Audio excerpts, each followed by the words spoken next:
Why are you at the Devil's Sacrament? What? Okay. So we're going to be making a brand new colony, so we're going to be continuing RimWorld today. We did finish our run yesterday. So we did roll credits on Odyssey, we did beat the Hive Mind, I won't spoil any of that. But that's the reason why we're starting a new run today, is I was like, okay, I can do the All Endings run, or I can start a new run. And honestly, with where we're at, we were like fully cataphracted out. Everyone had unique weapons except our melee, who had like endgame weapons, and everyone had like all their bionics. I'm like, there's no more progression for these characters on a realistic level, other than like biotech.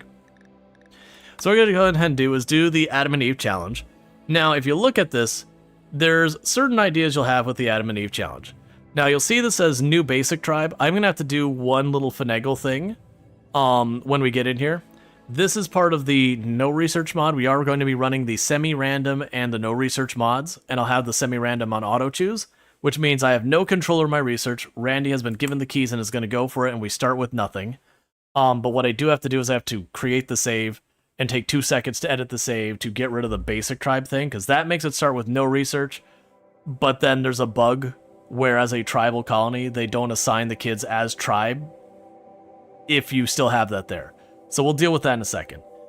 We start with 2 people, which will be our Adam and Eve. And the challenge is you may only have descendants of those 2, which since, you know, inbreeding is not a thing in RimWorld, thankfully, it does mean if mom or dad dies, we do have the ability to bring in 1 pawn to replace mom or dad if that happens. I've never done it in one of our Adam and Eve challenges, because usually if we get there, everything's gone sideways anyways.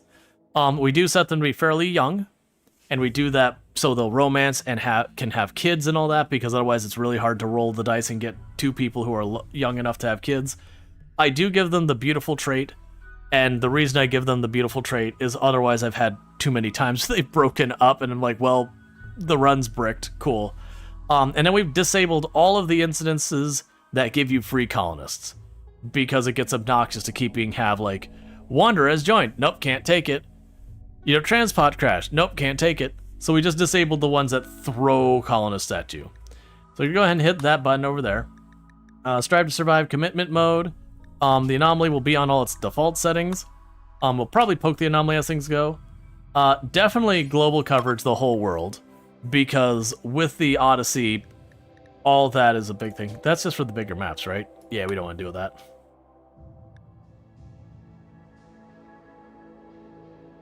All right.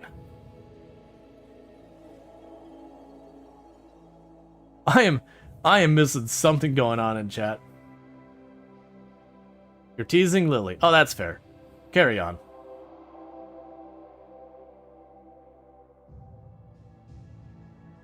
Okay.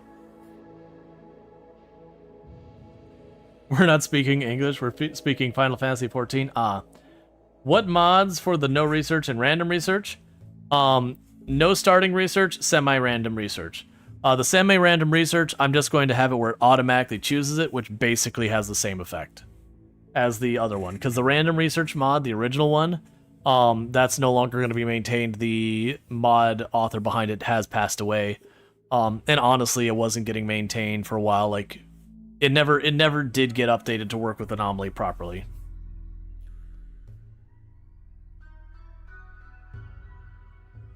Yeah, that was the mod author, Ugg, I believe. Now, one catch we have with the whole situation with no research, random research, is we are going to choose a tile that is not super hot, so we can't do desert, we can't do extreme desert. Tropical rainforest and tropical swamp are out as well, and the reason for that is because with no control over my research, if we get heat waved right at the beginning, and it gets to being too hot even in the caves, then we just die. Like, there's no counterplay. Like, the best I can do is sometimes you can caravan off the map, but if it's too hot in the area around it where you caravan off the map and you're still hot, then you just die. There's no anything you can do. So I'm partially leaning, I kind of want to find a mountain by the water kind of tile. And the reason I want to do that is the mountain will give me some way to combat the heat if it does become a problem. And I do really like the fishing. There we go. So mountain, coast, granite. It's a pretty long grow season without being the full year. So 40, like 2/3 of the year, that's probably fine. It'll be a little touch and go during the winter, I think. As we go down here till we start pushing, I mean, we could do year round. That'll probably be fine. What map size? Default. I don't change the map size. When you change the map size, it ends up having lots of negative side effects. The big one being you can run to a situation where you path to the edge to grab one thing and path back and your pawn is already starving by the time they get back, especially if, you know, they're 3 months pregnant or they've got a hurt leg or bad back or whatever. So it could be a whole thing. We're going to create a fluid ideology. Honestly, the ideology is less important on this one. So we got some options here. Now, if we're Prolicizer, we can end up spreading the ideology naturally. That's your kind of your very generically just, you're leaning into ideology. I can do the Ritualist one because people wanted me to do anomaly stuff. And making Ritualist part of it right from the beginning could be a way we can do that. We could run into some pain around that because we don't have control over research. Human Primacy is another very easy one to move forward with. It's just generically good. Shipborne does not make sense to this. Transhumanist would be utterly awful for this. Flesh Purity be awful. I genuinely don't enjoy Raider. Blood Feeding without a Sanguiphage is a bad time. Rancher low-key is one of the harder memes. Rancher can be an absolute pain. High Life is deceptively nasty. Nature Primacy can be rough. These ones are more meme than anything. Yeah, no, Rancher is rough. Because turning your food from, like, crops to animals to eaten is really, really rough. Pawn Starve from pathing across the map. Yeah, no, if your pawn has movement penalties, such as food poisoning, or they're pregnant, or an injured leg or back or whatever, they'll run to the edge of the map to grab something. And if you have a really large map, they won't starve to death, but they'll be at like a severe mood penalty by the time they get back. Even on the regular map, if you got penalties going against you, I've had on like ice sheet challenges where like someone will try and walk off the map with like their full clothes and collapse from freezing to death. Yeah, I'm leaning towards Ritualist. So Ritualist means we will have to do rituals later and all that, so that'll be leaning into the anomaly side thing. You never need so I actually had a thing where I was messing with an anime challenge and we had a kid and their ideology was different than the parents. And so I don't know if that was a bug or what happened with that. We'll do Ritualist. Yes. Yes. Suffer. Okay, I mean, sorry, what? Alright. And I just need to make sure that this one does not give me a colonist for free. Psi-Focus is fine. Okay, so all we did is we took the clothing requirements off this. I decided to penalize research to an ungodly slow level. It'll be great. I'm sure I won't regret this. And then we just made sure the Sky Lantern party here doesn't give me a free colonist, because I've done that by mistake. And yeah. Oh, you don't get to pick? Yeah, no, I don't get to pick that. Now, we are going to be very picky about our starting colonists. Because I do need to have 2 colonists who can do most stuff. Because what's ultimately going to happen here is I am going to be depending on these 2 colonists, and they're going to be raising, like, at some point, like, 5 kids. Let's also just see if we have a good colonist down here, because sometimes you end up just having an amazing... That is a terrible colonist for this. Sometimes you have just, like, a really amazing colonist right in the get-go. I mean, that's honestly not bad. I really wish you had more medical. You'd be able to research.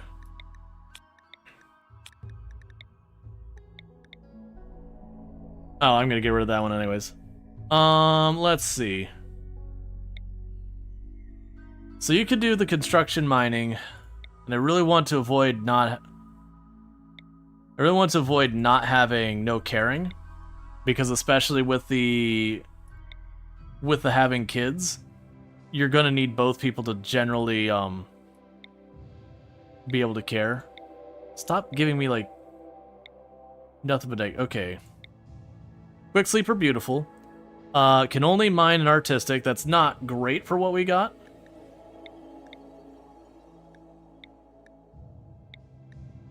Yeah, so quick sleeper, beautiful. So we have no construction, no plants, no cooking. But you'd be able to research. They overlap on the mining. So we have the overlap on the mining. I think you go. I wanted quick sleeper, but there's gonna be a little picky here at the beginning, more so than normal. Because it is just one of those things that if you don't get the stuff you need on this run, you can just kind of brick your run right from the door. Because in a lot of ways, this actually ends up being harder than Naked Brutality. Okay, so we lose plants, cooking. You'd be capable of combat. You've got a torso scar.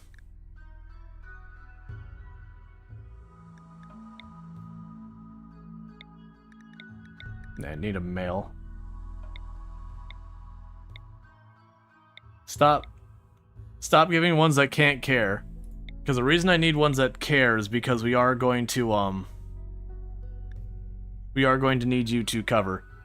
Okay, so crafting, artistic, research, you can mine. We're just getting overlap on the mining. No passion for cooking or plants, which does hurt. Also, we can't do that because they're related to each other. That's not going to help anything. Starting off as the X to each other. Weird. Wait. So that's your ex-wife. Oh, it's probably because it's rolled you to be okay. Okay, well this one's got cooking and all that. We'll re-roll you because I think that's gonna just be a pain.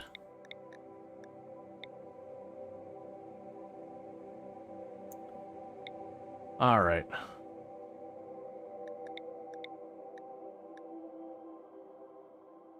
So you can, okay. So you wouldn't be capable of socialing, but you'd have melee, cooking, planting, medical. I should have just gotten prepared carefully and like limited it a bit more.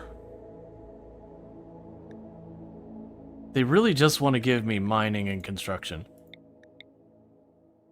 I need a little bit going on here. Because I'm trying to get at least a little bit of medical. Because the little bit of medical, that makes it so our chances of having kids without dying way higher.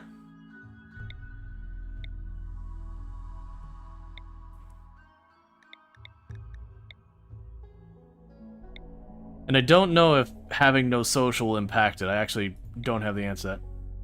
Super immune would be amazing. Nimble, iron will, beautiful, incapable of caring.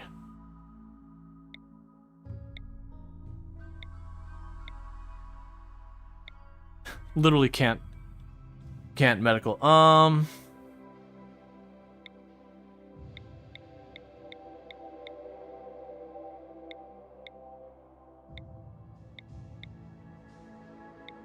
also need to avoid any of the stuff like creepy breathing that lead to breakups.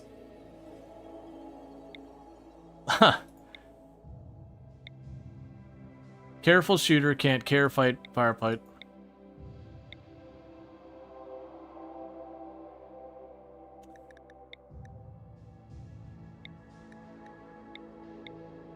I need Jogger, beautiful with 3 medical. Can I get away with that? There's no passions here. And they are already married. That's perfect. It's destiny. This is not a good combo.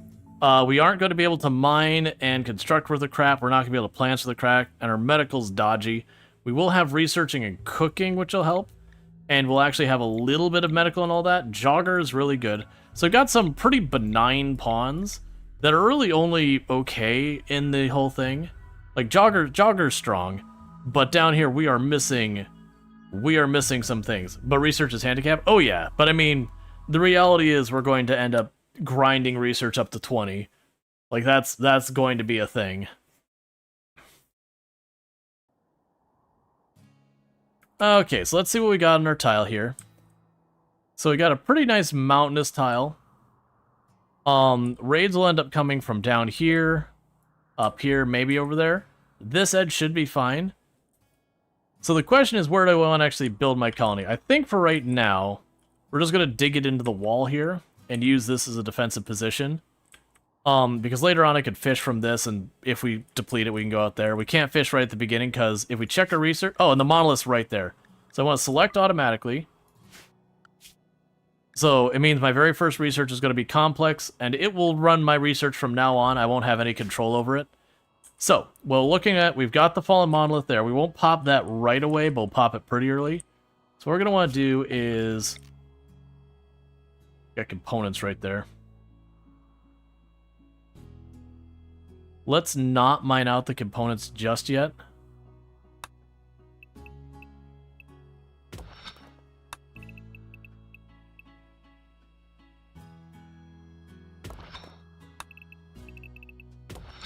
Start with that.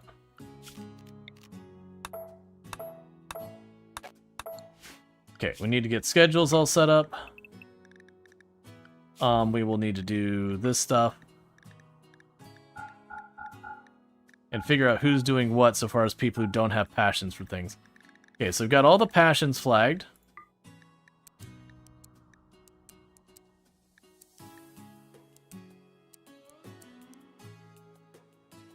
So you're the cook, and you can craft an art. You're our researcher. You are also going to be our grower. And you're going to be our construction mining person. They both can cook, which is actually something I'm not used to having in this run. But we'll focus on you doing the cooking, the construction, and mining, and you do the others. So that's where we're going to start with all that. And then meanwhile, what we want to go ahead and do is... This isn't really that great of a growing area. Let's go ahead and take advantage of some of this here.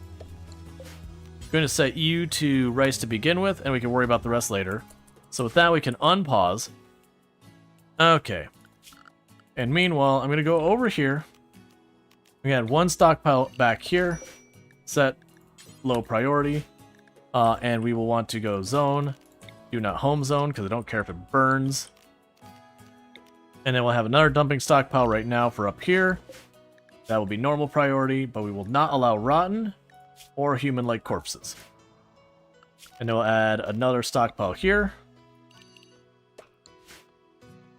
And we'll let them start working on that. So a couple things we're going to want to do early on is I definitely need to get weapons.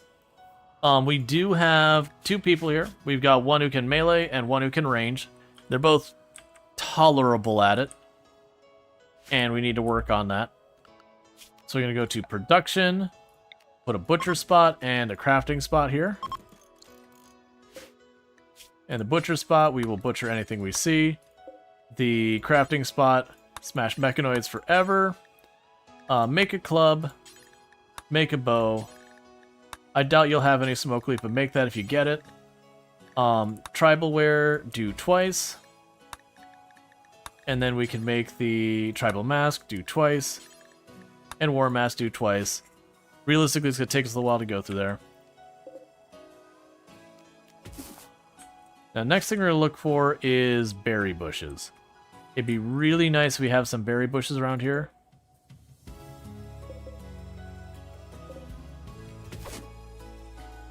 Okay, so you're growing, so once you cut that tree down, have you run over here and scoop up a couple of berries real fast.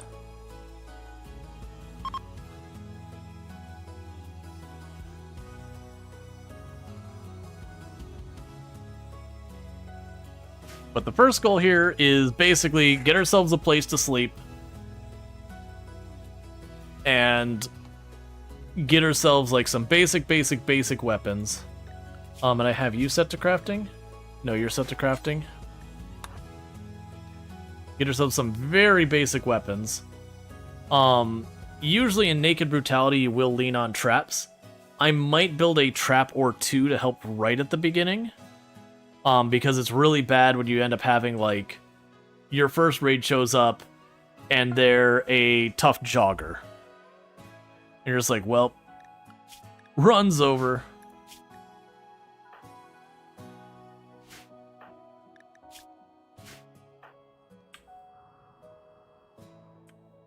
That also opens up the ability for us to hunt very badly.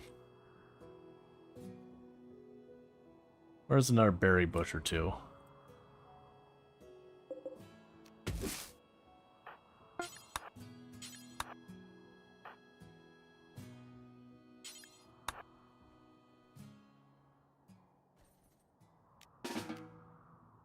Okay. There's the fallen monolith. We'll deal with that in a little bit. Please don't botch those harvests. Okay, now you go grab your bow.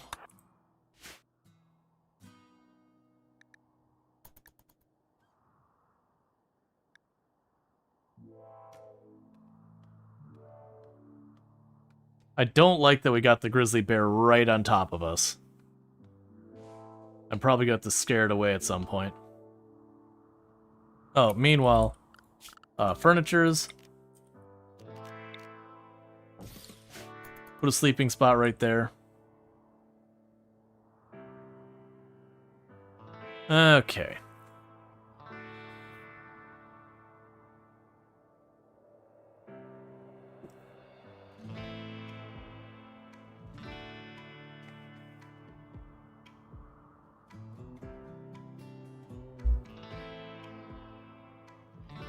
But yeah, part of the reason I'm immediately going into the wall is just for a heat wave that'll give us some protection. And I mine just a little extra ways in because there's the compact machinery here. I don't want to mine it yet. We're not going to be able to use components for a while. And then this will give us a natural bottleneck. It does slow things down a little bit. Alright, wildlife.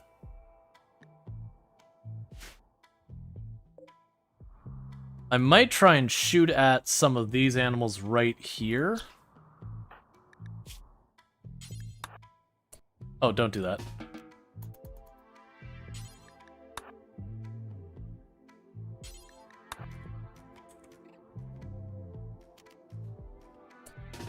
And is mostly doing that to try and chase the grizzly bear a little bit farther away, so it's not sitting on top of us when it gets hungry. That's going to be a problem for me. Okay, did we have more berries?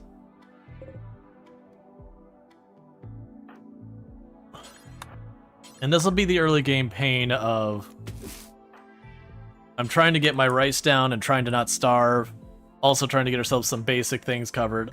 We are going to go social and say, very much try to have a baby. That is going to be a constant need.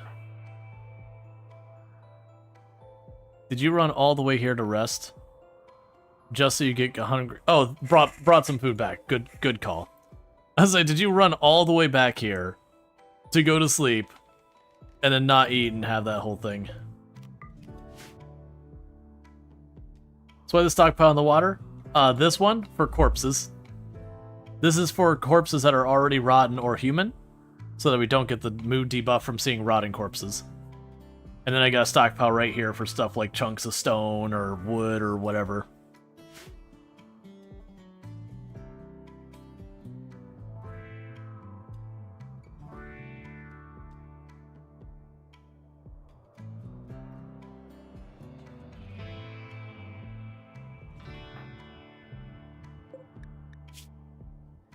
Oh, you actually hit that. I will admit I didn't expect that. So apparently we did a good job at feeding the bear.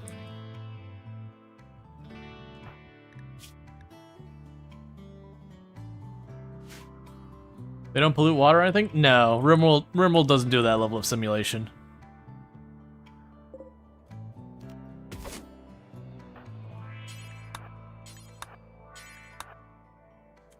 Like they don't like simulate contaminated like disease water. The closest you get is Scarlands. The water is just toxic, but it's just toxic, period. Yeah, no, that's the whole thing. So what we're probably gonna do here is after Eve grabs herself a snack.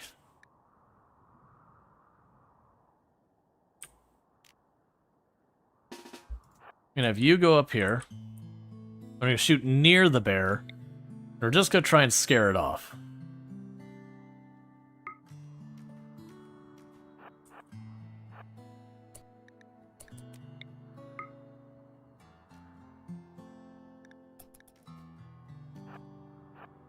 Could you get startled again, please?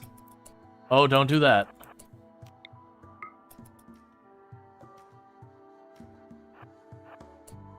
Come on.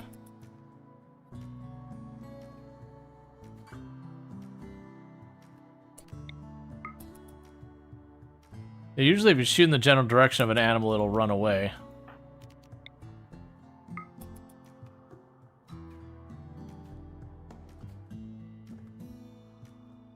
Bear gives 0 Fs. Okay, it's scattered.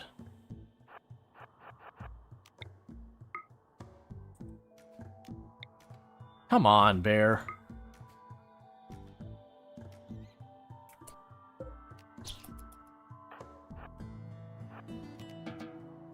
That bear is not going anywhere.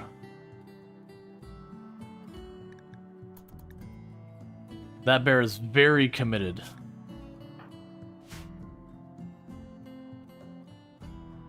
It's a shame that tree's not closer. I'm very genuinely debating cutting down that tree to hopefully get to spawn in a better position. Because this is totally a run I could see abusing the tree.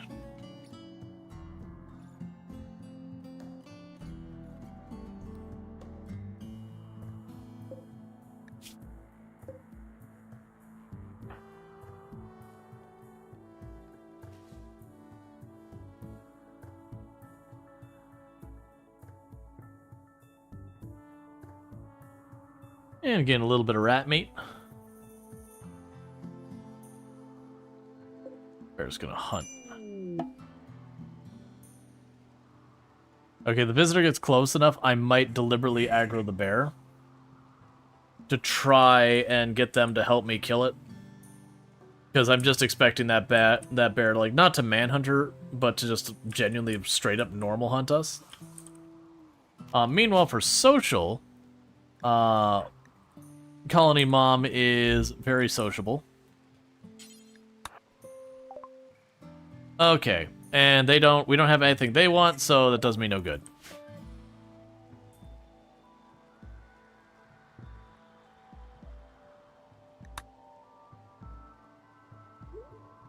Alright, and first baby's showing up at the colony. Alright, let's go ahead and get our people named. So, Colony Dad is gonna be Zerx. And Colony Mom is gonna be Earthrush Cody. Or Earthrush Stony. That happened the other day, my brain will not get over it.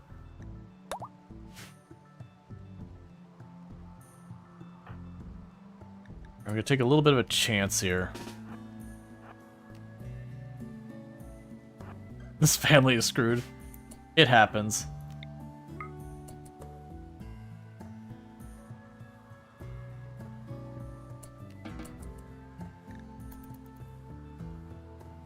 I'm trying to chase the bear away.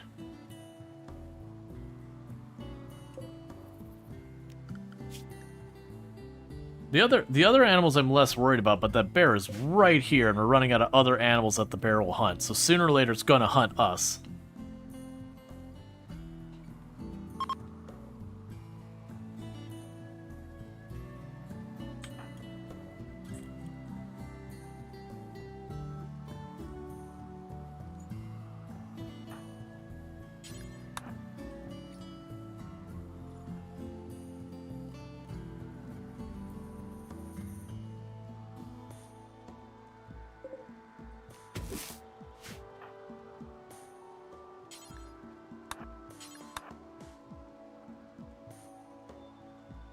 Okay.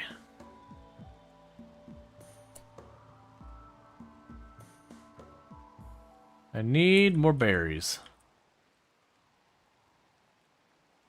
Because we end up having to have her focus on hunting.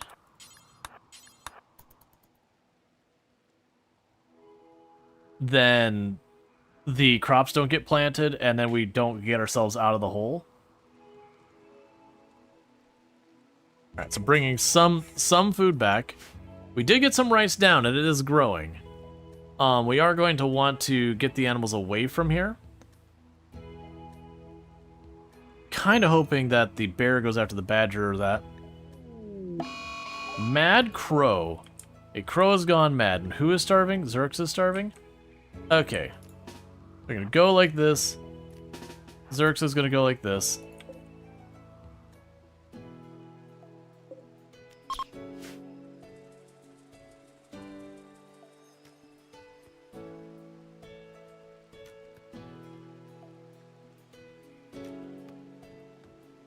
Nicely done.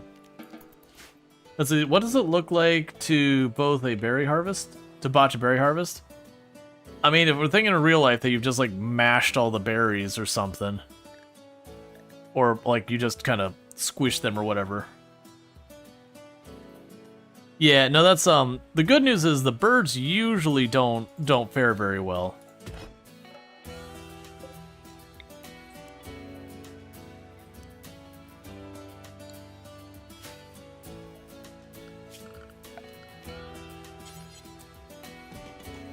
Okay, we'll have our butcher bench going inside. New run? Yep, we won the other run. We rolled credits last night.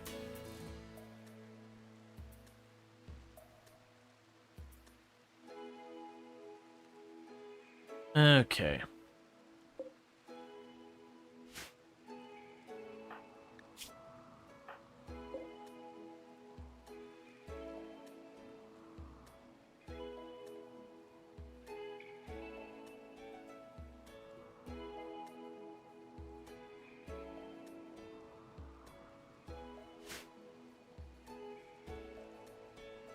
Alright, the rice is coming along.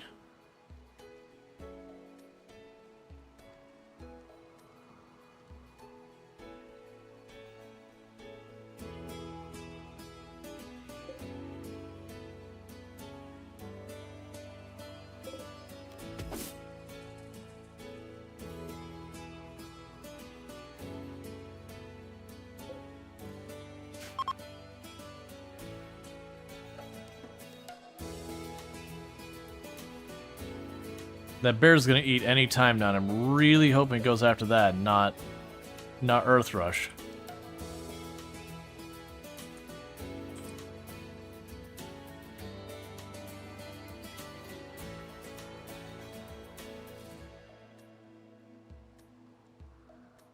If the big group like that chills here, I can just take my chances shooting the bear. Have a go, Manhunter. Alright, so you're gonna start pulling up some stuff for yourself. Okay, so we need to name the faction as well as name the colony. Usually the faction I give it a really boring name like the family or whatever. And the local settlement is there's bears outside. As far as the faction goes, let's see. Because, for the record, eventually we're going to build Olive Garden? Why? Am I missing some reference with Olive Garden here?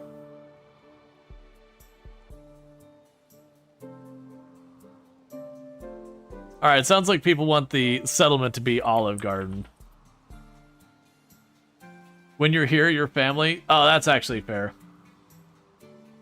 I missed that.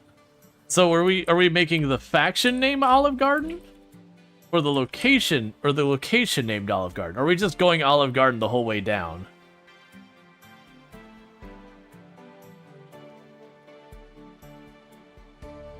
I think we're just gonna go with I think we're just gonna go with the whole way down. Yeah, no, I'm aware of it being their motto, I just didn't put that connection together. Alright, where are some berries?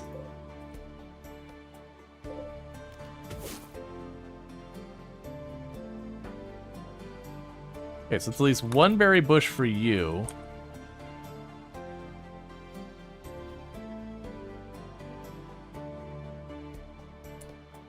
We need another berry bush to give Colony Dad a snack.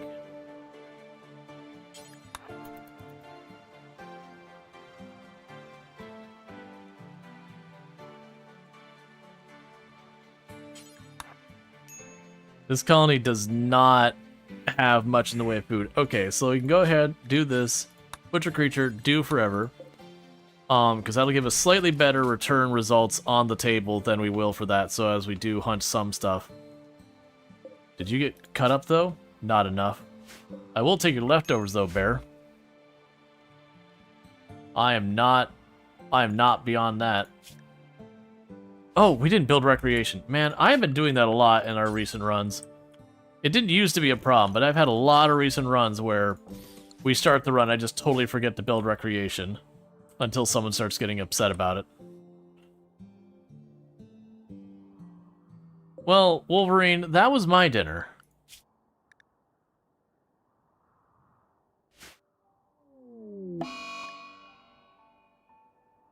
Sad wander due to pregnancy, mood collapse. For those who don't know what that is, when your pawns get pregnant, sometimes they'll get positive mood bonuses and sometimes negative mood bonuses. So it can be a little bit of a roller coaster in that regard. Actually, I could probably shrink that to half that size.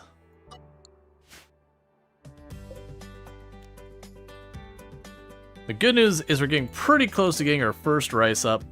It's not going to do a whole lot of good for us quite yet, but we are going to get there. We'll also want to go and put a fire outside. We can cook on this fire, as well as it'll be able to do the lantern party for positive mood. We'll want to go to our assignments and get all these. Lavish, do not eat corpses, do not eat baby food, okay. Medicine, change default to herbal. And then don't bother with medicine on anyone else. Herbal, do that. Herbal, do that.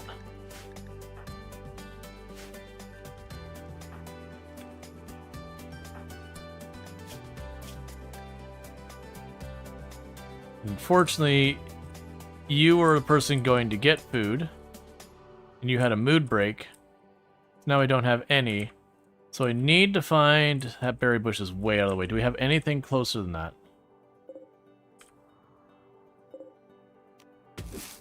There's one. Go get that bush. Because otherwise you're going to lose the kid. Starvation? It's bad for you.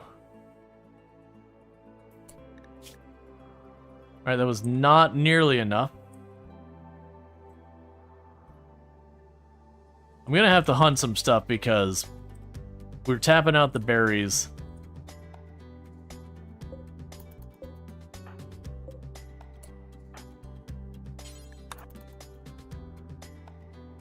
While rice is coming along, it's not along enough. Bills, add, cook meal, do until you have 10. We don't need to worry about burning apparel or anything quite yet.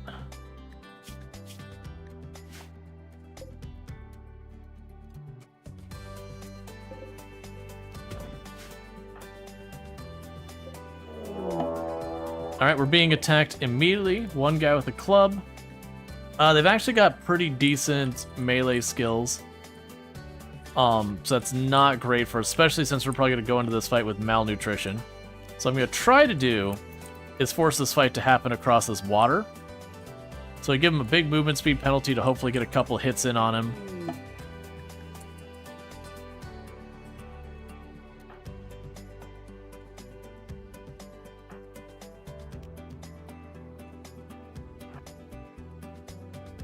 Let's reposition again, because I want to force him.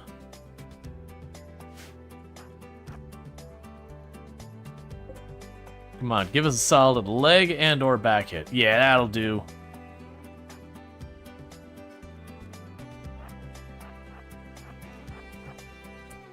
Nicely done. So you can go take care of whatever you got to take care of. You're going to be an upgrade for what we've got. Gear-wise, that shirt is basically going to disintegrate instantly, so it's meaningless to me. Alright. So, needs. Go get that berry bush.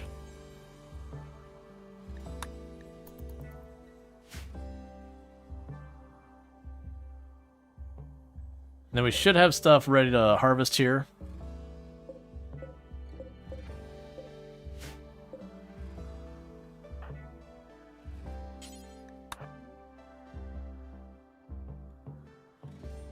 Alright, so we're getting our first crops.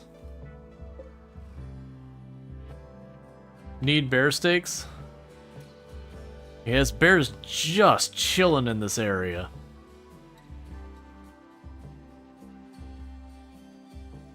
I'd like to deal with it, but we're not really in a good position to do that. Because one of those things, if I score a good leg hit on the bear, then we're good. But if I don't, then the bear's just going to maul someone. There's a good chance the bear will just kill them outright.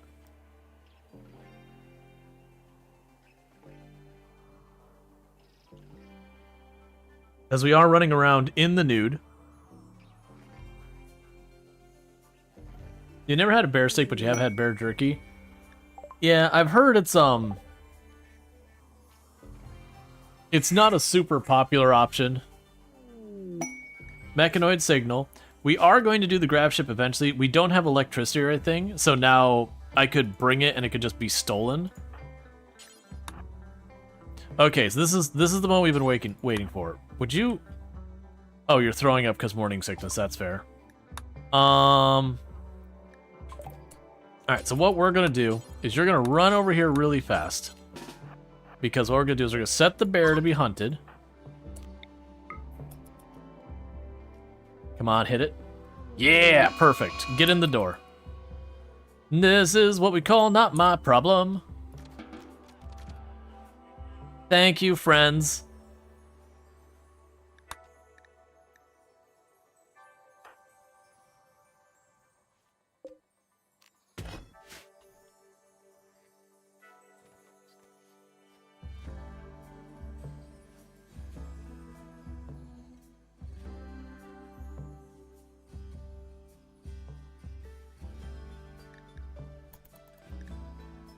Okay.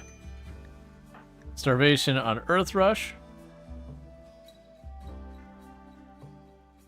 Don't get food poisoning. Oh, good.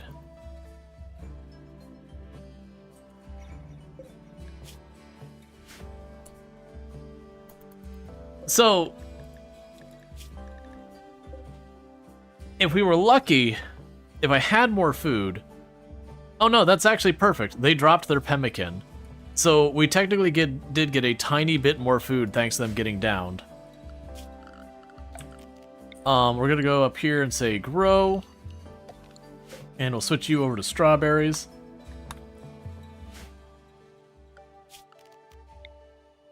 And grow. Get you to corn.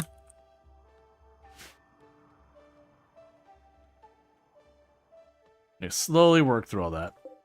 I will be taking your bow. Hey, can I just trade your bow back to you? Hey man, I found this bow. You should really take it. They're unfortunately smart in that. It's actually not in my stockpile is the problem.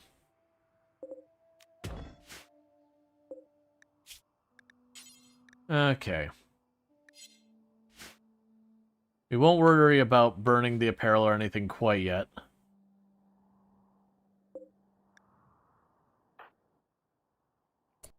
Actually, while I've got you here, have you considered fighting a Wolverine?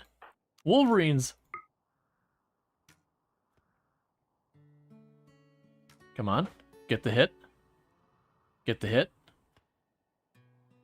They won't hunt us, so it's not as urgent. That's fine. It's not as urgent as the bear was, but it would have been nice to get rid of it. Wild man wanders in.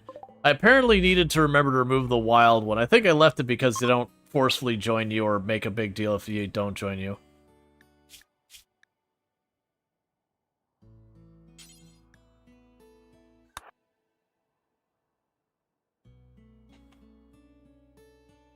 Alright, so one thing we're definitely going to have to do is what will end up happening is early game, we're going to do a lot of this. We're probably going to have to kill this kid. Because they're going to keep tearing up my crops and then botching the harvest again and again and again.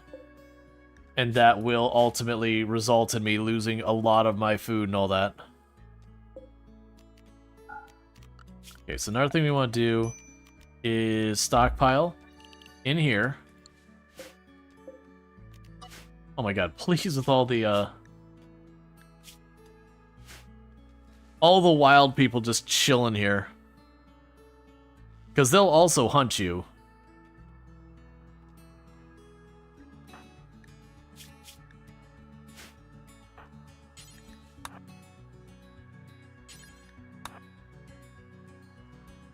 Okay, so at least that way they have to put a little more effort into stealing our food.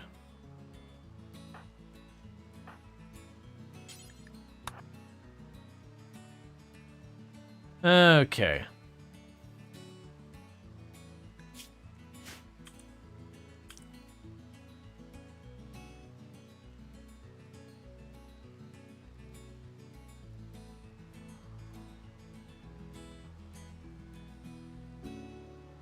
So basically trying to drag the food in there so they stop stealing my food.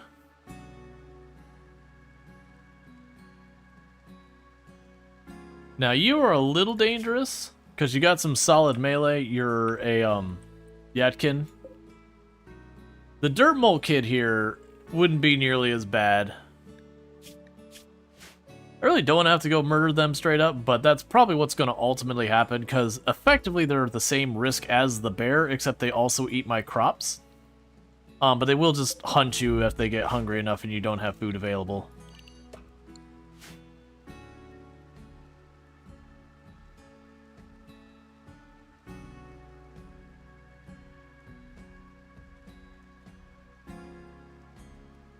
Right, meanwhile, let's reinstall you over here. In production, fueled stove up there. We need just a little bit of steel. Do we have a little bit of steel right nearby we can snag? There's that down there.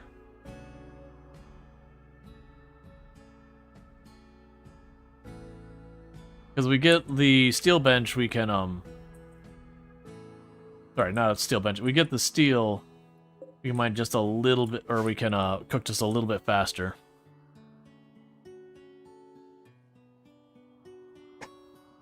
Alright.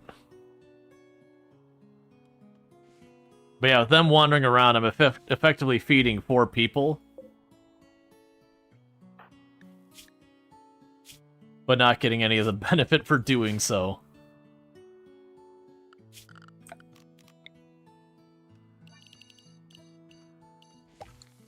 We'll make you cotton.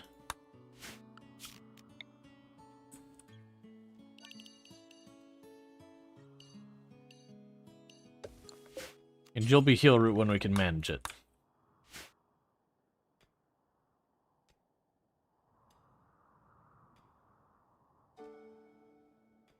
Hey, Eunuch, how's it going?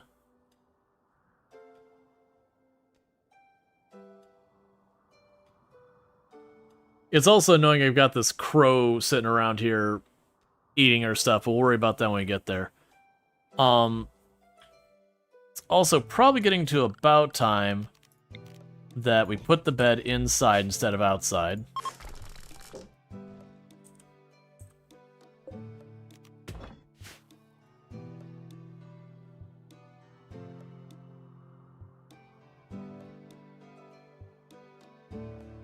Because we do good and we managed to get this all brought in. And once we see you hit 3rd trimester, migraine going away? Well, I'm glad it's going away. Migraines are no fun.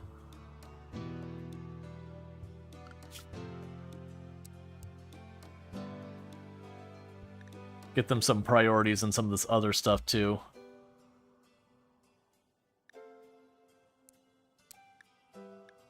No, we don't go that high. We go 2, 4, 3, 3, 3, 2. Okay, that should be good. So we cook, we clean. Actually, should that be the other way around? Yeah, so we clean, we cook, we construct, we mine, we craft. How's the colony going? It's going good. We have just started, though. That'll probably give me the steel we were looking for, so I'll just go ahead and pop that anyways, even though the components will just be something someone will tantrum and destroy. Yeah, don't bother hunting that.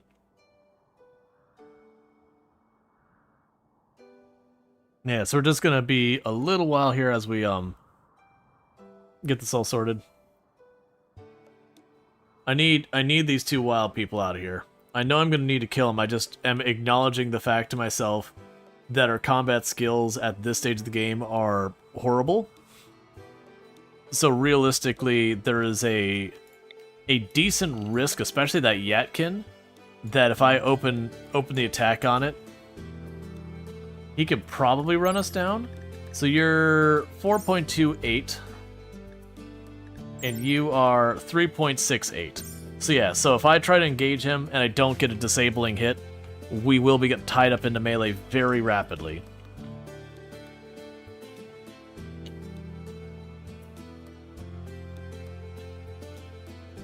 Also, that morning sickness is absolutely just obliterating Earthrush. I'm just watching Earthrush just running around throwing up constantly. Morning sickness do be like that. I do hear tell that morning sickness is pretty awful.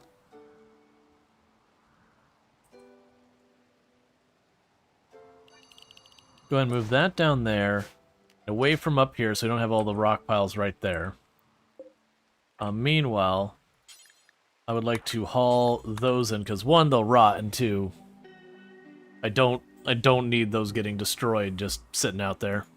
Destroyed stone, whatever. So that's 20, so we have 40. So I'd need more steel than that. I could just tear up all the ship parts, because that's not the first round we had land. It's just always the danger when you do that of just... the components sit there, someone throws a tantrum, and then they get destroyed or get stolen or whatever. And there's our 3 down there. We'll go and peel them up.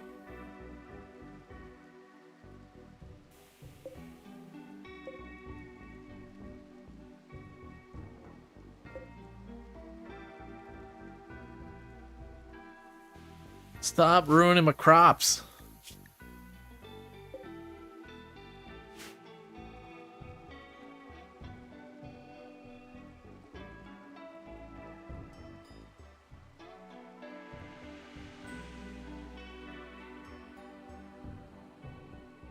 Because they're going to keep coming back here because of the crops. Unless we can close the space.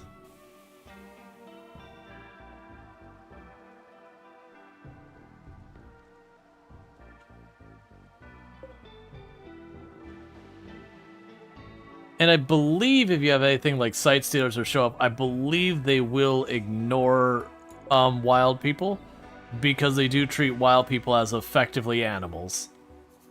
So just like, you know, Sight Stealer will bypass the random animals, they'll bypass them. Unless they're aggroed. If you've injured them and they've gone hostile, then they will attack it. I'll take your leftovers.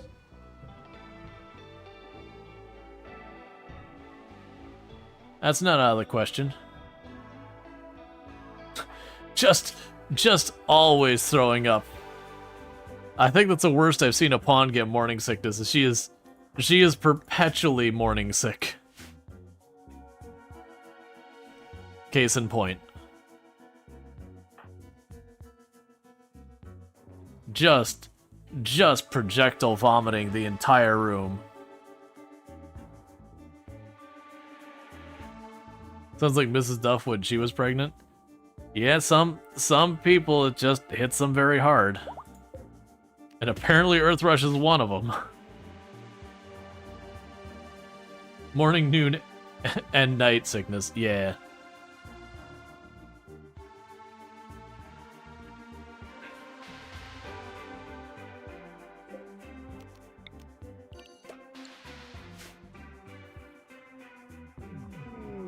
Psychic Soothe. I mean, painting the room is part of nesting for pregnancy, but not like this. Yeah, this is. Look, I know. For a little while, in like the 80s and late 70s, there was that carpet color that people not so lovingly referred to as baby barf. This is taking it a little too more direct, though. It's not baby barf, but just straight up barf for your flooring. Not really what we're aiming for. I'm also low-key hoping if we manage to grab all this and have those two out there, they might take care of each other. Pre-baby barf. You thought it was avocado green? Nah, baby barf is a color. I'm pretty sure that predates avocados being like a big thing. Because you didn't see much in the way of avocado outside of like the southwestern cuisine until way later. And this would be like late 70s, early 80s, that the baby barf. And for those who don't know that carpet color, it's like red and orange and like a very light yellow and a little bit of browns. It's got like this whole mix, and the entire idea was you could spill a drink on it, and if you stained your carpet, it wasn't a big deal because you wouldn't notice it against this color. But then you'd also stop and go, wait a second, I wouldn't notice it because it already looks like someone threw up on my carpet. There was a big thing in the 80s about that kind of thing, about being like, you'd have your car be this really outrageous bronze color because it made dirt really hard to notice on it. But there was a couple of vehicles that didn't look bad, but there's a lot of vehicles that bronze color looked pretty not great.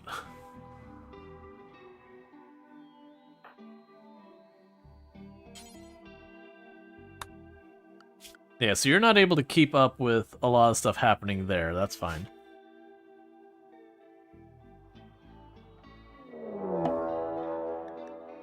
Okay, we got another attack coming immediately.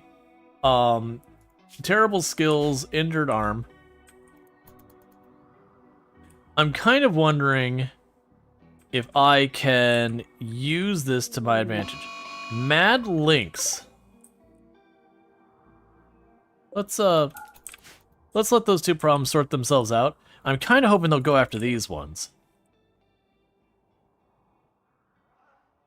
Yeah, there we go. That's not what I want.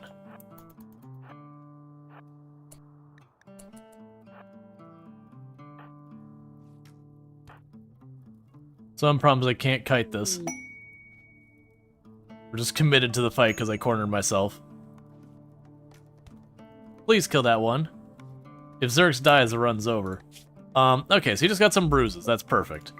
Meanwhile, I need you to deal with that fire now. How badly did you get hurt? Yeah. That's the dangerous one out of the equation. Because Yak can slow heal. It's one of their biggest negatives.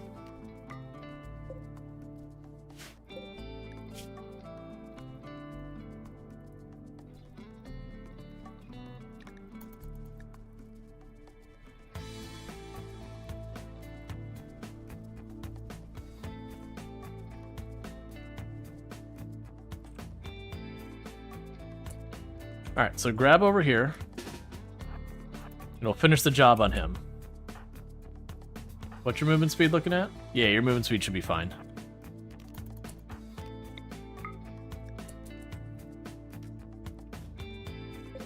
Because we don't want to give him a chance to patch up. Cool, torso hit, dropped him down to 20% movement speed.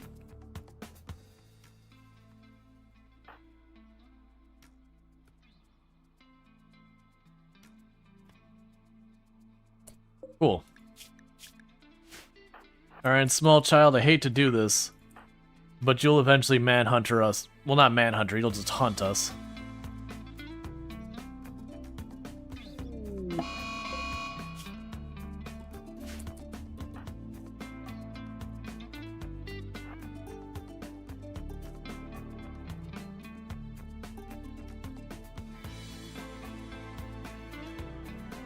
Come on, go down. Alright. And before everyone's like, oh, do a cannibalism, we're not doing that. We don't need to. It'll ruin our moods and all that. It's just, unfortunately, those wild people are just going to sit here and camp until they can't get food. And then they'll attack whoever's out there, which means the odds are highest it'll be one of my pawns. How did the fire start? We had a raid. That guy.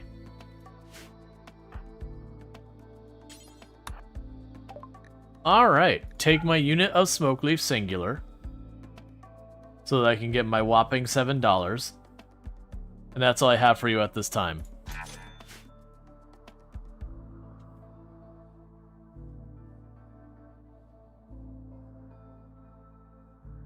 Dude, hopefully it's not going to come back there today. Yeah, I hope the migraine just stays gone.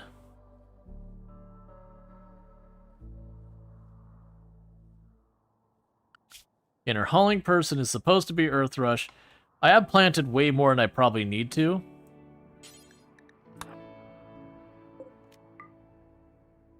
Oh, hang on, I messed that up. No human-like, no rotten. So you kindly haul these bodies out of here. And the reason we're hauling the bodies out of here is because otherwise we'll get a mood penalty that'll stack a bunch of times. And that can be a real bad time. Meanwhile, you only got bruised up. That's good.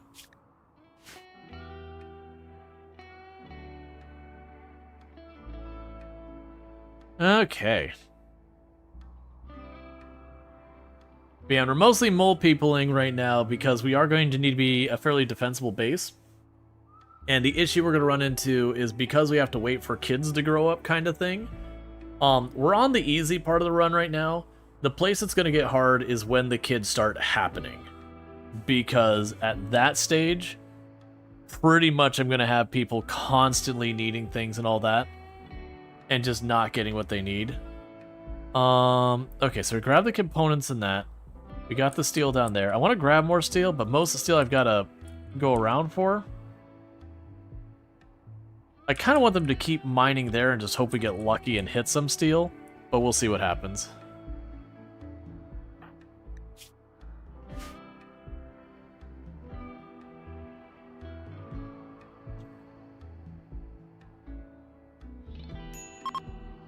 Starvation.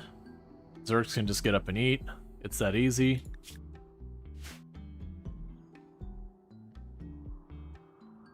Yeah, because we want to mine this room out, get that sorted. We will want to expand to get ourselves at least a barracks and a break room. We also want to get ourselves, hopefully pretty early on, get ourselves a research room. Because with the ridiculous amount of penalties I gave myself for research, most of our research will probably be books, as sad as that's going to sound. So we're definitely going to want to make as many allies as possible to do a lot of trade. And then a lot of our research is just going to be someone chained to a desk for their entire lives. Or we'll get lucky and we'll have refugees show up, and the refugees... Like, I can't let them join the colony, but they can show up to do whatever colony things they need to do. And that could be a way to kind of pad out the gaps in research. Okay, so hopefully you get better soon. You actually got hit pretty bad by the one with the mace. It's fine, though.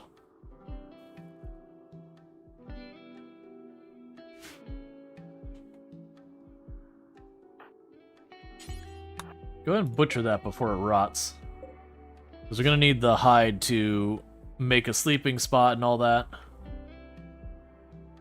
And this will get way better as Earthrush gains some growing skill. The downside is Earthrush, you know, as they get more pregnant, they're going to get more and more of a movement speed penalty.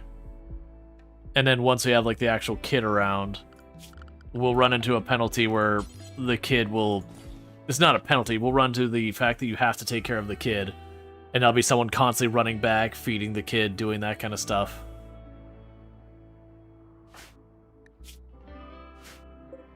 Yeah, we want to get that stove online. I only need 20 more steel, which is just taking apart that. Actually, the steel's right there. They literally just have to do it. Right, I had them prioritize cleaning because that was becoming too much of a problem. And I didn't, like... This is a run we really, really don't want food poisoning as much as possible. It's gonna happen. Because we're gonna be eating stuff that's not great and low cooking and all that. The start is rough. When the baby is born, it'll take up so much time, and we already are running thin on work colonists. Yeah. And it will become a thing that more than likely we'll have 2 or 3 babies running around at the same time. And it'll just be the poor parents spending the entire time doing lessons. It's a run that takes a bit to get off the ground. The good news is once you get off the ground, you start getting those kids to, not necessarily adulthood, but at least where they can kind of chip in as well. You end up getting effectively, you know, designer pawns, which is the advantage you get in this run. The issue being, if you ever lose a colonist, every single person in your colony is related, so every single person gets like the 15/20 mood penalty. So taking losses in this run is horrifically bad. I'm gonna clean up all the blood and everything.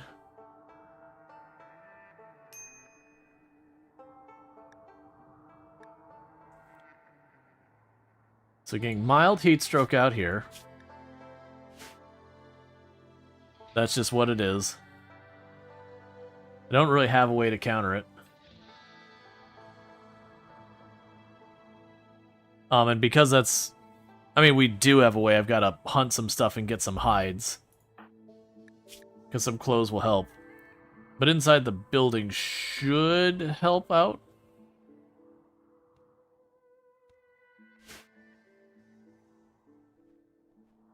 Yeah, no, if you take 2 or 3 losses, you're basically just accepting that you're going to be going through a rotation of person breaks, person breaks, person breaks. And it's just a matter if you can keep the colony above water until you run out that timer.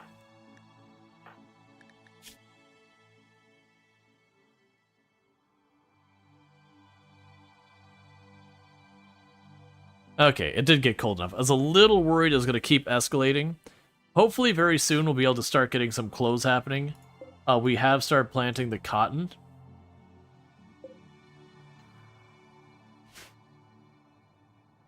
More than likely, one thing we'll probably want to do at some point with Earth Rush is keep Earth Rush zoned into this area. Let's actually consider doing that. Zone. We will make manage areas.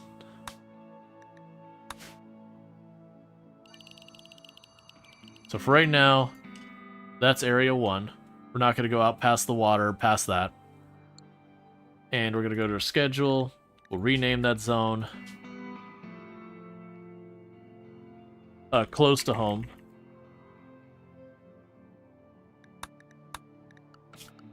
So with you doing your growing and all that, more than likely I don't need you to go out there. So we're going to have you stay close to home. And there's 2 reasons we're doing that. One is as the Earth Rush gets more and more pregnant, they'll take more and more of a movement speed penalty, especially if they keep getting morning sickness literally every single day. And eventually that'll become a major problem where if they're moving at 50% movement speed and they're up here, they'll just move super slow, and that's an issue. And I'm also kind of hoping by keeping them held back here, we can get them working on some other things in addition.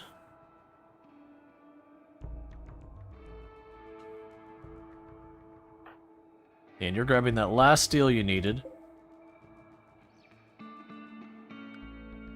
Because with that, we'll get the stove going in here.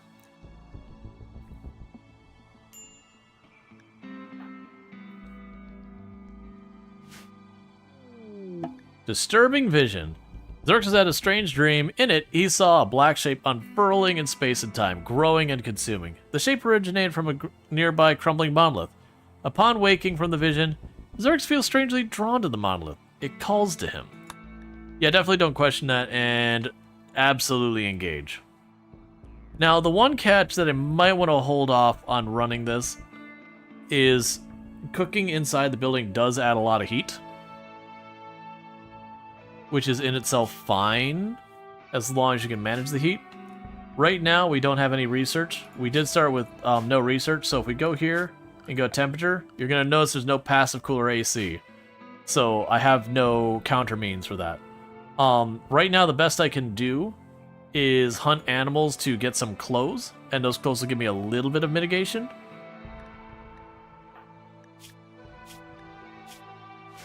But that's probably going to need to happen soon. That's also the reason I'm leaving no torch in here. The torch gives me just a tiny little bit of extra heat in there. And while generally the light bonus is good, until I have some way of fighting the heat, that's a problem. Now, the worst thing that can happen is I think we made a mistake in choosing a tile that's a little bit too hot. If I don't get the passive cooler or something else to manage my heat early enough, the tiles are proving to be hot enough that just being here is a problem. We could run into a situation where ultimately we just overheat. So we need to keep 10 meals, and we'll keep some baby food too. So at this point, delete the meals off that thing. We are officially able to cook on the stove.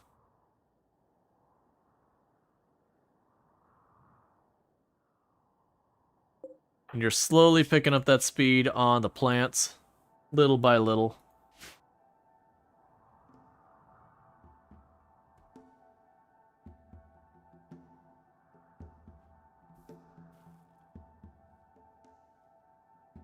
Yeah, so this room will slowly heat up. So we hopefully don't cook a lot. That is one good news we do have, is there is only 2 people in the colony right now. So we won't go through too much food. As we start having the kids and I have to produce more food and all that, that'll be a problem. Hopefully we'll have the clothing at least somewhat sorted out by then.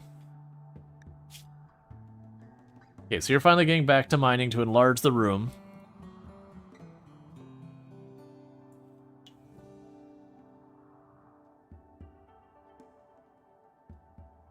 And we did already get a crib made for the baby.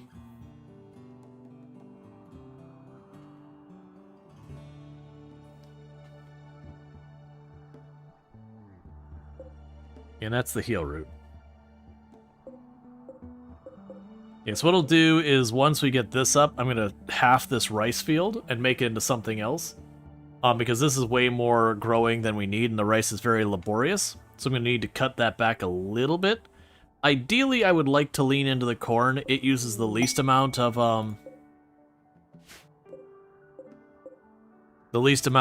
labor for the reward. Tech print specialized limbs right at the beginning would be pretty fine. Maybe try to do separate cooking room till you have a passive cooler. We will, but first I gotta open up the space. It's the classic problem from, like, Naked Brutality. Is just the very beginning of the run. You got 30 things you need to be doing, and you got 1 you can do at a time. So, like, right now I've got enough meals for probably 3 days, and then enough raw food to make, like, 1 more set of meals. Like, 1 more set of 4 meals or whatever. So I gotta keep them farming and all that. And then Earthrush is the one trying to... Sorry, not Earthrush. Zerx is the one trying to mine the room. It just... They suck at mining. So early game, we're going to struggle. It's fine. Let's actually choose... Don't allow sewing that one right now. Earthrush's baby prep. Yep. We're already ready. We got a crib. We got some baby food. That's about what we're going to get. Alright, so I'm going to go ahead and shrink this down to about there. It'll go here. And you can be... I really shouldn't do the dye, but I'm going to go ahead and do the dye. No, let's not do the dye. That's a mistake. Do the corn. And slowly try and wean off the higher labor stuff. Try to be a good mom. Yep. I mean, you'd suck at mining too if they were basically trying to do it with my bare hands or a stick. Yeah, that's the thing that's like, man, they mine slow. I'm like, well, as far as I can tell, he's got a chunk of rock that's a club, and he's just banging it against the wall. and kind of just hoping for the best.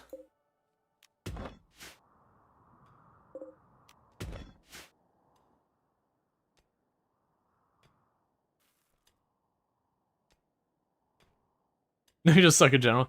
To be fair, I don't imagine I'd be the best person at mining. I'm usually pretty good about hard physical labor. I've done that before. Heat is a no for me. You get me hot and it's just batteries are out, no energy left. Put a fork in me, I'm done. Now good news is a mine to be cold. Usually, like honestly 70 degrees down here, that's pretty hot for a mine. Now granted, we could argue that this is a cave, it's open enough, maybe there's enough airflow. But usually when you start getting underground, you start getting to temperatures where you're talking mid 60s to upper 50s. It's very common. That's I really enjoyed doing in Washington State. There's the Ape Caves, which is a lava tunnel in the mountains up there that you can go like kind of spelunking through that. And I'm not talking like where you're, you know, putting your hooks in and climbing it up. Like they've got a trail through it or whatever, that they have a couple places you got to climb or whatever, but it's pretty reasonable. But it is brisk and it is damp down there. And you bring your lights, because it is not, they do not wire lights along it. You bring your flashlight, you bring some spares. Yeah, usually I think it's like they tell you to bring a headlamp and like bring like 2 spare flashlights or whatever. You know, go with the group, that whole thing. Stick to the trail. Don't go trying to wander off into weird crevices or something where you could get yourself stuck.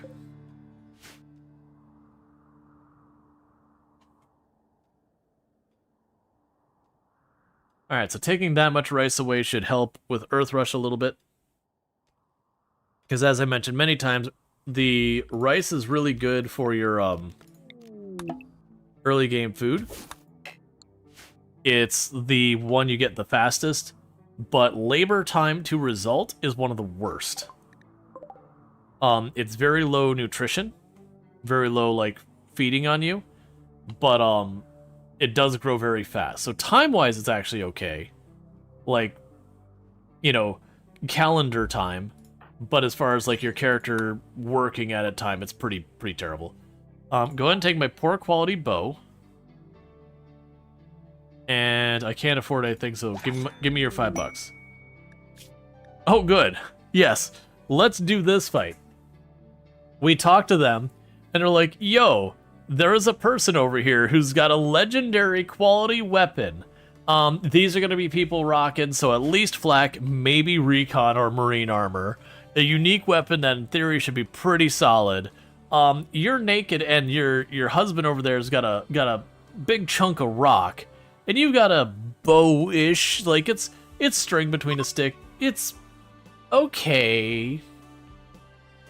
And yeah, that'll go great. Like if I can get them to fight me one-on-one twice, or 1-on-2 twice, maybe we win. But if they crack a single shot off, there's a good chance who they hit just dies.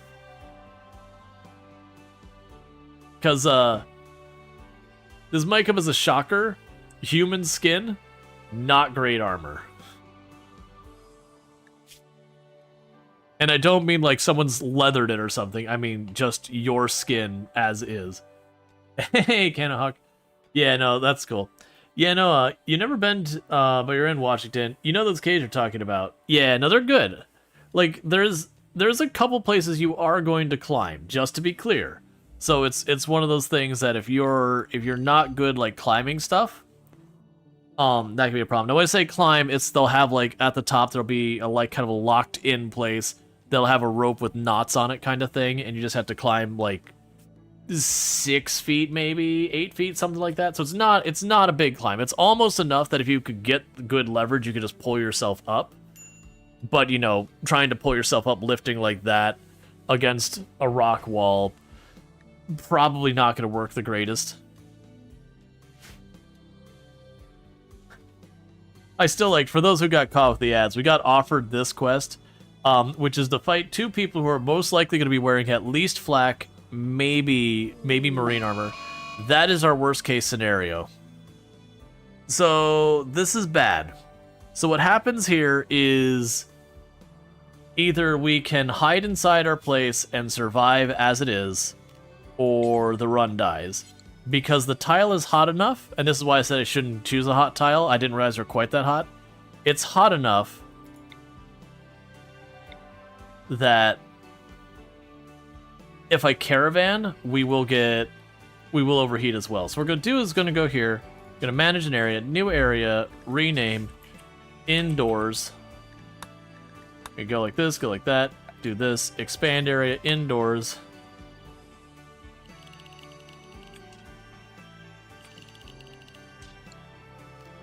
And everyone's restricted to indoors right now. We got plenty of food already stashed for right now. So you're trying to hide indoors. And we're just going to hope we can endure. Honestly, the chances of us enduring are actually not that terrible.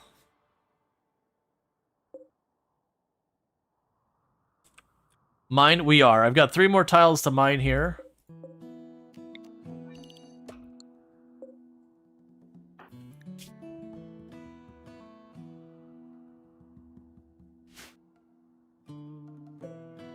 Yeah, no climbing for you. You can do it with your legs, you're good, but your wrists are terrible.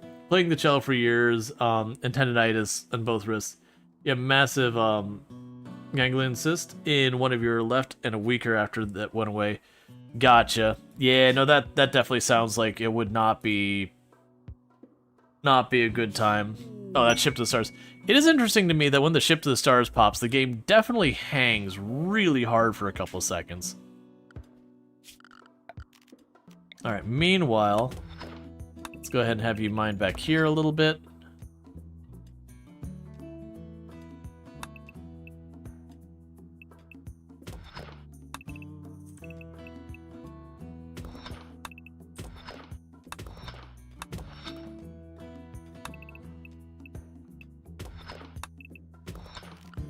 Work-wise, have a very low priority on mining.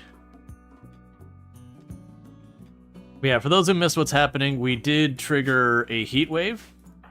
And basically what's going to happen here is we can either hide in our cave and maybe last. Because 140 degrees outside. And so we're just kind of mining our way back.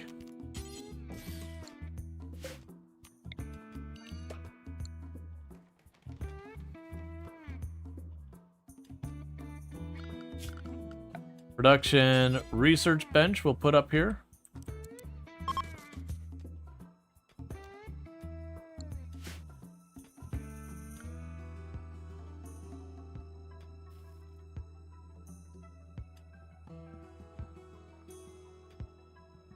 Yeah, so it's hot enough it's not meaningfully impacting the indoor temperature.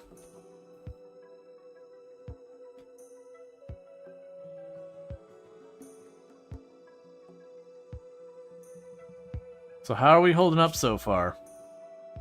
That's getting much hotter than we can really stand. The good news is the heat waves tend to only last a couple days.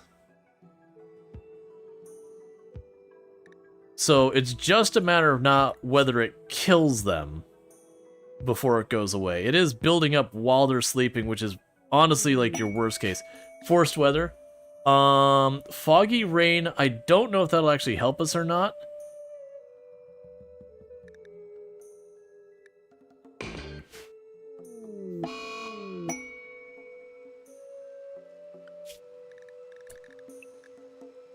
Actually, you stay indoors. You'll be unrestricted. Go hold that really fast.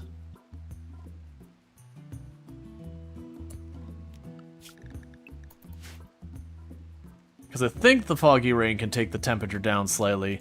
But the problem is it's not getting cold enough for the heat stroke to start wearing off. Now again, in real life this doesn't work this way. Like, it being that hot out there, this room might be kind of hot, but as you get farther back, you'd start having these rooms dropping down to like 70 degrees very quickly. Oh, cool, we got compact steel, so we can actually build the stuff in here without too much of a hassle.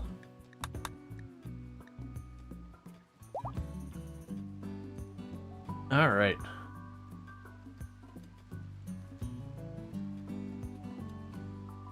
So you got very lucky with that. It's usually, even though they're surgically removed, there's a good chance of them reoccurring. You got mine accidentally to burst, 95% chance of reoccurrence. Started to come back for a few months, and then the wrist felt all funky for a day or two, and then it vanished. Yours was so big that scared the doctor, and your left wrist damaged. You guess you won some, you lost some. Yeah.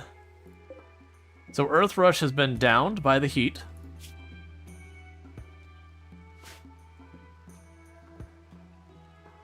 And there's nothing I could do. They're either gonna survive or they're gonna die. Like there's no counter, no anything I could do. So we need this heat wave to back off.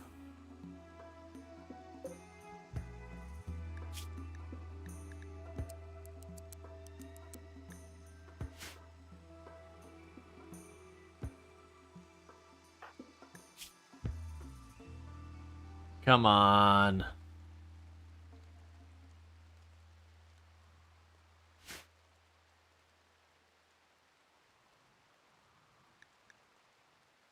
We're on day 2.2, and I think it's something like 5 days or something. It's kind of the limit.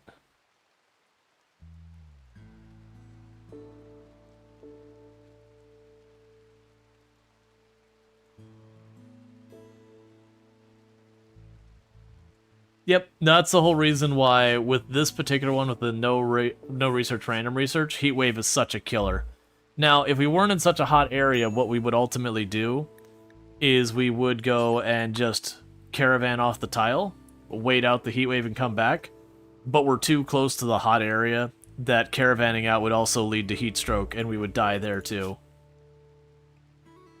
So we're kind of just enduring.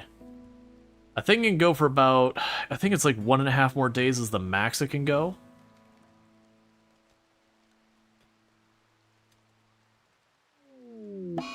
Mad Ibex will attack everyone it sees. That's fine, have a good time.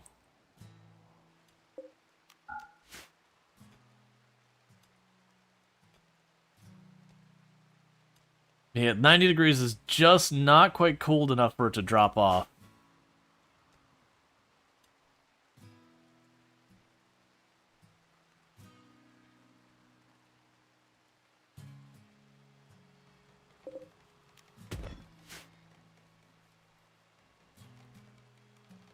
All right.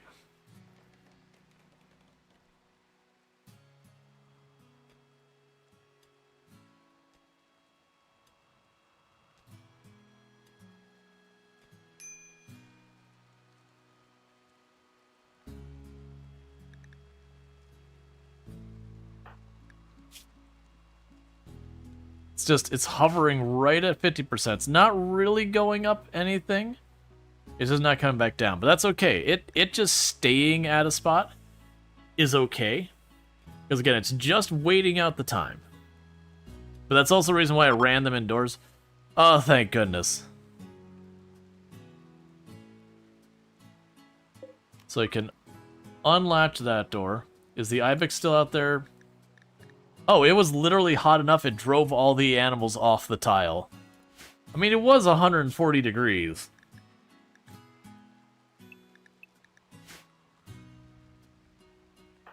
Okay. And it should dip just low enough. That's bad. And you're actually competent at melee. We're just gonna wait a minute. I'm hoping real fast that it gets cold enough that we see that dropping off real quick.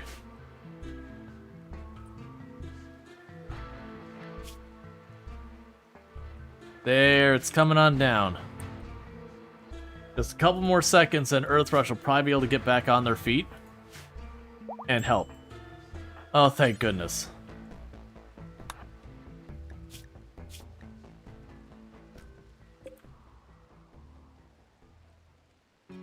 So it'd have been nice to fight them by the water to give me more time. But in this case, I think just letting that heat stroke ride out was the better call.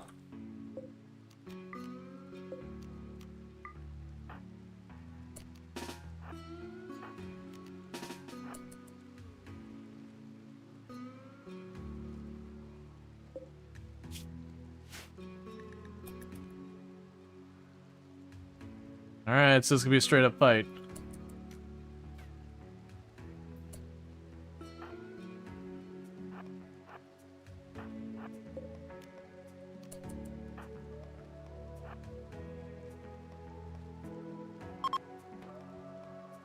Oh, decide to steal what you can and leave? I'm okay with that. Hey, good one. Want those components? They're yours. I'm not gonna get to use those forever. And right now, we genuinely be looking at losing a colonist because poor Earthrush is still coming off of heat stroke while being extremely pregnant. And then that guy had a higher melee rating than Zerx here does. So I am perfectly willing to accept them just jacking a bunch of components. It's annoying because components can be a bit of a pain, but we haven't mined any components on our map. All of our components came from some broken ship parts down here.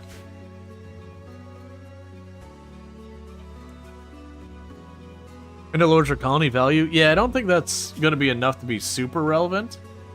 I mean, we basically have minimum value right now. Yeah. I mean, I guess it was a decent amount. It took almost $1,000 off us. That's okay.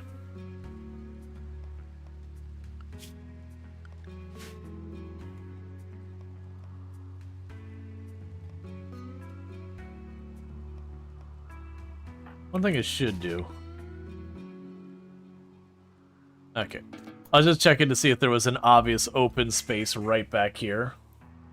Because I've done that before where you poke through and then you've got like an open space right there and you're like, crap. Alright. So Earthrush is going to struggle a little bit because I do have them growing as well as this. I'll also put a low priority on Zerx to be able to research. It's going to be hard to find time to research with the food situation. Oh, I also need to get you queued back up.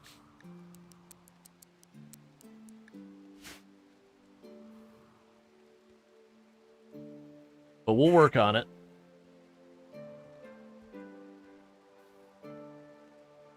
But that's just the beginning of these kind of runs. It's always a struggle. When it's just one colonist, it's actually a little bit easier because you can just get like your stack of 10 meals or whatever and a couple hundred units of food or what, like 100, 200 units of food, and you know you got like another 20 meals there, and then you can just research for pretty much until it starts to get to the point you have to worry about the food expiring. And you just put down enough crops. Like, you get away with probably putting like just that much rice or just that much potatoes. Like, this is overkill here.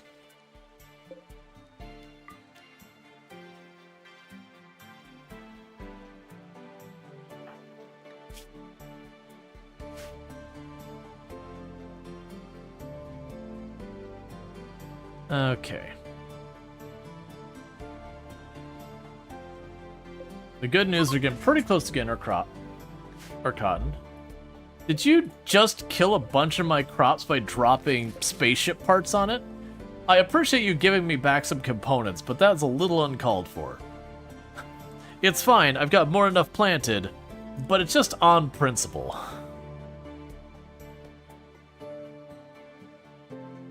Imagine you're in that colony, you're on Naked Brutality, you're dealing with like moderate malnutrition and starving, and you're like, oh man, I finally gonna get my first stuff up, and just drops an asteroid or a ship part directly on your crops. Being like, what?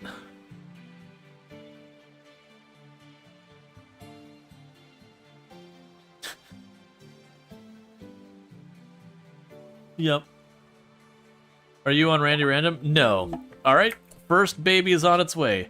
Okay, so there's a 2% chance that mom dies. We can have about a 90% chance that baby is good, an 8% chance that baby is sick, and a 4% chance baby doesn't make it. Needless to say, we really don't want Mom to die. Mom dying is what we call really bad.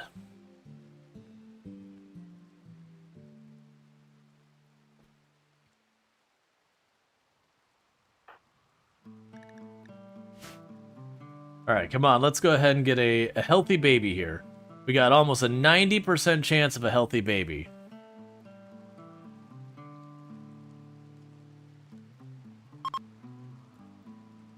Tomatoes are nearly ripe. There's a machine part, yep.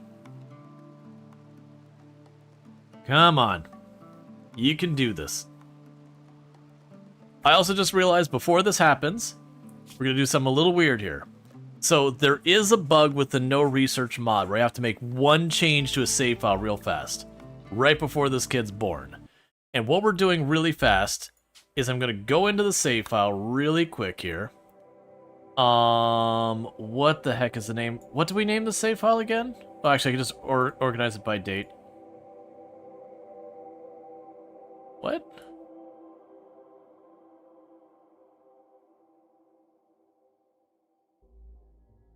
Oh, they're in the wrong order. There we go. Yeah, so I go here, and I'll show you what I'm even doing. So we do display capture. So here's my save file, Olive Garden. I'm going to go open with Visual Studio Code. And all I'm going to do real fast is if we look in this, I don't care about the update notes. We can go here and we're looking for tribe. And you see where it says player basic tribe? We get rid of basic.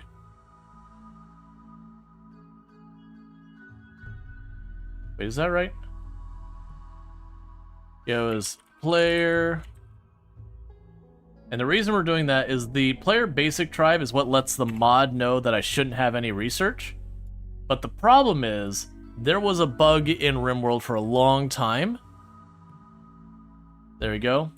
There was a bug in RimWorld for a very long time that children of tribal pawns would not be tribal, which means they couldn't do the animatry or whatever.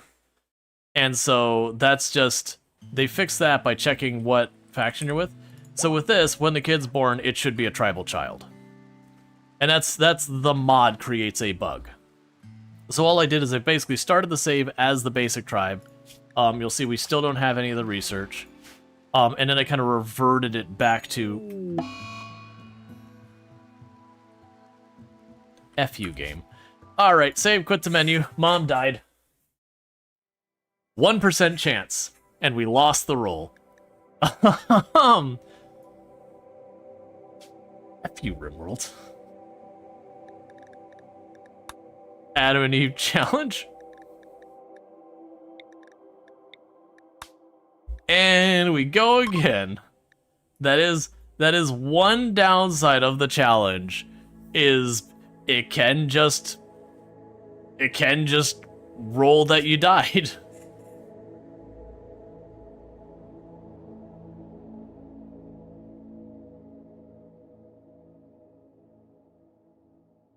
Would Adam and Eve be the hardest? Not necessarily, because we're not talking like, well, so it's got its own kind of hard in that it's, like I said, it gives you a little bit of an advantage right at the beginning over naked brutality, and then immediately takes it back because you end up having these kids that you can barely take care of and all that, and because you're not allowed to take an outside pawn. Like, unless you get refugees to show up. That is one of the things that could smooth out the early game, and that is you get a group of like 4 refugees to show up or whatever, they can just kind of build your base for you, and then go on their way, because you're not allowed to let them join.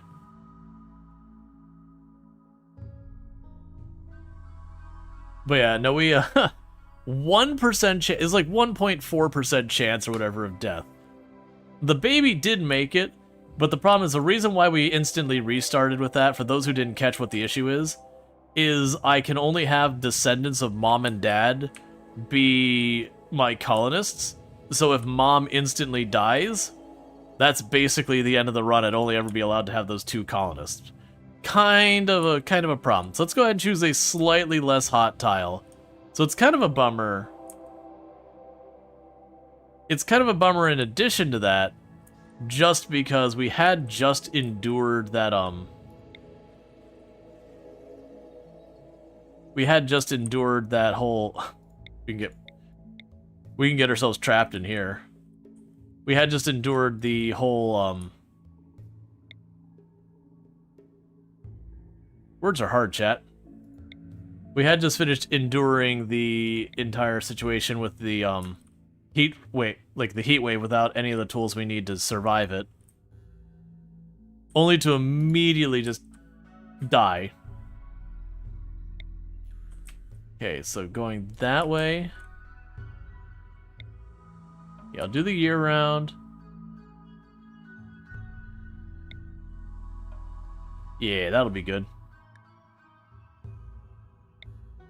Yeah, so they're basically the same temperature for all real purposes. Yeah, I'll choose that one. It's fine.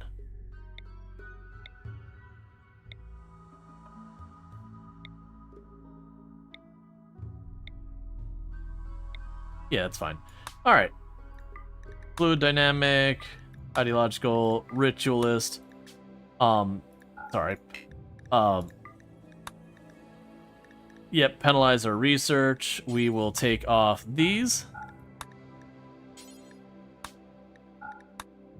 And we just need to check Unforgivable, we'll just get us a complex and goodwill. That's fine. The big thing is that they don't give me a free pawn. If they give us a free pawn, that's something I can't do for the challenge.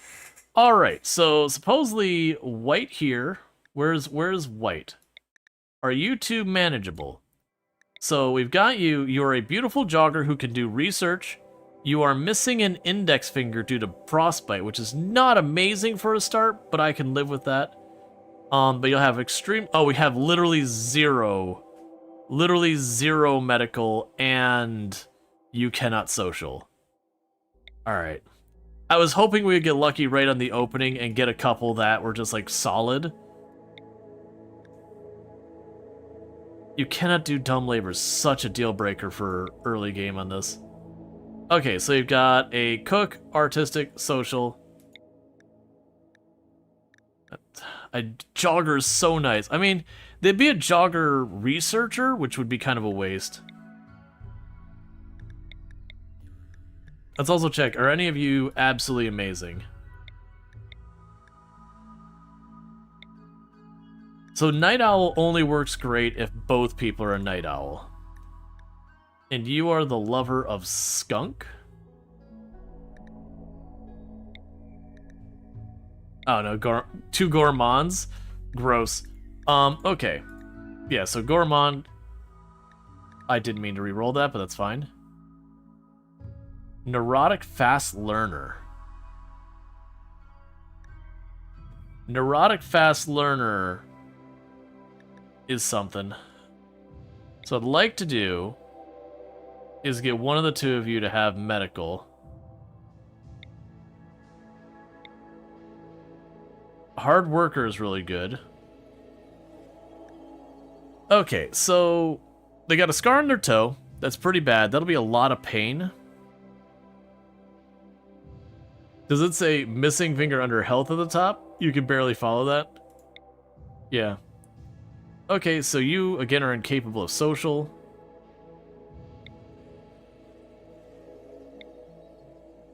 Psychically hypersensitive is interesting for a consideration with this. Yeah, Undergrounder is just probably going to happen. I'm looking for someone that we... Okay, so you've got some medical, you're beautiful. So we got everything's fine here. All this is good here. So we've got melee, construction, mining, so they could do all that. This is a perfect pawn for this type of run.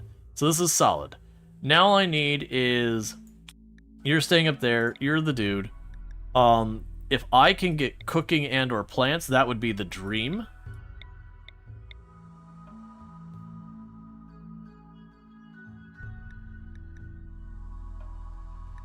So they wouldn't be a couple to start with, but they're the same age and they're both beautiful. So the odds that they romance are extremely high. One downside is they both have passions for melee.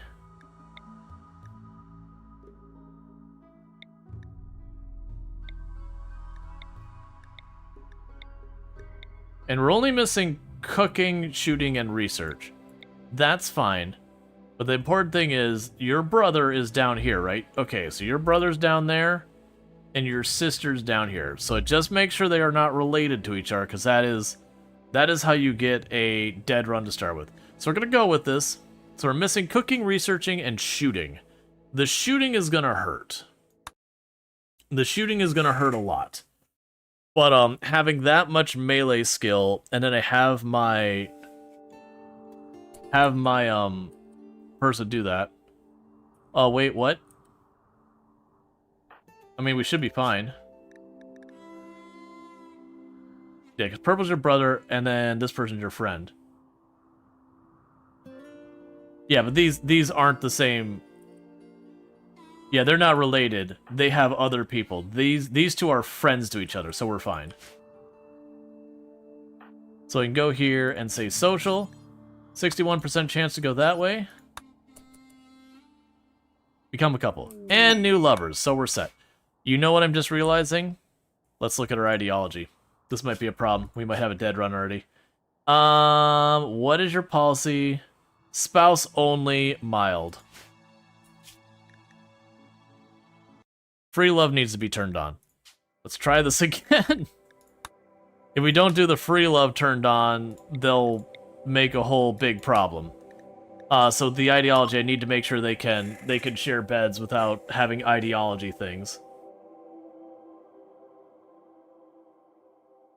Because they're both like, not until marriage. It's like, no, this is, I need you making those kids now. It's a weird thing.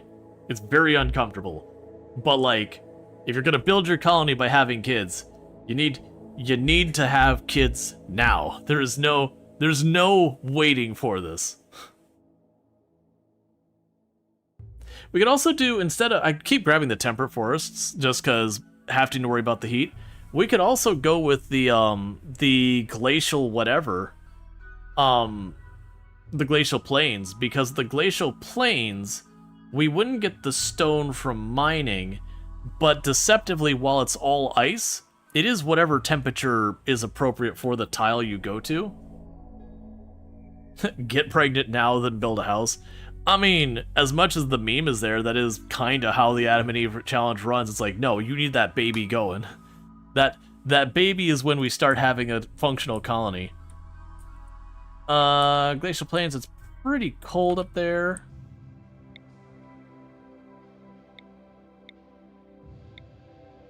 Yeah, because I know they could be closer to the middle.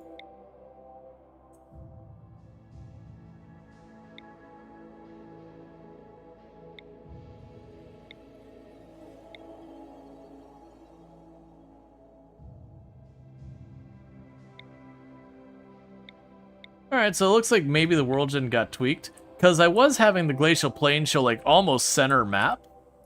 Where it's like, you know, nearly just straight up hot temperatures. But it does look like the Glacial Plains are showing up, like, right around 30 days. It's like a spot of really cold. So Scarlands would be awful.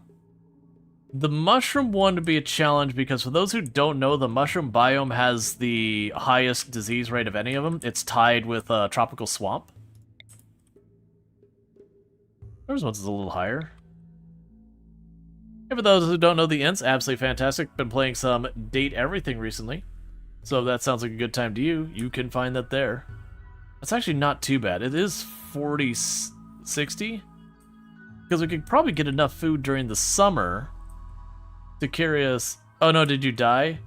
You did not die.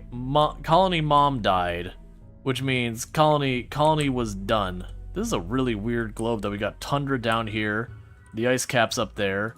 We got like normal forest up there. This is a weirdly generated map.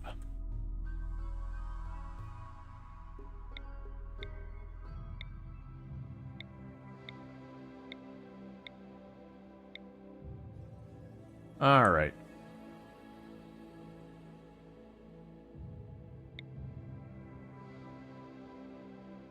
It's a really weird map. Trying to find some coast that's not. Can't path out of there. Can't path out of there. Alright, that'll work. We could just find somewhere along here. Yeah, there we go. Mountain coast, year-round grow season. That's fine. I wanted to try and find a component stockpile. Yeah, we're not opening up with that with our lack of weapons. Okay, so create this. Ideological, ritualist, extremely slow, and where is that bed? Free and approved. There we go. Now we're not in a bricked run. Cool. And you'll discover an ancient complex. That's good.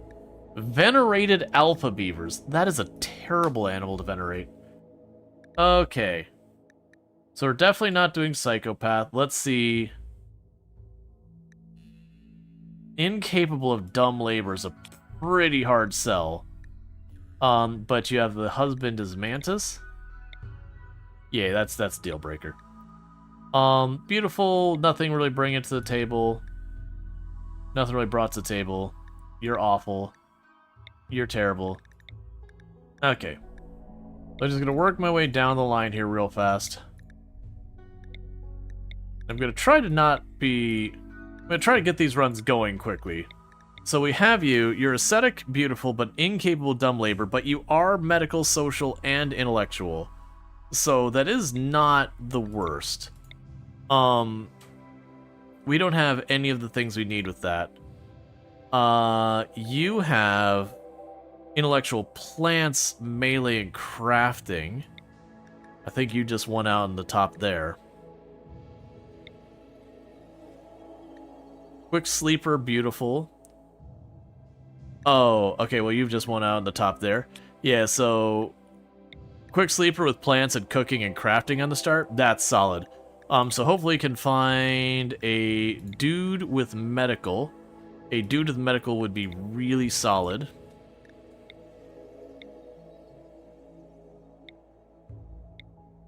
Come on. And the only reason we want to kind of go out of our way for medical is just the fact that otherwise what we would run into... But they're already lovers. Which is ideal. So these two are already lovers right at the beginning. Oh wait, no, they aren't. What? Oh, you two are lovers. Well... Who? Because I'm willing to take a pretty big negative for them to already be lovers right at the beginning. I'd really like to get just a little medical. Because otherwise what happens, you just get hit with malaria, and then it's just, the run's over.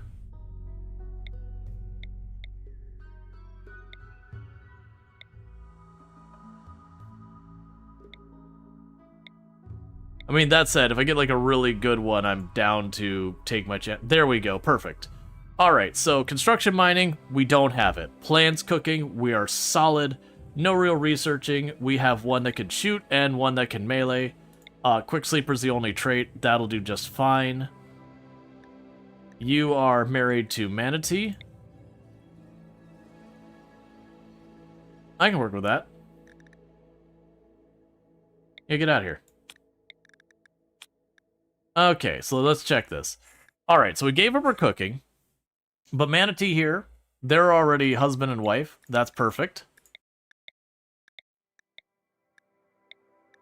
Yeah, so we're already married couple. Our combat skills are actually pretty respectable on this one. You can construction and mine. You also can plants. You can really plants, and you can do solid medical. We don't have a cook. That's okay. We don't have a researcher. That's okay. When you do these runs, you're always going to have a hole in your skill set.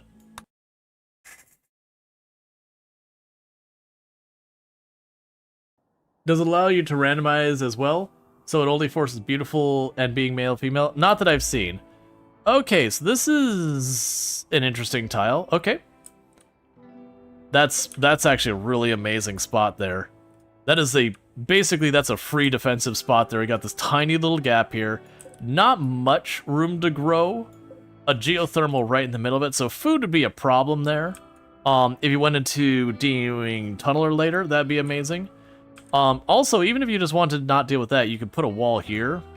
And a wall there. Oh, actually, you don't need a wall there. Just put like a little wall here. And then they'd have to come the whole way around or fight through a wall. This is actually a really good map. I really like the way they've changed the map generation. So with this, we're going to go ahead and make you rice to start with. We're probably going to struggle here at the beginning because I'm not seeing hardly any berry bushes.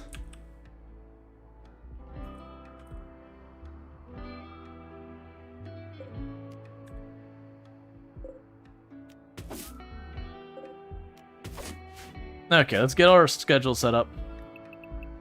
Where is the psychic tree? Alright, so the monolith position here is terrible. That's not great. We can make it work, but that's not great. What I want to know is where's the psychic tree on our map? I would love it if it was like right there. That's reasonable. I could work with that. So we're going to probably be even more unreasonable about what we do in this run. In that I'm going to make sure to have scheduled time for them to do psychic stuff. We'll focus on that later. Alright, so work, we gotta get our priorities fixed. Yeah, and for people who missed what happened, is the first colony died because mom died in childbirth. Bricking the run at the front door.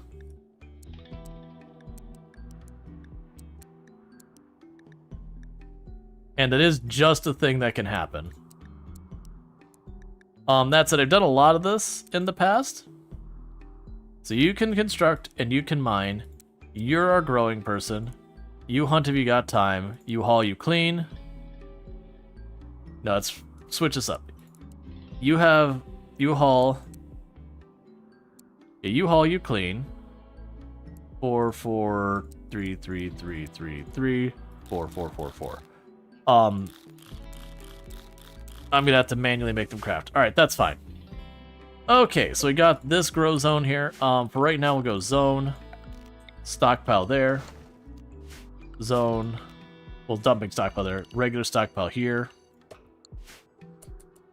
For this one, low prior, actually, that's normal priority. Do not allow rotten, do not allow human corpses. Then go zone, dumping stockpile over there. Just set it to low in general. Okay, and this is not the home zone. That is not a home zone. Don't clean those. Alright, so with that, let's go ahead. We got to start mining in the wall again. We got a bit more mining this time than last time, so hopefully it won't be nearly as bad. And it is one of those things when you're doing stuff like Naked Brutality and the Adam and Eve challenge, all these kind of challenges, it is just one of those things that,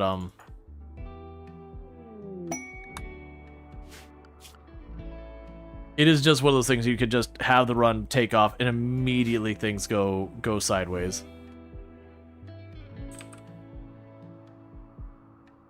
Okay, who is our growing person? You? I'm gonna prioritize you pulling up those two. Yeah, so you can see Manatee here is already going way faster than the other one.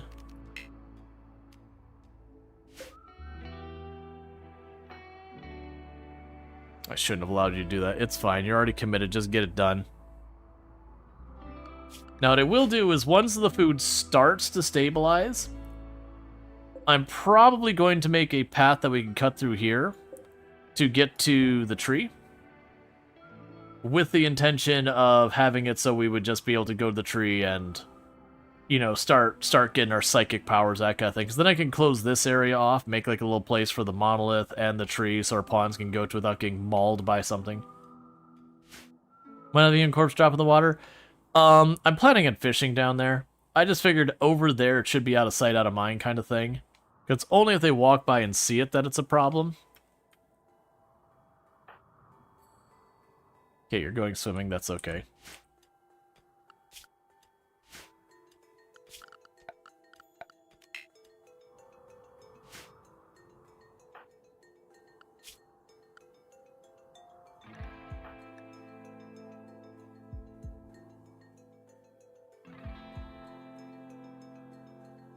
So you've already got a little bit planted. We'll have you harvest those berries real fast. Yeah, this will be one we're just going to slap down the rice really fast, and then we'll get this. This will help also keep me from my normal problem I run into almost every run where I get way too greedy on my on my farm. It's just one thing I do almost every run where I'm just like, no, get more. And that confined space will limit me a little bit, at least early game. You know, obviously we'll have to expand outside of that eventually. But having 1,000 food just piling up for no reason doesn't help anything.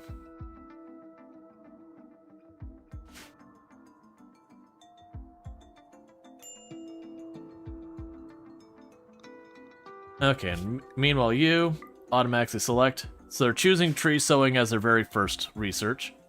That's the random research. And we won't worry about the thing I mentioned, the fix to make sure your kids become tribal, until we have a point where a kid is going to happen. Just like last time. Because if we don't do that save file edit, what'll happen is, even though it is supposed to have the childhood story here be like, yeah, tribe child, it's supposed to be this. When you have a kid born, which they won't get the stats, they'll get the one without stats. But instead they'll just get child, generic, like colony child, which doesn't give any of the stats they need to do the basic stuff. The structure, door, plunk that down, now we've got that sorted out. This time I'm going to remember recreation right on the get-go. We can put you there. Production. I'll need them to haul that out.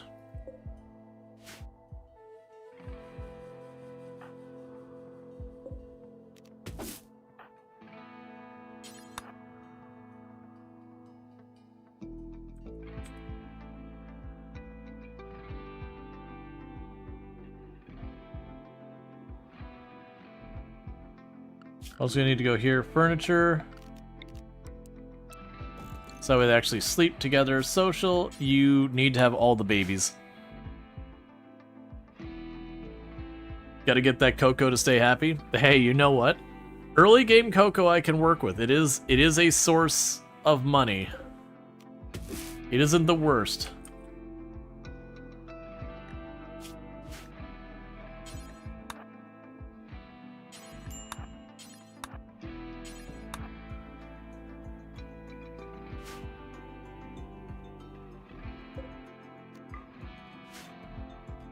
Okay, so I can go here, stockpiles, get that started.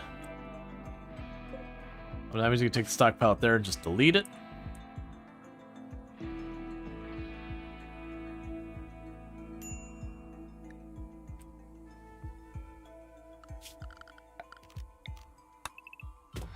I am going to go ahead and start that path across, because running that whole way around, even for just the berries, is going to be a problem. Because they go through the water and everything. We're going to cut a little path here. We're going to put a door there. Later we'll want to make the door stone so you don't just light it on fire and walk around.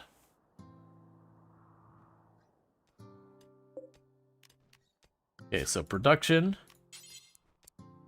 Butcher table. Fueled stove. Oh, not there.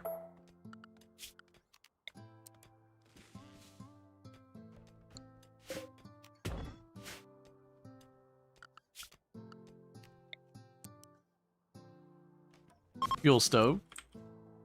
Okay. Okay, we got a visitor. And do we have more berries over there? We do not. That doesn't surprise me.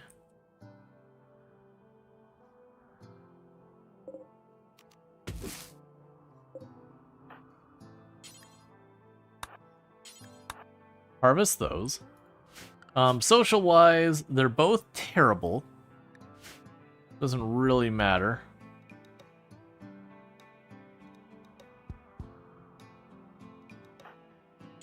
Talk to you on the way back. Yeah, basically what we're trying to write up. Let's see, what is the Adam and Eve challenge? Basically, we start with two colonists, kind of like Naked Brutality, but two people who are a couple. And you are only allowed to grow your colony through the descendants of the people here. So basically what will happen is every one of our colonists will be their kids. So it is very, very difficult. It's actually so it's a little easier to get off the ground right at the beginning than Naked Brutality, because you have two people. but it very quickly becomes much harder because, you know, naked brutality stays hard up until you get like your second, third, fourth pawn. If everyone up to one adult dies, we're allowed to take in a matching second adult, right? Yes. So generally, if we get the run off the ground, and I've never done this before, but we are allowed, like, if we have Adam and Eve here going on, a Muffalo mask, okay. If we have Adam and Eve here going on, and one of them dies, and, you know, we've got, like, 10 kids or whatever, I am allowed to bring one person in to replace that just to be able to continue having kids. I've never actually done that in the challenge, because usually once you get it off the ground, you just keep mom and dad just behind a little bit, keep them kind of safe-ish, and then you're usually pretty fine. But yeah, like that definitely could be a thing. Is there a win condition of the challenge? It doesn't have a specific one. You could argue, like, roll credits. Habsburg? I don't have a clue what you mean by that. Because remember, incest is not a thing in RimWorld. There is technically a way it can happen, but you cannot normally make the make people form relationships with kids. The game won't let you by default. You gotta screw with some stuff.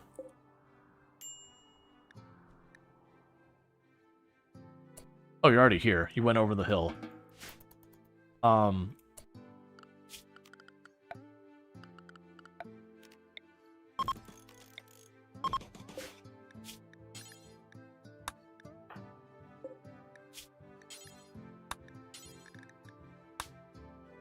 Oh, we don't have crafting too. This is gonna be a fun one. Sure, we could do this.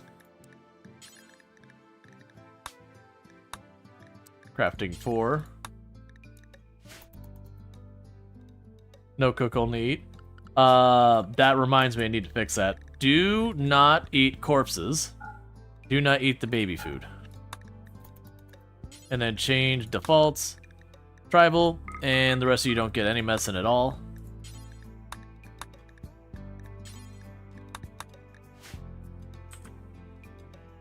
Okay, so we got a couple people starving. We need to get on that. Red. Where do we have more berries you can get at?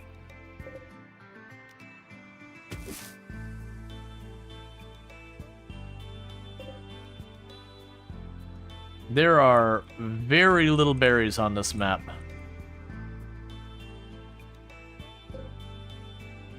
You got a couple of berries way over here.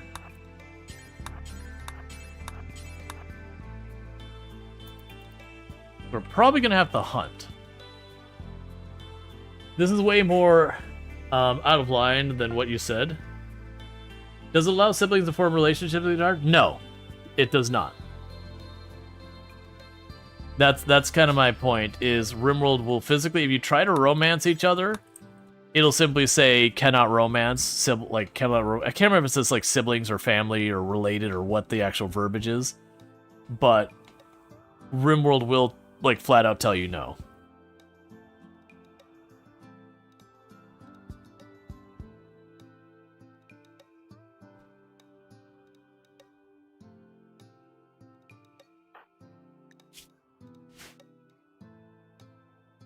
You think it just says incestuous? Yeah, nah, it won't let you. So yeah, so like the whole idea of like having the family and like people getting inbred and all that. Is it a usual thing? Yeah, no, generally,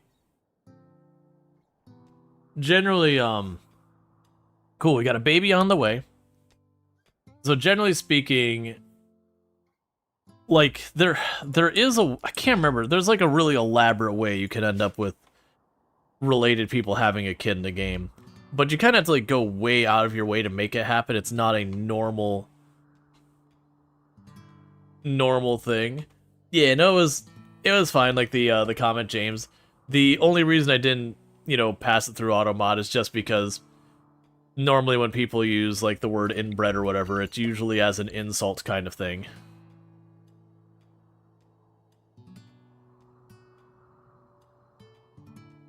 Oh, you're just kicking off automod again and again.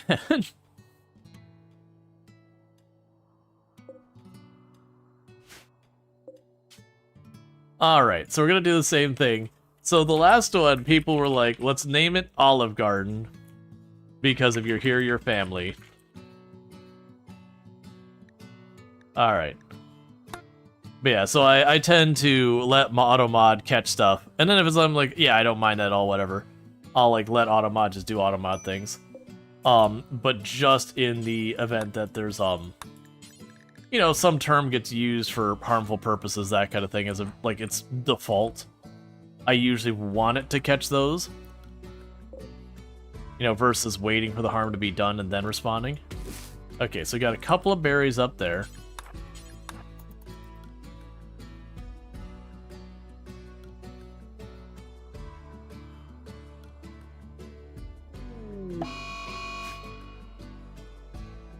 Alright, this is a problem. So, what's realistically going to happen here is we are going to let that run for a minute, then we're going to caravan off the tile, and we're going to camp next door. And the reason we're going to do that is because we're doing random research, no research.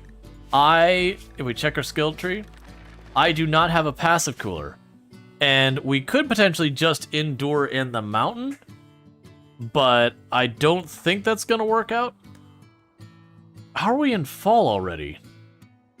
Oh, it's for Southern Hemisphere. Oh, so we're going into winter. That might actually be okay. Because it's only going to get like to 100 something. We can probably be okay with that. The big problem is I'm not going to be able to...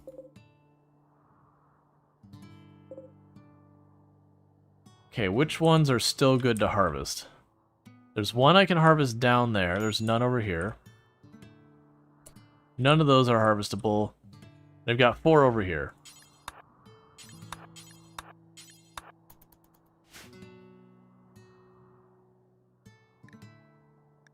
Well, the important thing about the question about is it too hot is what's the humidity here? I'm assuming high because that's like the ocean.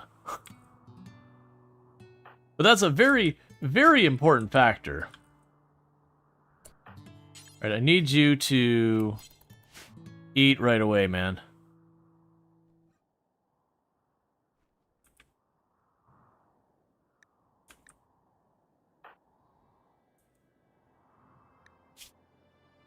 That morning sickness is going to do you in because you're moving really slow.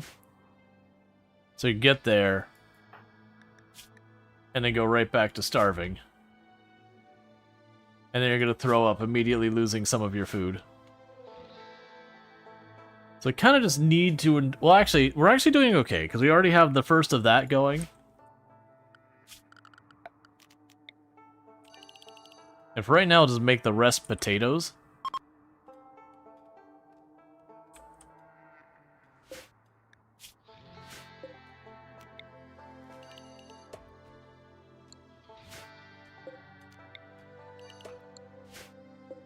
Okay, so we've got that. You need more wood.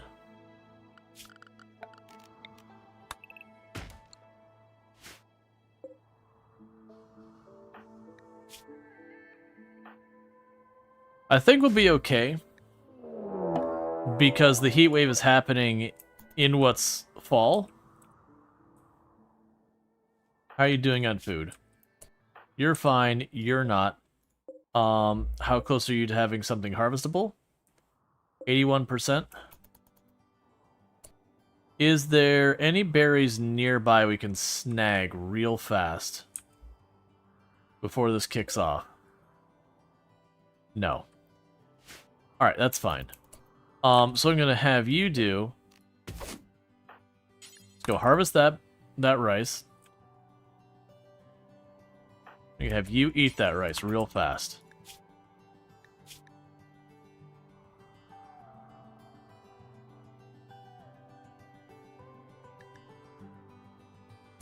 We didn't make our weapons. I didn't queue up to make our weapons. Be terrible at melee. You're decent enough to be a problem. Can I get... We're both terrible at crafting. Try your best to make a club really fast.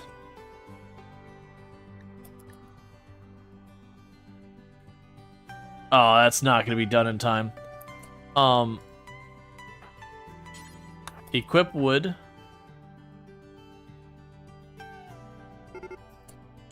Equip wood.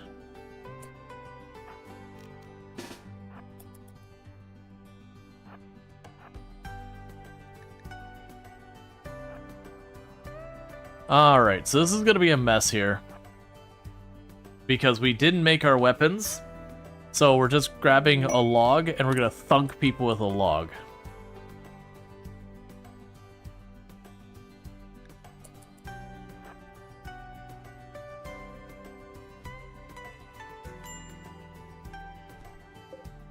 Come on. Go down. Go down. Don't get good hits. Don't get good hits on me, just go down. Okay. How badly did you cut us up? You cut off several fingers and all of that. So this is pretty grim. And your clothes are terrible.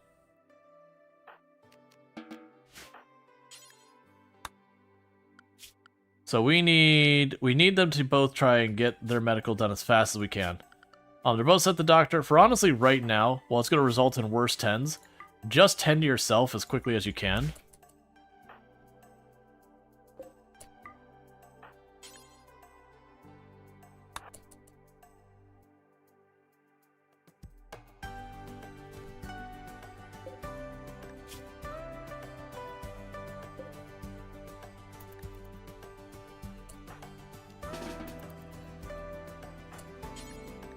Prioritize tending yourself. And you're already tending yourself. Okay. So we got a pretty high risk of infection here, and this sucks because Red lost fingers right at the beginning.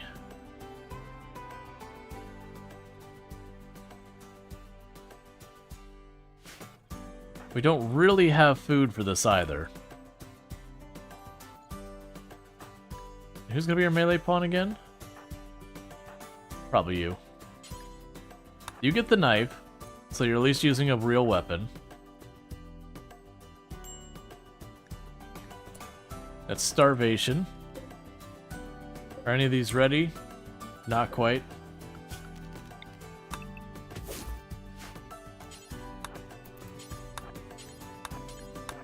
And the reason that sucks is that's going to penalize their manipulation. Which means moving a little slower. Okay, we're not going to worry about the mechanoid signal right now. That's going to be a later thing. Alright, so let's hope when we get to these, they heal fast, so I can get back to it. Yeah, that's 20% reduction to manipulation. Sorry, 16% reduction to manipulation. And the heat wave's done, so that's good news.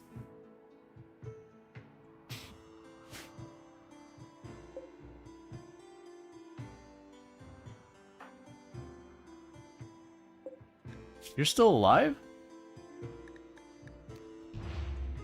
We'll go ahead and strip you. Just in the off chance we actually can use those clothes. They're pretty badly worn. But still. Alright, so good news is we're right about to get our rice up, and once that happens, things will get a lot less terrible. You're waiting on wood.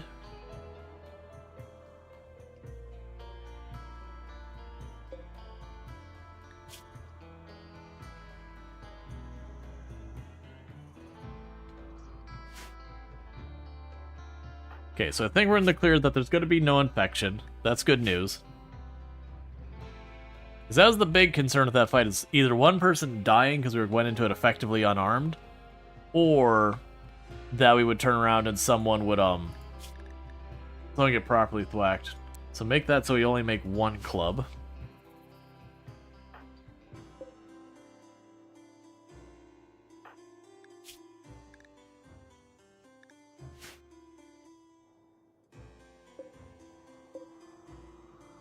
Okay, so they'll be ready to harvest tomorrow. And then it'll be the food start coming in.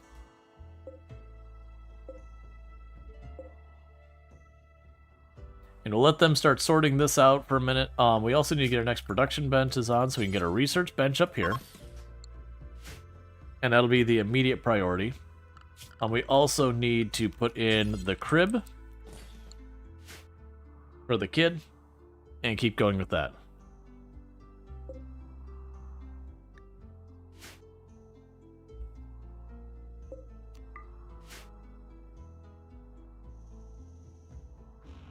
And I definitely feel like we should put a wall across here relatively early, just to keep the animals out of our limited grow area. Okay, if you find yourself with time... Oh, I see. We keep clicking on that. That's why it's being weird about it. Find yourself with time, harvest those. And these.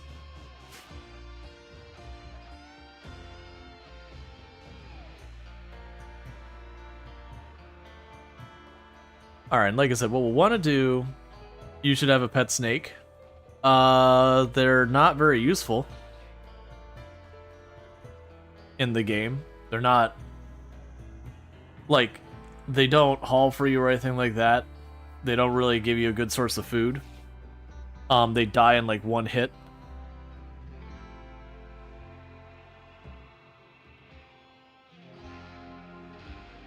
Alright. Meanwhile, we haven't named our people, so Colony Mom, this time, is going to be Infinity Simplex.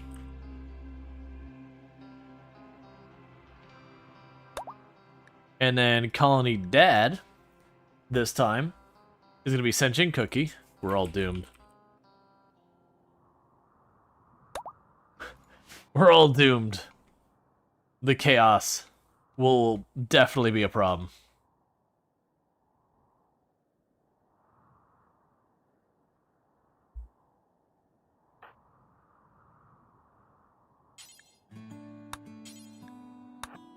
Okay, let's get to the crafting spot and get that club made. So that the next time we actually have a pair of weapons to fight with.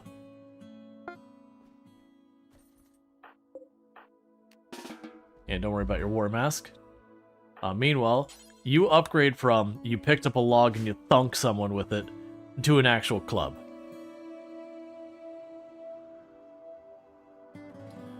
And Mom will pop out lots of babies. Please don't try this or take this seriously. Exactly. That's, I like this challenge, but it's definitely one of those challenges you have to stop and be like, hey, just to be clear, this is around the game mechanics. I'm not encouraging or endorsing the fact that, you know, one person basically sit at the door and just babies pop out in bulk. It definitely very quickly goes into a very uncomfortable place.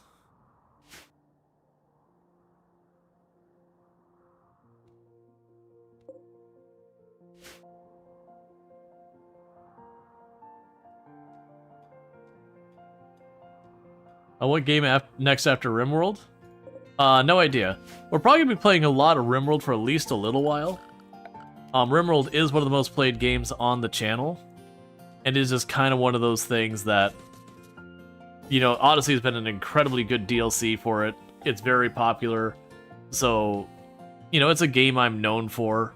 It's definitely time to, like, you know, capitalize on that kind of thing.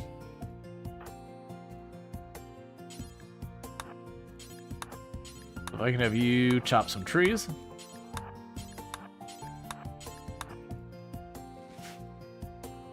So we can get the wood in to finish these benches. And then with that, we'll be able to get research. We'll go furniture.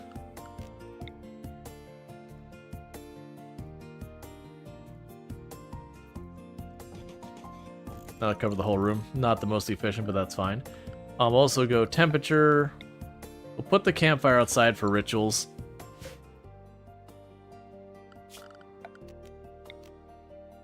And after that,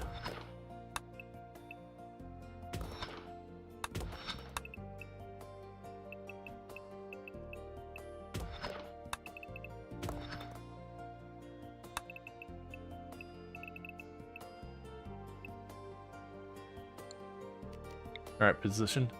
We can go here, 7x7, and grab those. Alright. So work on getting ourselves an actual bedroom and rec room.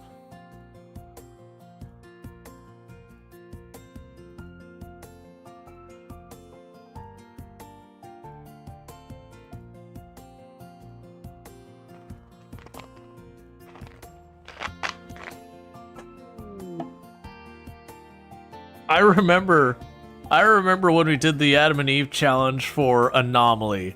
I just forgot about that run. The Adam and Eve challenge for Anomaly. We got the cloning statue, and we're like, okay, does this count? I don't remember what our end consensus was, but what we did do is just give me the Lucy on the get-go. Let's go. I don't have any money. But, what we did do is we cloned Mom, and then took Mom's clone and immediately tossed her into a cryopod, with the idea being that, you know, if anything happens to Mom, you know, we just break out the copy. It would also work for Dad, but we didn't get that far. And also, it's far more likely that Mom dies because childbirth is a whole thing. Yeah, it's like, yeah, it's Mom too. It's like, don't worry, little Johnny. Mom's still here.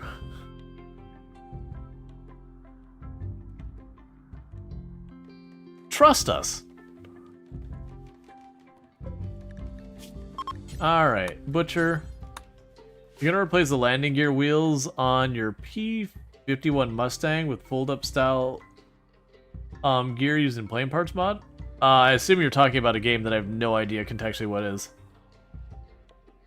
Just mom, mom, mom, and so on. Mom too. Who the heck are these gremlins? I mean, to be fair, if it was a clone that was cloned after, and, you know, that would be a valid issue.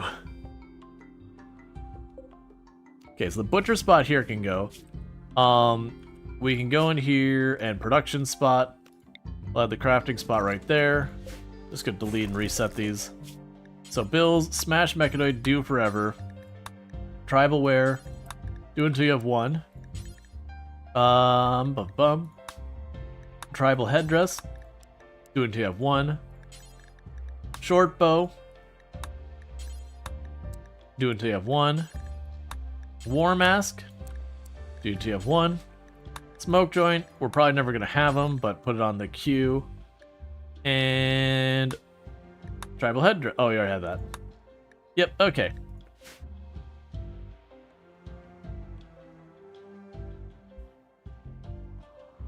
ID the clone was cloned after childbirth.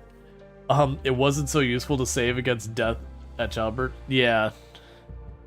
That actually makes me wonder, if you have a colonist who is pregnant, like right about to have a baby, and you clone that colonist, will they both be like, you know, in their third trimester kind of thing? Because I think they would. I actually think it would bring it across that way, which is a weird way that you could kind of accelerate the growth of your colony, which would be unrealistic because you'd have to get the cloning statue, which is usually not something earlier. Let's see. Space engineers at a World War II style prop engine warplane. Okay. I'm glad you enjoy Space Engineers. At the same time, I was like, I have no idea what you're talking about, like, going on. Because I've played plenty of Space Engineers, but at the same time, you know, when you're doing all sorts of modded stuff and all that kind of stuff, it's like, man, I don't know what's going on here. All right, let's go down here, because we haven't planted that. We're gonna swap this area down here. We're gonna make it corn. The reason I'm making it corn is less labor for more nutrients. More susceptible to stuff like blight, because it grows a lot longer and all that stuff. Since it's a clone status, I'm gonna clone the pregnant status. Let's see, it clones most headifs. It does not clone bionics. It does clone Luciferum addiction. I never thought about the bionics. Like, obviously it wouldn't clone those. But usually when I'm doing, like, anomaly stuff because of unnatural healing, I tend not to get into a lot of the bionics. because someone loses their leg, you just walk up and be like, and it's back. And so, for me, usually my first move into bionics and all that is strictly because someone gets their leg or arm hacked off, and they're like, alright, well, this is my whatever pawn. I can't have them running around at half speed or whatever. You know, you shove a peg leg on there, and then later on you get your bionics. But with unnatural healing, you're just like, yep, solved, get out of here. It does clone Luciferium addiction? Yeah, that's what I figured. But it does make sense it wouldn't bring the bionics. Unnatural healing not showing up for 7 years of playthrough? Yeah, there's definitely a lot of playthroughs I don't get it. But where normally I won't just randomly grab or kidnap or whatever pawns, unnatural healing is the exception. Unless it's like truly an awful pawn, and even then I'll sometimes be like, yeah, we're just gonna accept this. Because unnatural healing is ridiculously strong. Cloning a person would give them their natural limbs back though, right? I don't know.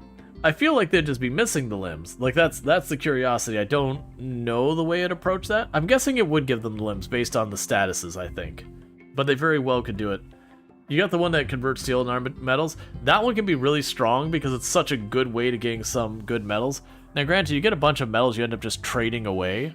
But if it converts it to gold, you just sell the gold and buy steel. You don't think you've ever rejected an unnatural healing? I don't believe I have either. I had one that the pawn itself was like, I think it was like abrasive misogynist or whatever. Like, it was truly an awful pawn. And then it had the penalty where they do the psychic scream that puts everyone to pain and makes them fall over. And the solution I came up with was I put a cryopod in my hospital, and I put them in the cryopod. And when someone needed a medical intervention, we'd just open the cryopod, then unnatural heal, and go back in the cryopod, because the cooldown does tick down while they're frozen.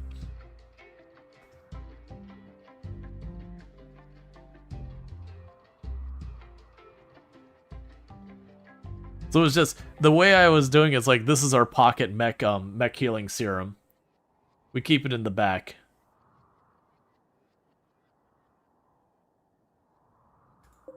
So what I slowly do is wind down this field from the rice into the things that you plant and leave it for a long time. And then start clearing up our schedule.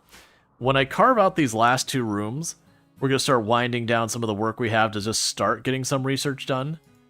Realistically, that research is going to drag for a while. That's very clever. Yeah, it's like, oh, this person's truly terrible, but they have one really good trick that I actually do really want. Okay. Mad Yak. Go to Rual. If your parental generation died out, and we only had kids as adults, would you take a new adults to create a new breeding pair? Yeah, so that's like officially with the rules, the way I put it is if you can no longer have kids, like for whatever reason, something happens, one of your colonists gets sterilized, or one of the parents dies, so you do not have a viable way to have more kids. Technically, when I wrote up the rules, I said in that situation, you would be allowed to take one individual pawn to, you know, get things back on track. I've never actually done it in any of these runs, but according to the rules, the way I wrote them, that is permitted. Because there's just things that can happen, like the game can just be a jerk sometimes, and they'll have like a drop pod land on top of your people and just kill one of your people, like outgo. Or you have the thing where like one shot from like a really nothing weapon just sails across the place and just blasts someone's heart out through their cataphract armor. RimWorld just does that. So I did want to make it so it wouldn't be like, oh, you got RNG failed, get wrecked. And it's the same thing like we had before where one of our, you know, mom died because the game rolled that she died when having the kid. There's like no real counterplay. You can never make it a 0% chance. So it is in the rules. I've never had to do it, because usually the run either dies immediately at the door, or you get a pretty good ways into it where you're like, okay, you know, we took some like serious casualties here. realistically this is a dead run now. But usually it's right at the beginning things go bad. But you can save scum. Yeah, and that's the thing. Like, for these kinds of challenge, because this isn't like... There's no leaderboard or something to be like, I succeeded at the whatever challenge. Save scum it up. Because it is one of those things, especially... Yeah, no, we're in a commitment mode. I'm playing commitment mode. But if you want to do this kind of challenge, absolutely save scum. Scum it hard. Especially the whole thing where, like, RNG, mom dies. Because RNG, mom dies. Save scum that, because there's no play counterplay. That's literally the game rolling dice and you lose. Which, I talked about it a while back that, for Christmas, one of the things my mom likes to do is she'll find like these little card games that you can get for like $5-10 or whatever. So a little card game, little board game, little puzzle, whatever. Just something to play. And she found the Oregon Trail card game, which is kind of an amusing and interesting game and a terrible game. Because you just like put down like your card and it goes, oh, well you have like, I can't remember, it was like an event or whatever. And it's a negative thing that goes, okay, you had this event, your wagon's axle broke. Okay, you need to have a spare axle card to cancel this, or you can cancel it this other way. Otherwise, it's game over. You're out. But you get some of the events card, and it's like, Snakebite, you died. There's no counterplay. It's just, your character just instantly dies. And so when you get to that kind of thing, it's like, what is my counterplay? What is the part I as the player do? Literally, it's the moment I draw this card, it's game over. And if it's the first turn, I get to watch all the rest of you play. This is crap. Which is why we played it once, and they're like, do you want to play it again? No, not really. I think we actually played 2 or 3 rounds, but it was like, well, it's like, yeah, this is a bad game. Guess you're rushing prosthetics this month? Your melee crafter pod lost their arm to a wolf on day 1? Yup, it happens. Alright, so what's going to end up happening here is we're getting pretty close to time. Yeah, so go ahead and shrink this zone to about half its size.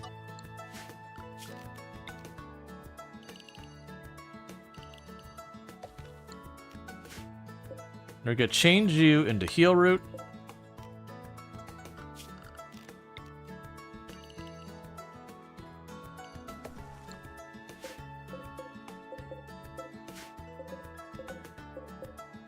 Change you into cotton. And that's to get rid of her rice, which is very, very laborious. To slowly do it. The counterplay is the only way to win, is to not... The only winning move is to not play. Yeah, no, it's exactly, it's like, do you know how you not lose this game? You don't play it. It was, to be clear, so it's one of those games, so if you think about like little kids games, like board games and that, there's a lot of little kids games that are notoriously bad, where if you really look at it, you're not really making any decisions. You roll the dice, the piece moves forward. You roll the dice, the piece moves forward. You roll the dice, the piece moves forward. Like that kind of thing. Like it's just, you're basically just rolling dice until one person wins. You know, and that's an oversimplification, but and they'll have some where it's like, you can choose to go left and right.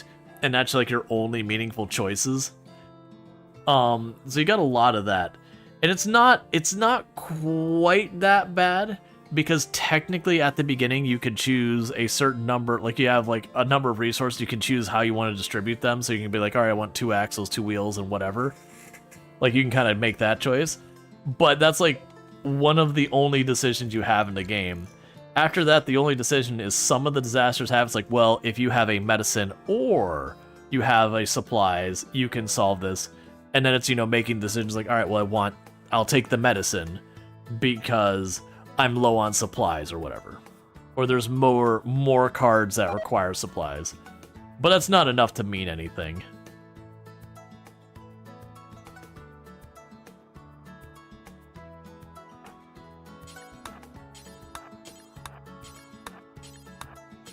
Alright, go chop some trees. Because yeah, what should happen here is they will replace the rice down here with other crops. that'll reduce our labor on here. Truly getting the RimWorld survival experience, immediately loses a limb, and infection, and malaria on the doctor within the first 5 days. Yep.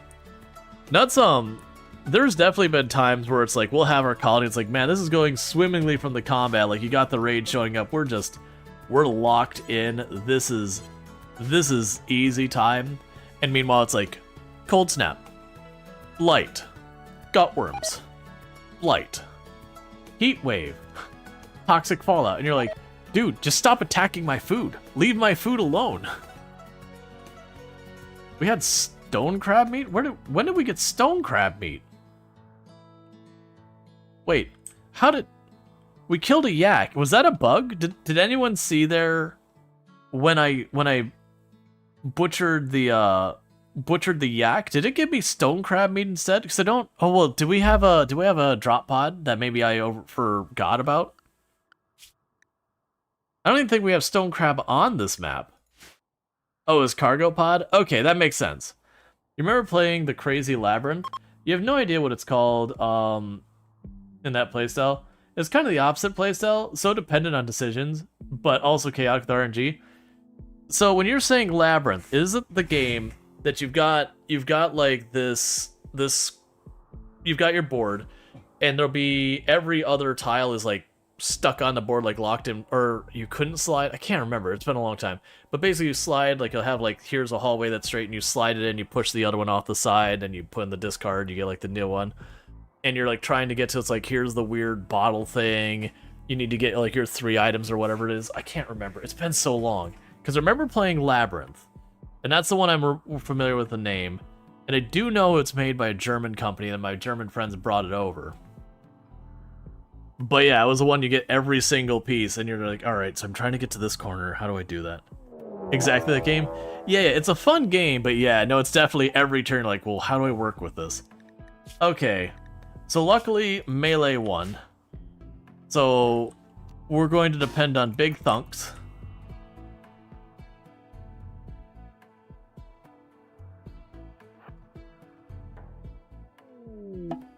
Disturbing vision, don't worry about it. So we definitely need to get ourselves a bow. Go around. Nicely done, team.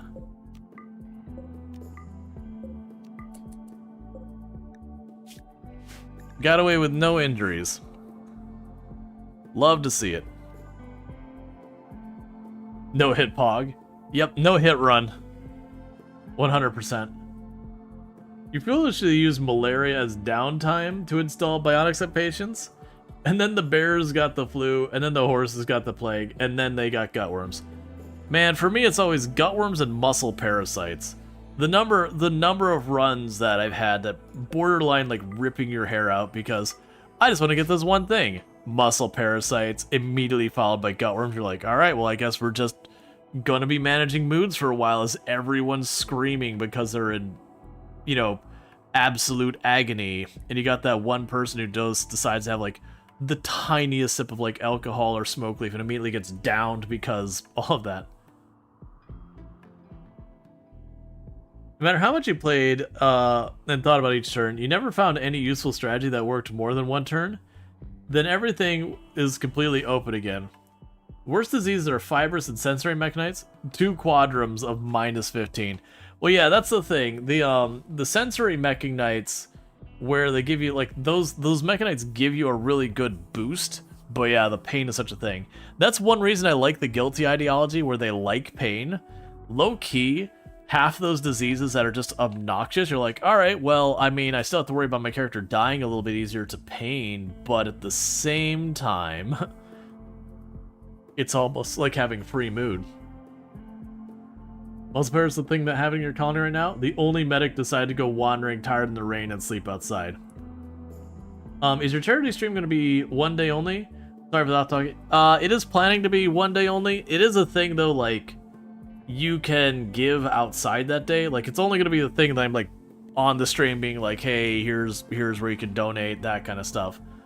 But I'll post it up on the Discord. Normally I have it posted on the Discord by now, but I'll get it posted up on the Discord being like, hey, here's who we're raising money for, here's the link to go, send it. It's a little different this time. They are going through Streamlabs as opposed to in the past they've gone through Tiltify. I don't know why they switched. I actually like Tiltify more, but that's fine. Oh, we're doing a charity stream? Yeah, on the 20th. We're raising money for Games for Love, which is an organization that they make these carts that have like game systems built in it, but they're designed to be able to take into hospitals to easily maneuver between the equipment and be easy to disinfect.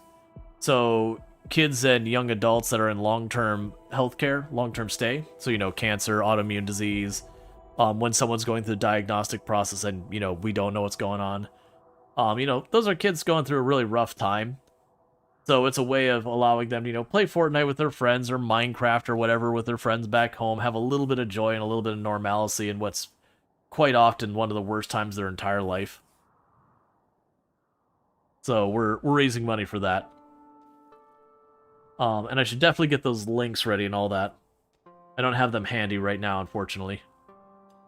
But we're doing that on the 20th, so 2 days from now. I haven't decided what game I'm playing. I'm partly down to just keep playing RimWorld, and we'll just... I haven't decided, because, like, we've done RimWorld where we made it so everyone started with a very high chance of addiction, and we basically went through a therapy thing. We did that for Doctors Without Borders kind of thing. It definitely doesn't feel like a good fit for Games for Love. That definitely feels like, maybe not that one.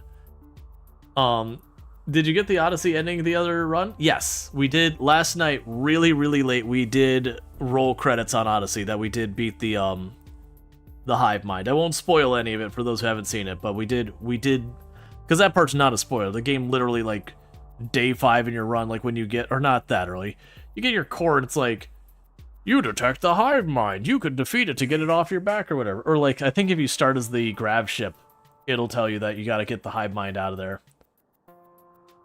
Okay, so we definitely need to change those priorities, because what's happening right now is Cookie is going and... yeah, it's going and, like, picking up one thing, and then dragging it back just one at a time, and that's going to be highly inefficient. We'll get that sorted on the other side. Alright, so yeah, so we shouldn't be planting more rice there. I actually think I'm going to shrink that field even farther. What are we going to plant here? So we've already got the cotton, I believe, down there. We got the heel root. We'll put some strawberries. Basically, I'm trying to get out of rice as fast as we can. Rice is really good for bootstrapping the beginning of your run, or if you're in an area where you've got a very short growing season or anything like that. Rice can be very useful. The big problem with rice, and I know I've said this a dozen times, is as far as like how much time Sentient Cookie is planting and harvesting for the amount of nutrition you get is rough. Corn is the best on that regards, but corn is also the most susceptible to stuff like cold snap and blight, because until you've fully grown it and harvested it, if anything goes wrong, you lose all that time. And then potatoes are the best for when you have not great soil. And then berries are good because you don't have to cook them to avoid a mood penalty. Yeah, nutrient fungus is nice because it doesn't require light, which can be really beneficial. Alright, bear with me, chat. I need to use the restroom real fast, so I'm going to do that, and I'll be back here in just a minute. Thank you again for tuning in.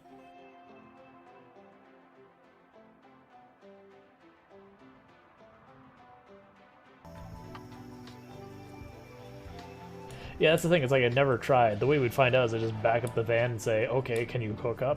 And it either won't give me the option or will. Why? Why? Why? Game. Why? I'm gonna bust up my gas station.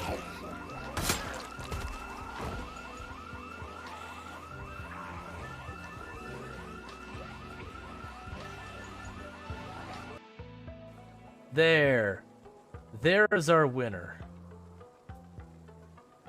Hey, buddy, I need a volunteer. Do you volunteer as tribute?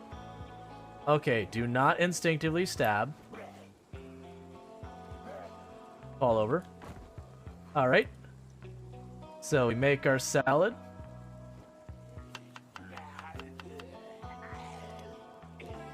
Welcome, buddy. And we have 121,000. Or sorry, 135, 121. So we have beaten our record. Okay. So what happens if instead of going from the tree to lumber mill, we take the lumber mill to the tree?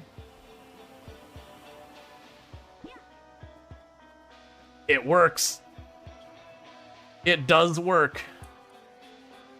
If I just walk through it, does it work it?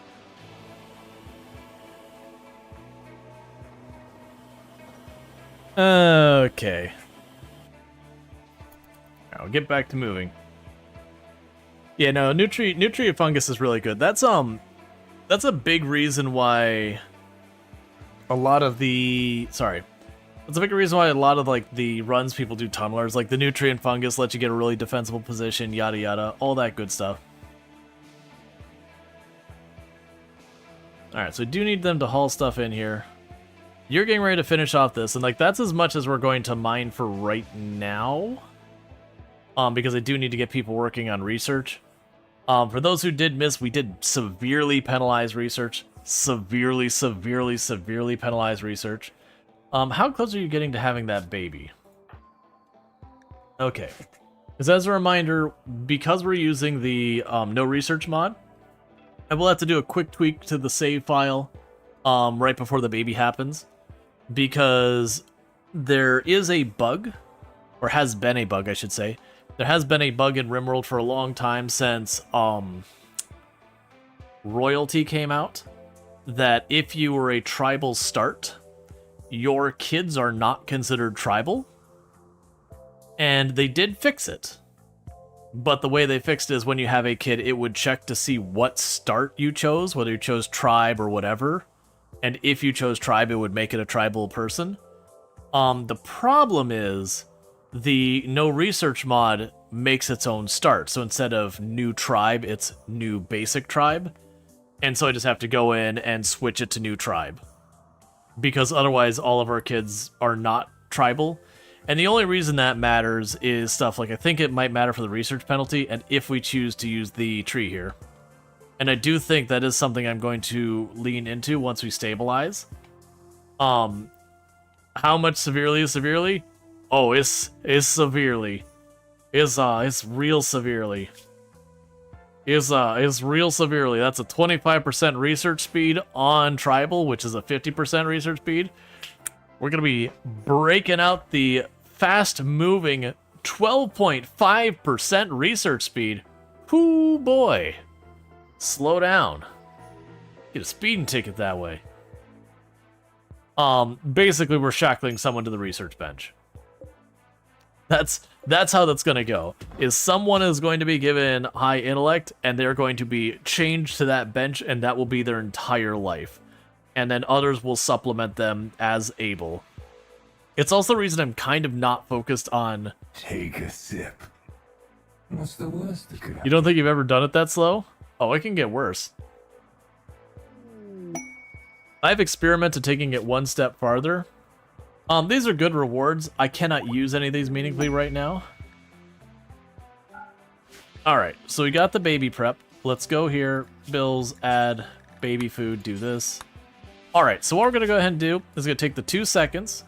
I'm going to fix the save real fast.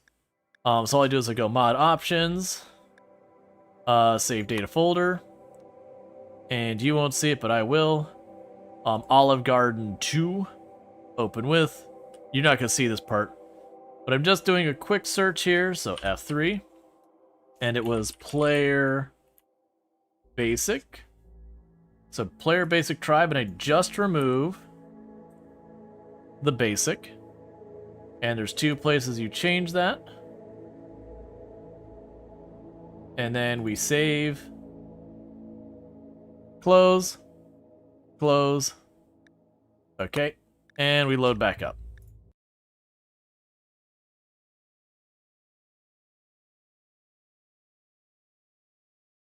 Yeah, that's a challenge. So definitely this would be a run that would benefit from multiple. And again, the reason we did that is there is a bug, and it's a bug with the mod because it changed. Like they used the faction starting name to decide no research. And so because of that, if I didn't make that change, when they have their kid would not be considered tribal, so they would not be eligible for the tree. They're supposed to be. But like I said, bug with the mod, that's the workaround is you just... And for the record, we still have no research. Once you're past the beginning, you don't need that. What happened? It's the mod I'm using, the no research mod. It has a bug that when you start it, it makes your, like if you're starting as a tribe, if you want your kids to be tribal as well, you would have to choose the tribe start. So new tribe. Because of the way the no research mod is, you start as new basic tribe, and so I have to go and just correct that in the files after the start. It's a little annoying. I really wish they would fix it, but it just hasn't been fixed, so whatever.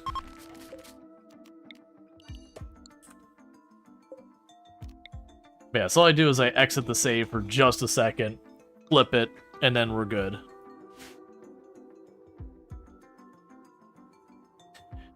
And just showing that, like, we didn't change anything with I mean, it doesn't matter. We didn't change anything with storyteller. You know, it's still strive to survive, commitment mode, all that.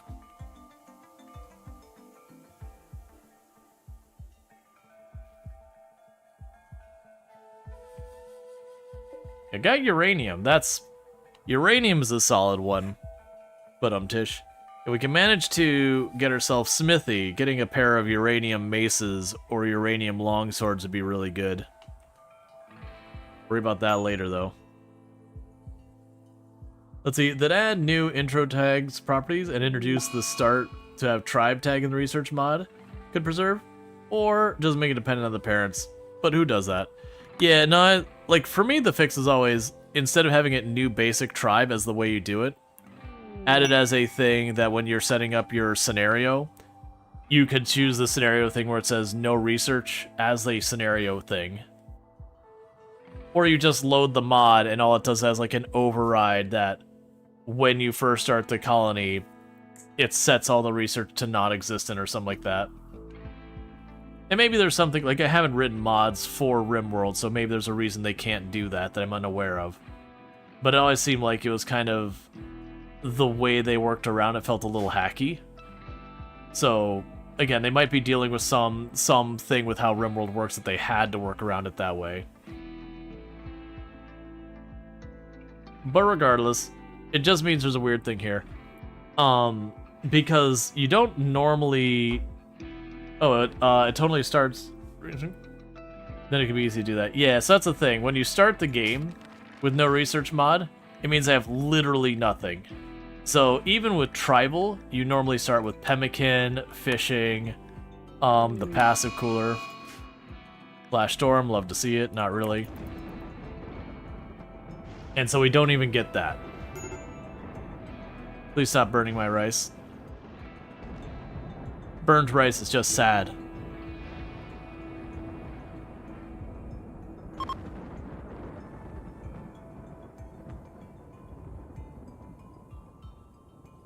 There's things you can make with rice that being a little burnt is pretty good. Cookie, please don't walk in the fire. Are you going for a swim? Is that what you're doing, little buddy? That's up. Change your mind. Was like, swim? No, I don't want to get wet. I'm gonna play some hoop ring instead.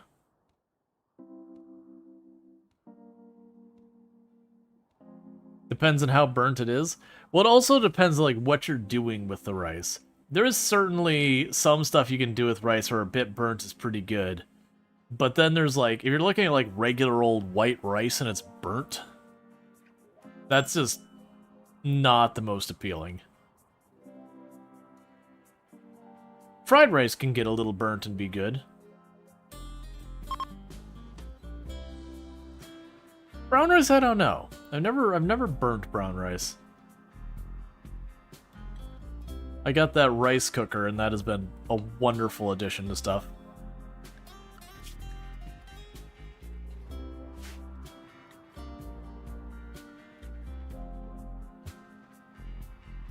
Oh, we're out of wood again.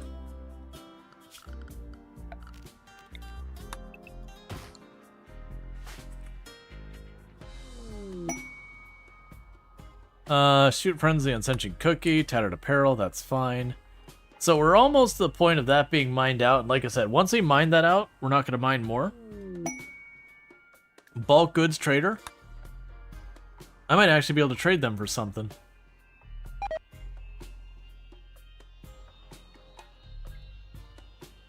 Is the queue going? Yes.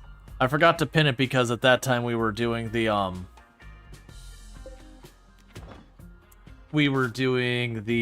voting on what we were doing for the run. Okay, you have social of what? 1 and 2. Okay. So I got a pile of stuff here. Take the plain leather. I'd rather get the money. I don't really want to give up the steel. We're going to be limited on that. At the same time, I don't think we're in the position to... Well, actually, we can give up the rice. And I'm going to get the passive cooler book. And the recreation book. That'll work. So that's introducing a new form of recreation to the colony, which will help with our moods. And on top of that, it means we now have a guarantee of getting the passive cooler. And it'll probably actually happen relatively quick, considering we only have 3 forms of recreation, one of which is books. So we will, by just default, gradually learn the passive cooler. And one of the added bonuses is with this challenge, like normally I would be really worried about, you know, oh, research speed, whatever. The books aren't penalized. So if I get a book with a technology in it, that will just go as fast as they read the book. It's not subjected to the research rules so far as fast, slow, or whatever. But that said, you gotta get the RNG of getting the book with the tech you want.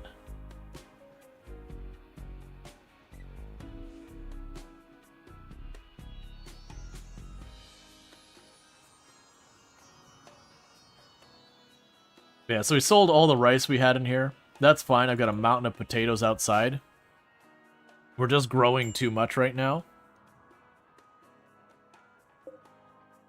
But we've almost got that whole field planted. What is exploding? Oh, I think it's burning some of the new stuff here. Dangerous temperatures? It's not even freezing. Temporary workers. Send a colonist over there for 9 days. So we have 2 colonists, and we could send one of them... No. I have 2 colonists to work with. Mad Raccoon.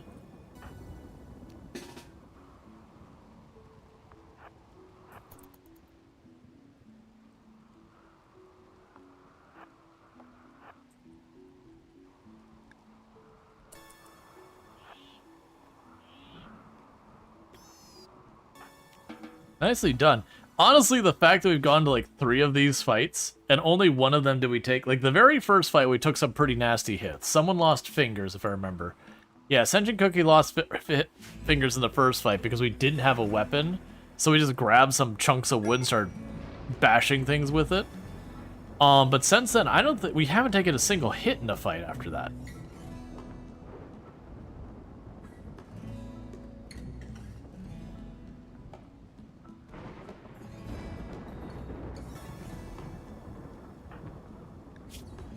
And you're moving slow because you are super pregnant. We're going to do like we did on the last one. We're just going to have like an area that's like, hey, this is the close to base area.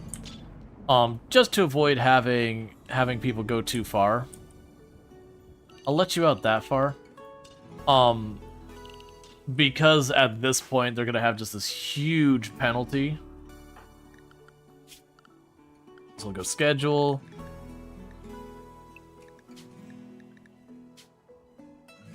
Close to home. And that way what we can do is kids, you know, people who've got movement penalties on them, stuff like that, we'll put all those restrictions. What are you? It's a mink. Did a mink that say it had a neck wound? Had a gunshot neck wound. The mink's seen some things. Who is our cook? Yeah, no, it should be fine, because you'll clean, then you'll cook, then you'll work your way down the line. So when you get up, you should butcher the raccoon, get us some hide, get us a little bit of meat. We need our potatoes drug indoors. You've almost got all that planted, so that'll be good.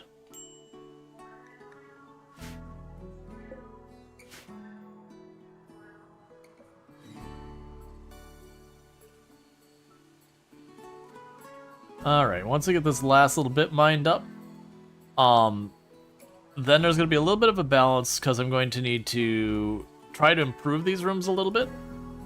But we'll want them to take the time to haul stuff out, get that all cleaned up. Then we might have one person work on smoothing the rooms out just so we get mood bonuses for having those rooms. There we go. That's what we like to see. Cookie's getting their speed of planting and all that really improved. Okay, so you're going to cut down this handful of trees.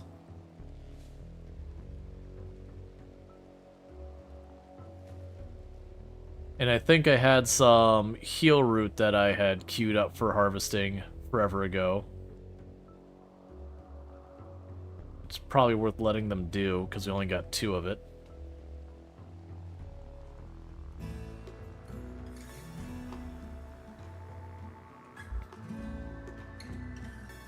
Oh, and we had some berries. It's fine. Yeah, so you're refueling the lamp, so that's alright that. Okay, so we got a raid showing up immediately. Alright, so this one actually has got a little bit of skill in melee. That's not my favorite. I don't like it. But it is what it is.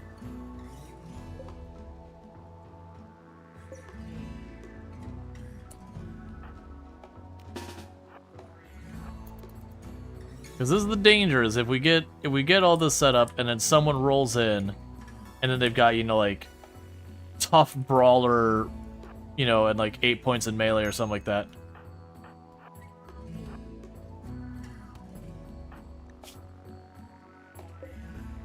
Come on, don't kill Cookie. Don't kill Cookie. Don't kill Mom either. Okay, we're fine.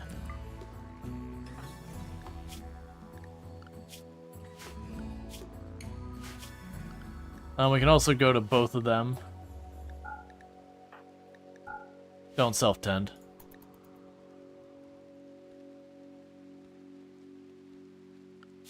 I guess for right now we'll go furniture.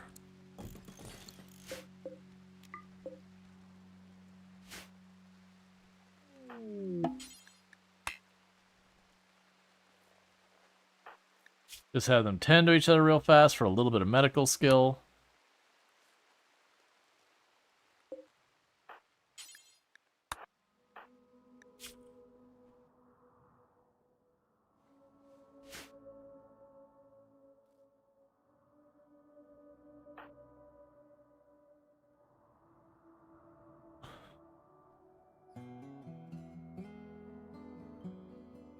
All right.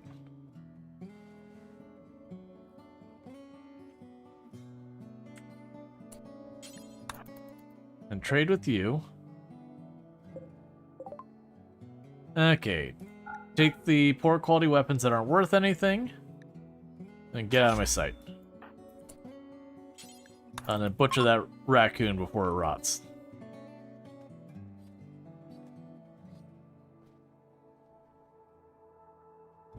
Cool. So both of them got a little roughed up. We definitely got to get our crafting high enough that we can get the bows and all that made, or just get someone to show up with a bow and then finish them off kind of thing. Because it's only a matter of time before someone rolls in who's properly good at melee, where we run the risk of getting, you know, getting killed just from how hard they can hit or whatever. Because it's definitely going to be Sentient Cookie's going to get range, and right now, Infinity is just absurdly high levels of melee for early game. So that's definitely carrying the day. And I think the moment we get electricity, we'll pop the monolith. Lean into that side of things, especially with the ritualist, the ritualist meme. We're gonna want to go ahead and like make a ritual room like for the center back here.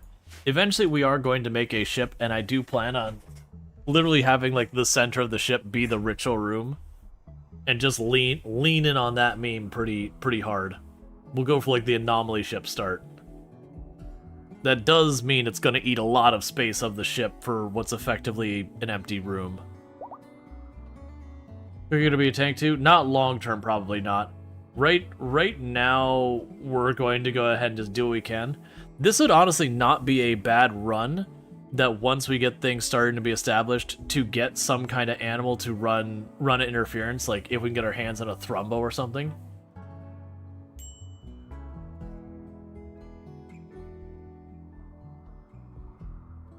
All the baby kicks and punches into your tummy make you kick and punch other people absurdly well.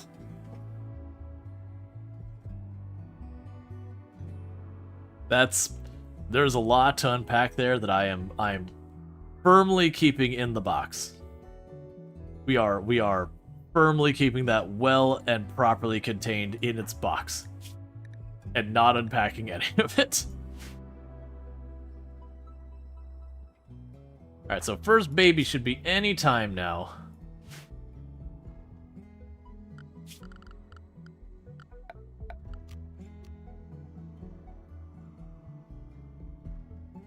Thrombos are just too good. Well, I mean, Thrombos, the big thing is you gotta keep the food supply.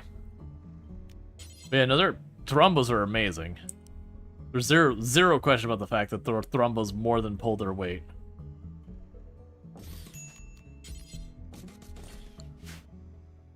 Okay, we can build some furniture back there. Oh, we can reinstall you into this room.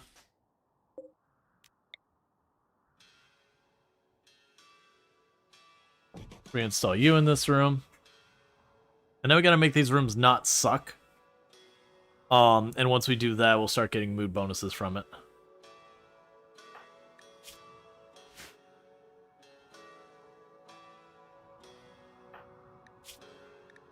Okay, so you're about to be back up on your feet here in a minute.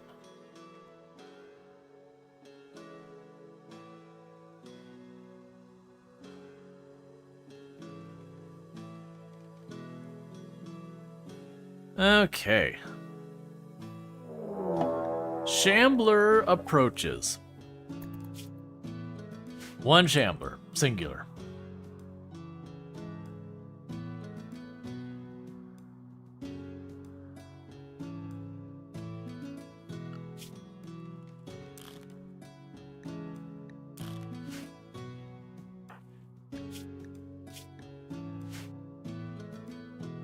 So much morning sickness.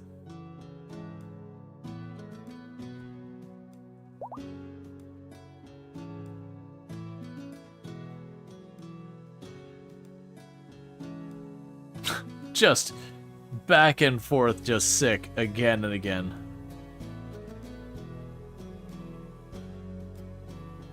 Yeah, no, you can, alright, baby is on its way. Alright, so once again, 1.5 chance that mom dies. 90% chance, basically, of healthy baby, and a, 4% chance the baby just doesn't make it, and about 7% chance the baby's sick. And then we see if we can manage to save the baby with hopes and prayers.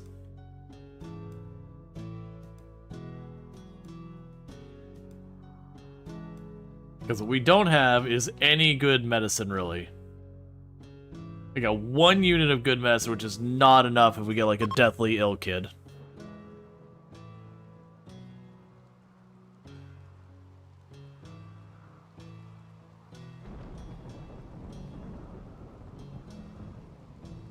Alright.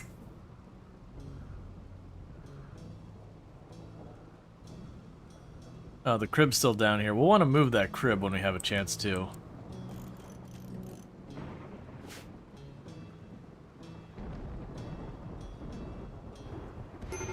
Come on, not curse result.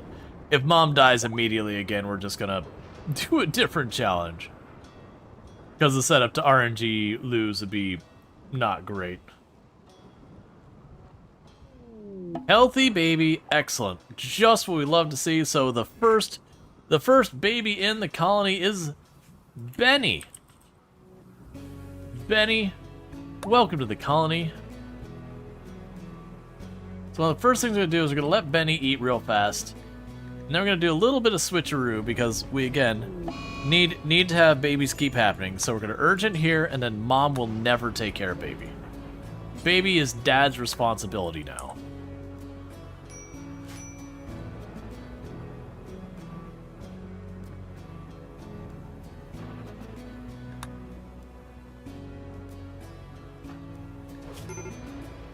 And now is the point that the work around the colony starts to really take a hit. Because now people gotta feed baby quite frequently, make more baby food, all that.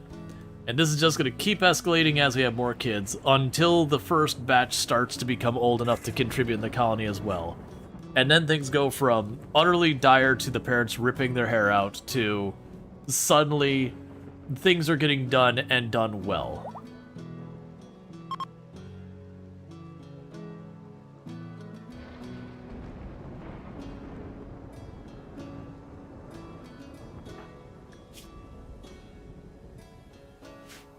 Okay. There's the one shambler wandering around. Oh, let's have you hold that back. Just in the off chance you get hit with malaria or something, we definitely want any and all good medicine we can get.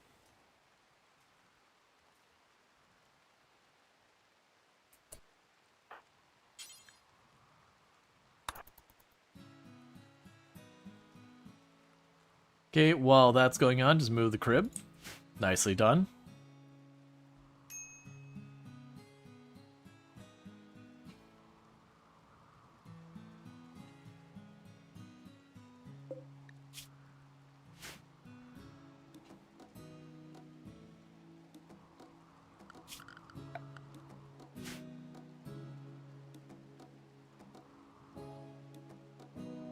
All right.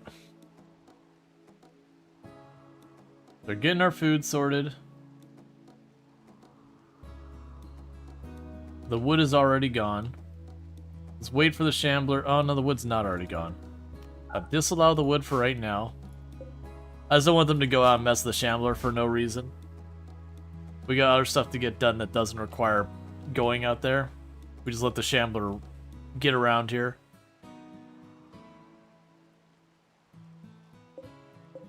There we go. Cool.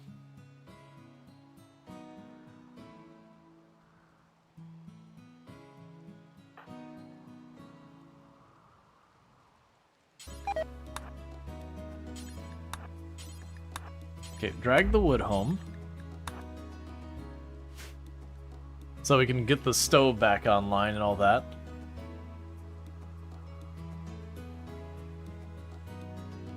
Where are you going?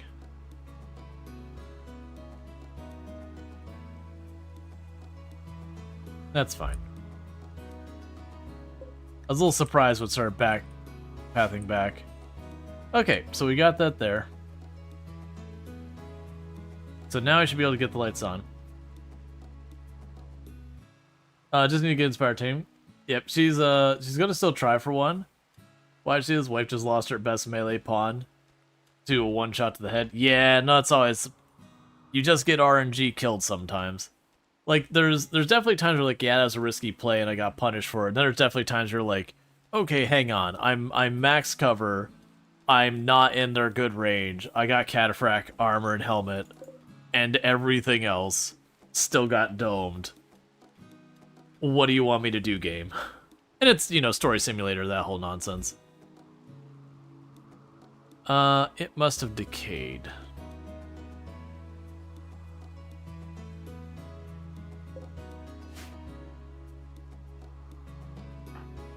So you're going for a swim, that's fine. Alright, so we're gonna let them work on their stuff for a minute, because now that they're done mining, we should start seeing a lot of other stuff getting done so far as getting all the area cleaned up, hauling all these out. Make sure we have close to home. Include that.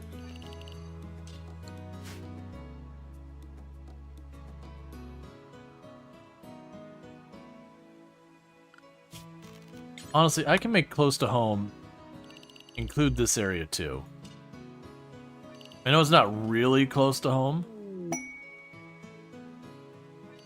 but all that is well within the range that they can retreat if some attack happens. Oh, there it is. It's way down there. That's fine. I don't care. Alright. You heard yelling in the back room.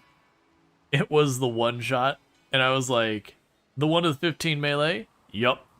That's the way it works. You have like, what is the least expendable pawn you have? Well, that's the one that just got domed from half across the street by a lancer. You're like, cool, man. Thanks, game. That's just the way RimWorld is. Sometimes it just kicks you in the nuts.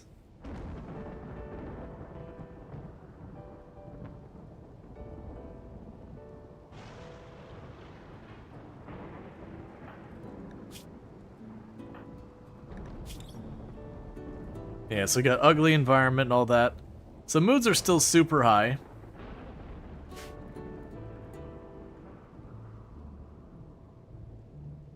We definitely need to get a stool over here. I'll worry about that later, though. Right now, I just want them to keep working on their stuff to hopefully get this all resolved.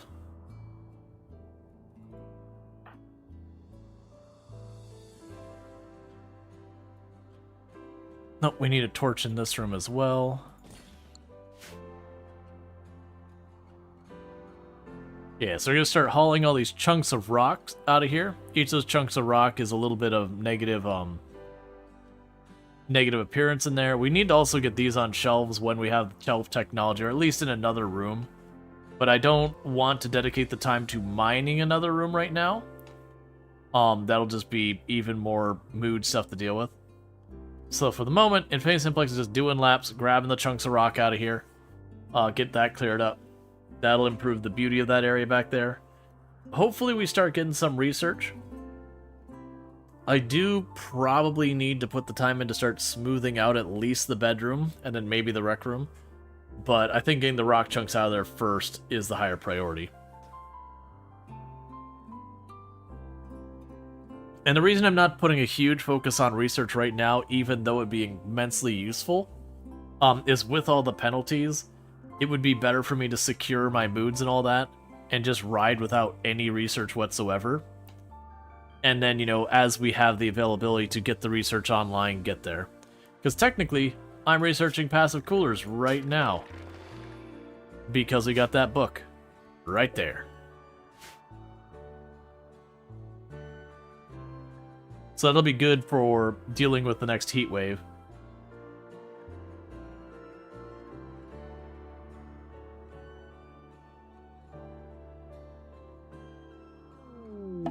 Okay, we got our visitor. Okay, this is just going to be a little bit of a slow burn here. So, the good news is when Benny becomes a toddler, they will then be able to contribute so far as like running around and all that. I usually will focus on trying to... Okay, what do you got? So you give me Foggy Rain, but you are willing to jump me straight up to Masterwork Weapons and a pair of them. So the answer is yes. Because I'll get those almost immediately. Why did you put that way out there? What? Why did you drop that way out there? Alright, so haul these back real fast.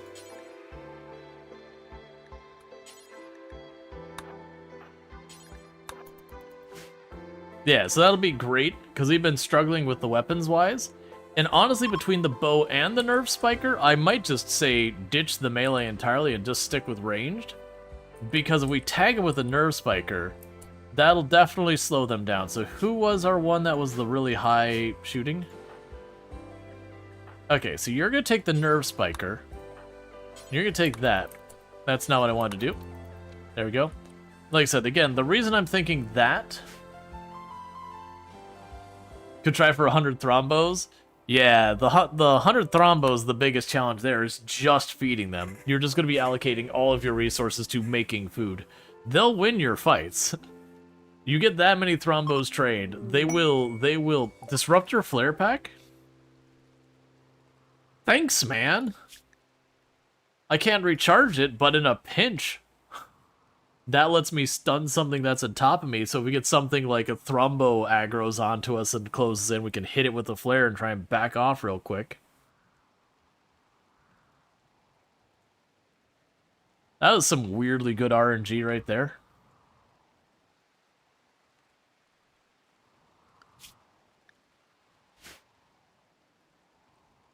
True, yeah, they're essentially organic harvesters that keep up all the crops. You learned the hard way that they eat trees, and they followed your planter around, chomping down fresh cocoa trees. Oh yeah, no, if you're having thrombos, you've got to, like, zone them away from anything you care about.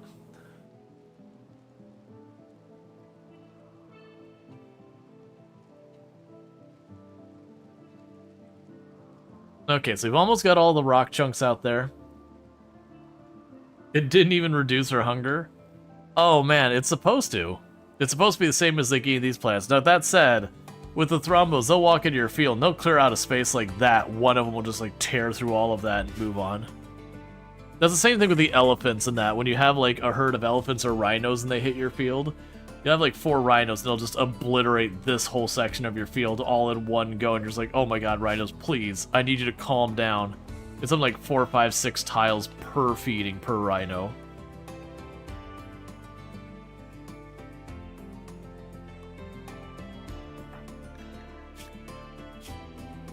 Alright.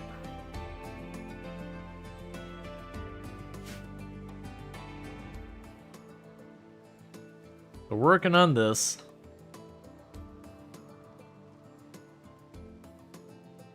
Probably need more wood and not super long. Oh nice, Mickey Mouse type cave. That was not a deliberate one. I do see it though. We just nudged those up and made that a little bit more round. It would certainly be a Mickey Mouse cave. It was literally just, I needed a room in the front for production, and we have roughly the same size rooms at the corners. You're getting it was a challenge run? Your wife should play for fun and relaxation. Unless they're super into challenges. Then they should, like, whatever works for them, they should do that. Okay, so my hope is now that we got all of the stuff hauled, what are our spare people going to be doing? Because we got the haul knocked out, that's our 3. So they would start crafting and that kind of stuff.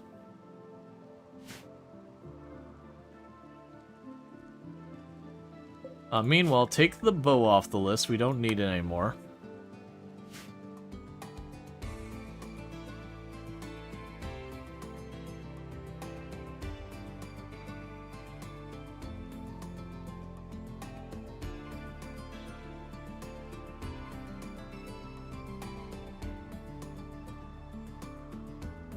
Okay. And what was our ideology? I think we had, was it a ritual for there? Oh, it discovers a complex. That's fine. We won't worry about trying to reform the ideology at all right now. We're good as it is for the moment. Like, I could move it into Tunneler and all that. The problem is if we go Tunneler and then we go to the spaceship, it'd be time to, like, then go and update again to remove Tunneler. Because I'm pretty sure the Tunneler gets really upset about the spaceship. Because I know they have a whole thing being like, yeah, the space thing, Undergrounder has a penalty. My assumption then is if you go into space, it just makes Undergrounder even more upset than normal. Because they're not just outside, they're in space.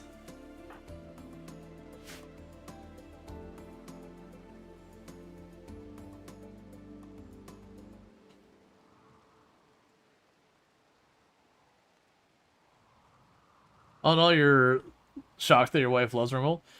RimWorld is a game that very much allows a very wide range of different, you know, types of gamers, playstyles, whatever you want to use for your terms. really lets you have a really, really wide range of people in there. You can set RimWorld to be a fairly chill game. You can make it as sweaty and try hard as you want. Like, you can go and do, like, community builder for relaxing time. Oh, here we go. We're finally getting some crafting done. That's fine. We're only going to do a couple of crafts, and then it'll probably be on to research. Meanwhile, we'll take you off those, because we know you're not going to do that. And right now, as far as crafting goes, I don't care who does it. They both are literally terrible.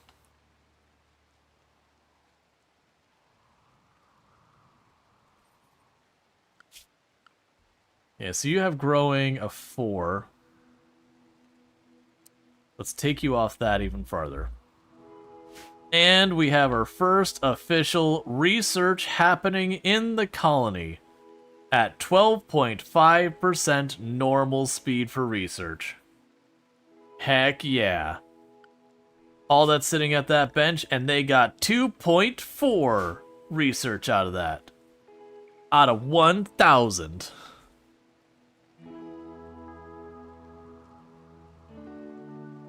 I am just going to do a thing here for no discernible reason, which is to immediately build a second research bench, because I have this slightest feeling that may be entirely necessary.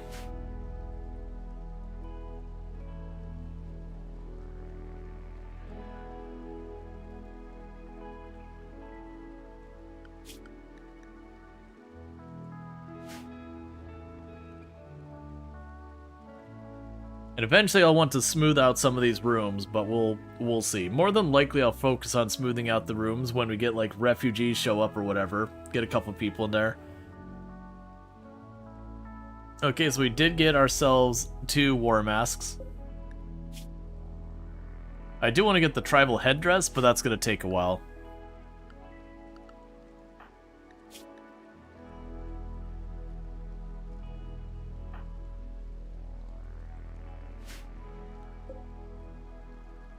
Okay.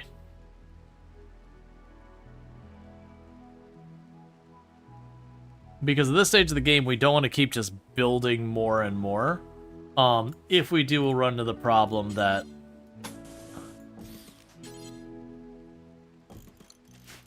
Sorry, if we do keep building just more and more and more, we'll just keep building up our colony wealth before we end up getting enough pawns to do much with it.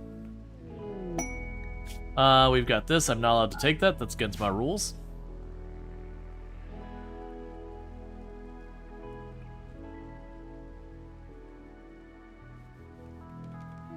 And there's a second research bench.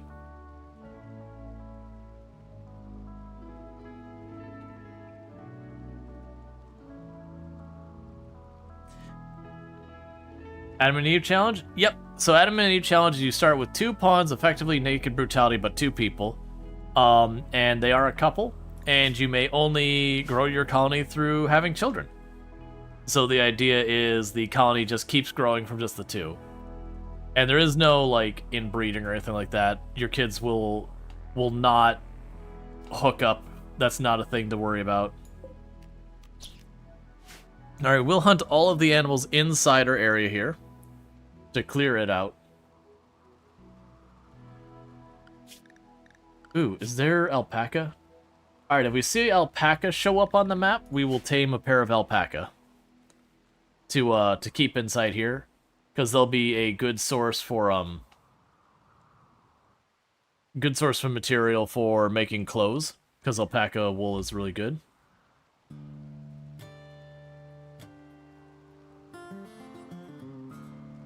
Alright. And again, this is still way too big of a farm area for us, but that's fine. If we have a trade caravan show up, we'll just dump a bunch of food on them.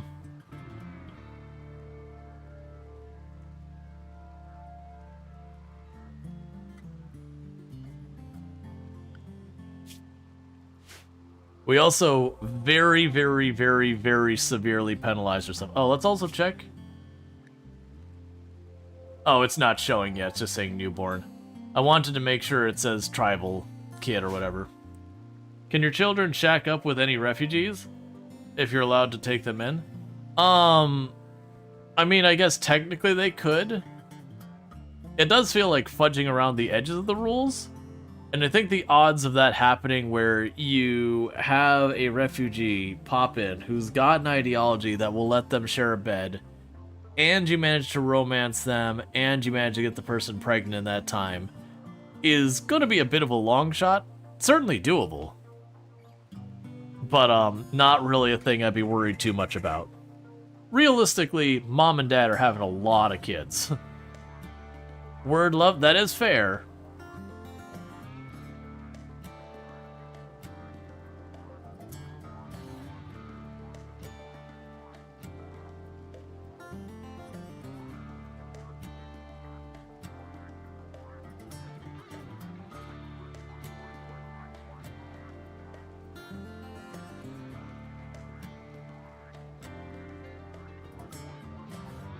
And so you're hauling everything in till we have more to grow. Honestly, even with the foggy rain, they're actually having a relatively successful amount of hunting. Thank you Bulldozier69 for subscribing for 9 months. Thank you, Bulldozer, for the tier 1 sub. That's 9 months, been subbed to channel, so I really do appreciate it. And it does mean a whole lot that you'd continue to support the channel after all this time. Hope you're enjoying your advertisement-free viewing as well as access to the emotes. An anomaly and even anomaly challenge. Yeah, and like I said, when we get electricity, I'm gonna poke the anomaly because at that point we can start really getting stuff from it. We are gonna lean into the anomaly stuff this time as well. We are ritualists in the colony, so we are going to be doing a lot of the spooky stuff in the back. But the plan is, if we do get to the point, when we get to the point of like getting electricity, we will take the time to get the anomaly kicked off, and I will start building the ship with the intentions of having ritual and anomaly stuff on the ship. Did you miss it the whole time? Cool, man. Because that should be a lot of fun to just have the... They'll basically be the Addams family, for being honest. If we think about it, it's basically an Addams family type situation. You got this weird family, they got all their spooky things living in their house. Only in this case, their house is a spaceship. So it's like Addams family meets Firefly or something, I don't know. The crossover you never expected to see, and honestly question why it exists.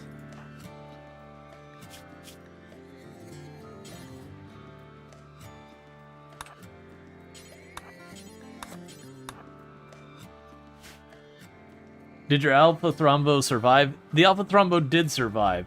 I did definitely throw the Alpha Thrombo into the meat grinder a few times and things got rough. Fully expecting it to not come back. But, you know, we're not going to worry about the Praetor. That's fine.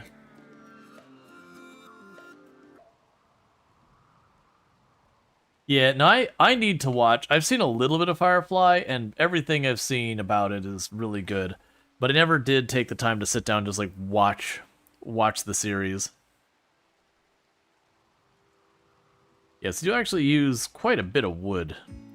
So I guess it's good that my first research will be tree sowing. But it's also short because the station canceled it for no reason. Yeah, no, I remember that was a whole big thing that people were really upset that it got canceled pretty early despite how much positive reception it got. That turtle is just surviving by the fact that there's foggy rain and it's small. The station also aired it out of order. Of course they did.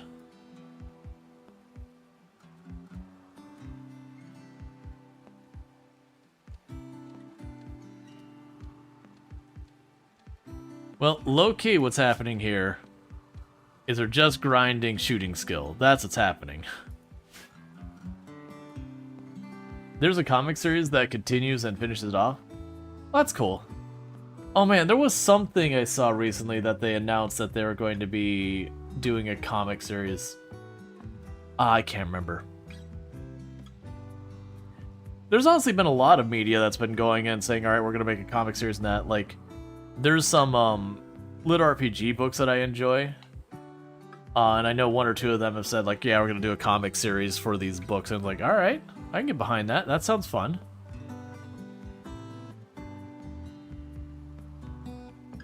Be able to, like, visualize those worlds and all that.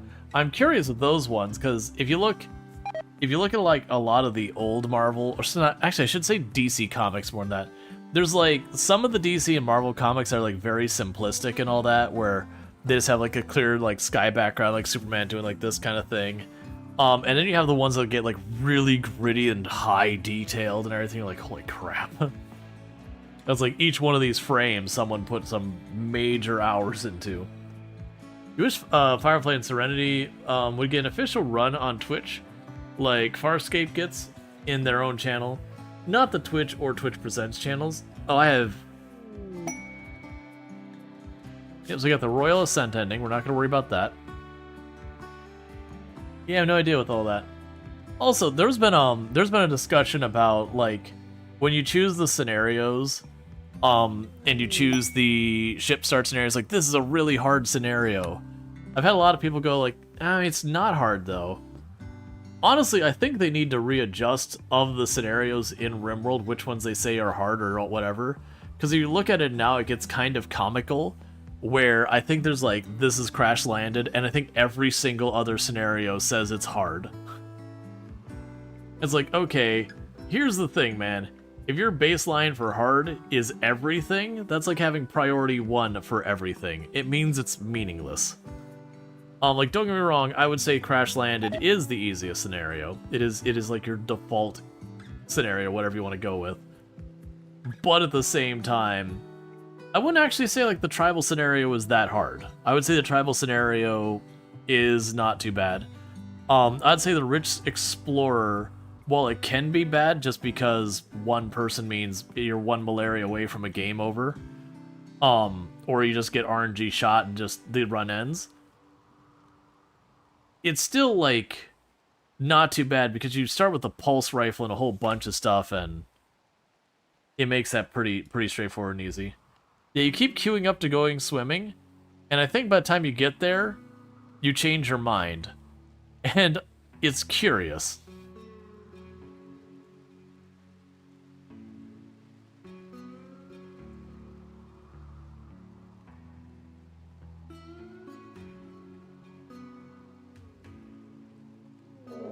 Alright, so we got a Manhunter pack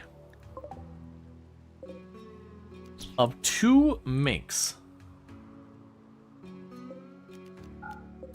We're going to choose to just ignore that because I don't really have a reason to go out there. And with the foggy rain, well, it's probably fine. We'd almost certainly win the fight.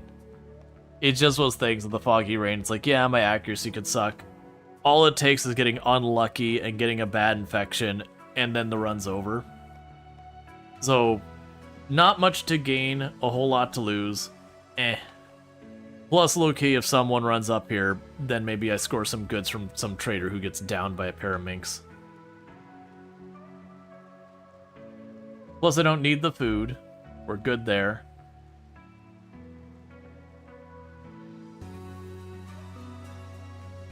The only problem I do have is I'm running low on wood.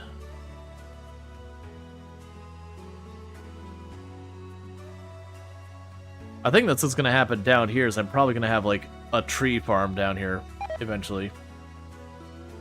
Okay, well, the pants that we stole have officially worn out. We stole some basically already destroyed pants. We're like, yeah, well, we'll just put it on anyways. They're only at, like, 12%.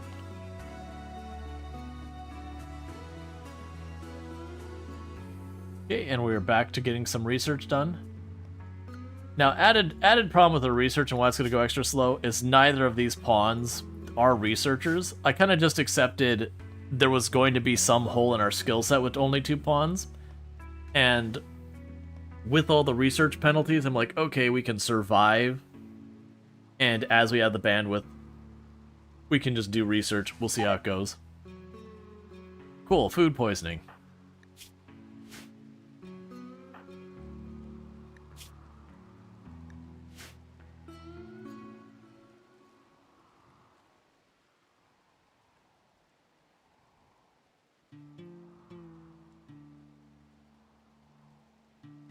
And we're getting some medicine.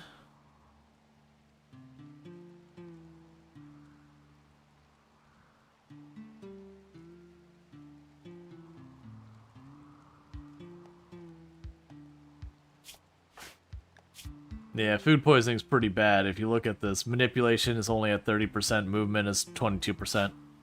That's one of the things that'll kill so many naked brutality runs. Is there a lot of people who go out of the way and be like, all right, I need some combat skills, or I need a little bit of growing or construction, whatever their priority is, and they'll miss cooking, and then they'll get food poisoning real easy, and that's the boat we're in. To be clear, I'm being inclusive on this statement. On the statement right now, we too are in the situation where there had to be a hole in the skill set, and cooking is where that hole is. It's cooking, crafting, and researching. So very genuinely, we're gonna have a couple rounds of food poisoning, but if you get the wrong time that a fight shows up, and you get your food poisoning and then the person shows up, you'll be like, alright, so I got a tough, nimble brawler, ready to rock and roll in this melee fight with this other person who's only got a couple points in melee, and then you run in there with food poisoning, you just get wrecked because your character can barely do anything because they're hardly able to stand because they're food poisoned.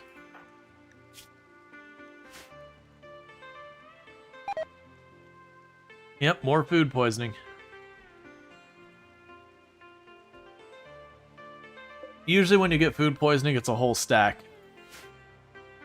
So if you cook 4, you get 4 rounds of food poisoning. And you can go out of your way. Like, one of the things I've done in the past is when someone gets food poisoning, I recognize the stack. I have sat there and been like, no, you're going to eat that whole stack of food right now. You're going to take all 4 hits of food poisoning. Get it done.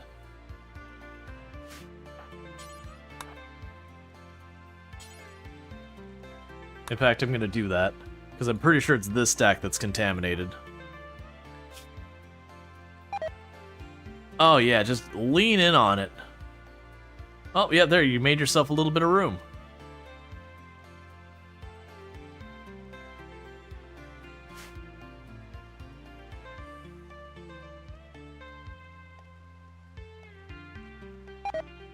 There. So that was all 4 stacks of, improperly cooked food. We just had Infinity Simplex just scarf it all down. Said, I'm already sick, how much sicker can I get? It's not a big deal. And the added bonus is because I did that before it goes over, I don't believe it'll reset the timer or anything.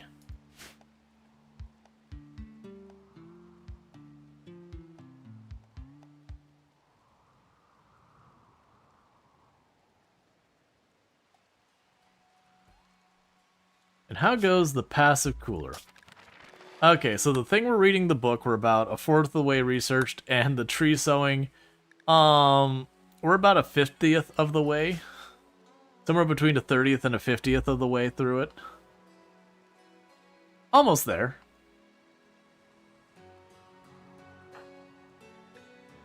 So 3 quadrums. So when they hit 3, they become a toddler, and then suddenly I've got extra hands to work with. If we do start to get an obnoxious amount of food in here, I will have them just not plant.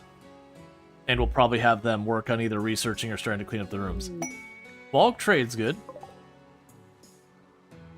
That's fine. The thing I'm really hoping is that we can get a group of refugees to pop in here. We can get a group of refugees to pop in here.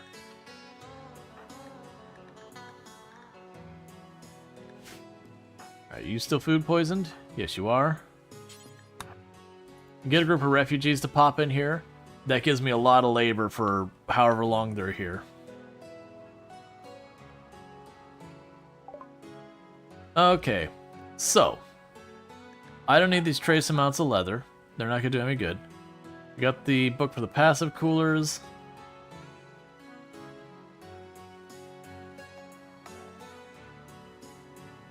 We can go ahead and say, take the rice and the berries, and give me the cash, please.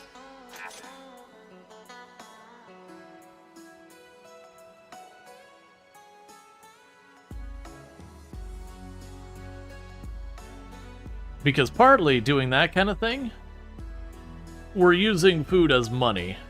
All right, another baby's on the way. You're still not even through your last... Oh, no. Yeah, you're ready.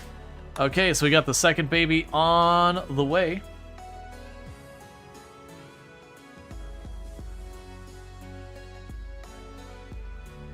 And again, this will just keep escalating. Meanwhile, I need you to cut trees.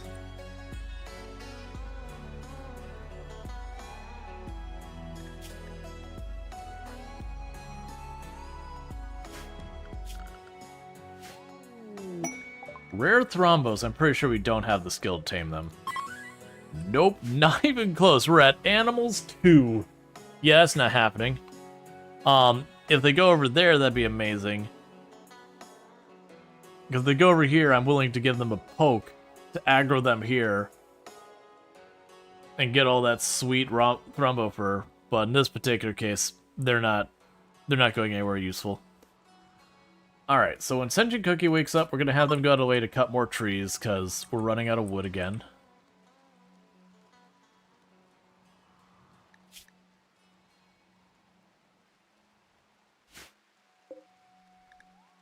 It'd be really nice when we get this barracks, or when we get this research done.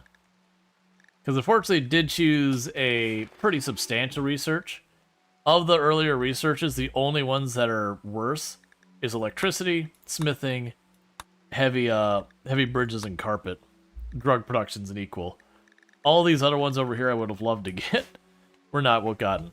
That said, being able to do the tree sowing and being able to just queue it up so I don't have to manually go in every once in a while and be like, alright, go get some trees, is certainly a perk.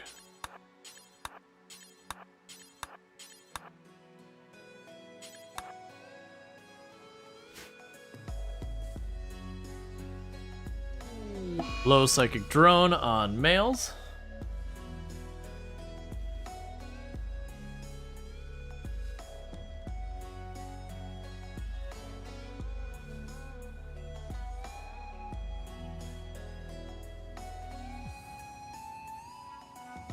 Okay. You never cared for One Piece? Yeah, I tried to give One Piece a good go. Like, there's a lot of animes I have enjoyed. I watched a good couple seasons, and it was just kind of like, you know, after this many seasons, I'm still on the fence, and I'm still not sure how I feel about it. I think we're at that point where I call it.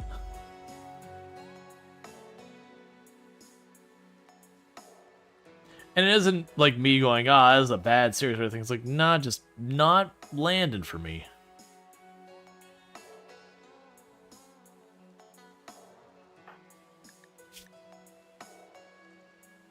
Okay, we can remove that. It's weird that you're considering this a barracks.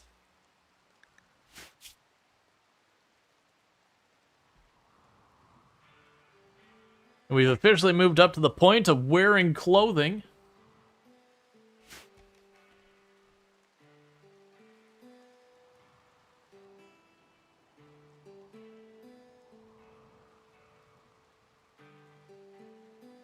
So what I wanted to check, it's saying awful barracks. I'm assuming we need like an actual bed for it to count as a bedroom. You tend to get bored of animes when they get to episode 150 mark. Your Hero Academy, My Hero Academy, Academia, a Demon Slayer, Black Clover.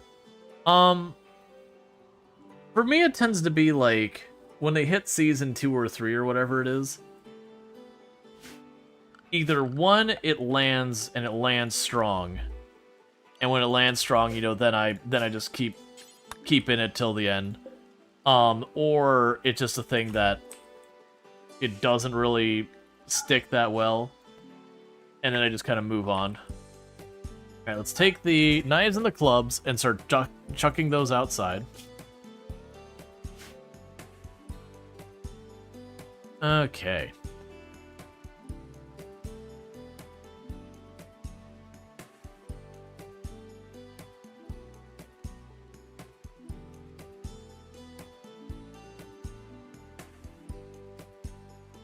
We just keep feeding that baby.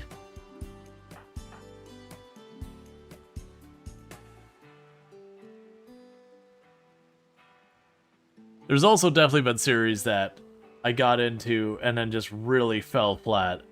I remember getting into, I think it was called Generator Gall way back in the day. It was like, oh, weird. So you like have all these like mech things going on or whatever. This is a really weird anime, but it was very clear they got notified that they were going to be canceled or end the series or whatever. And it was just kind of like, time travel. We set this up the whole time. Haha, look how clever we are. And it's very clear. It's like, you did not set this up. This was you got told you got 2 more episodes and you went, how the hell do we wrap this? And then just, you know, crapped out 2 B-rated episodes and called it a day. Which, you mean, at least on the upside, it got an ending. There is many series out there that is not the case. What happened to you, Muffalo? Oh, a grizzly bear bit your head off and then left you to rot. That's cool, I guess.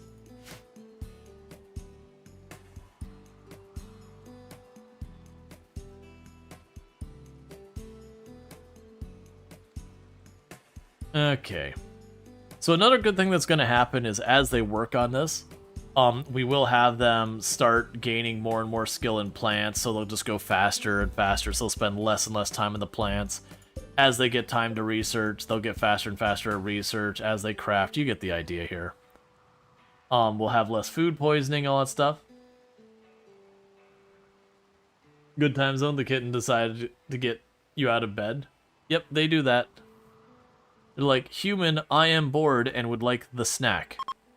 Give the snack. I demandeth the snack. It has been precisely 30 seconds since the last the snack. You are due for another round of the snack. I am actively in progress of eating the snack. I would like another the snack, please.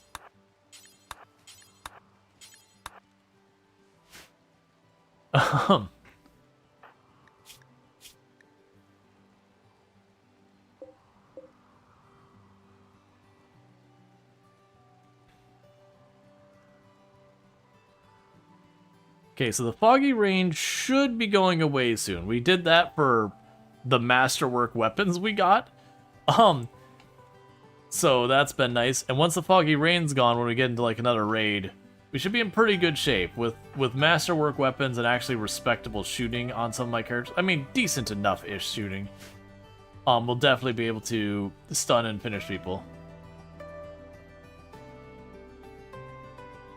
During the pandemic, you designed some brickheads for your favorite comic book characters. You designed Optimus Prime, Bumblebee, and others before LEGO officially reached them. Gotcha.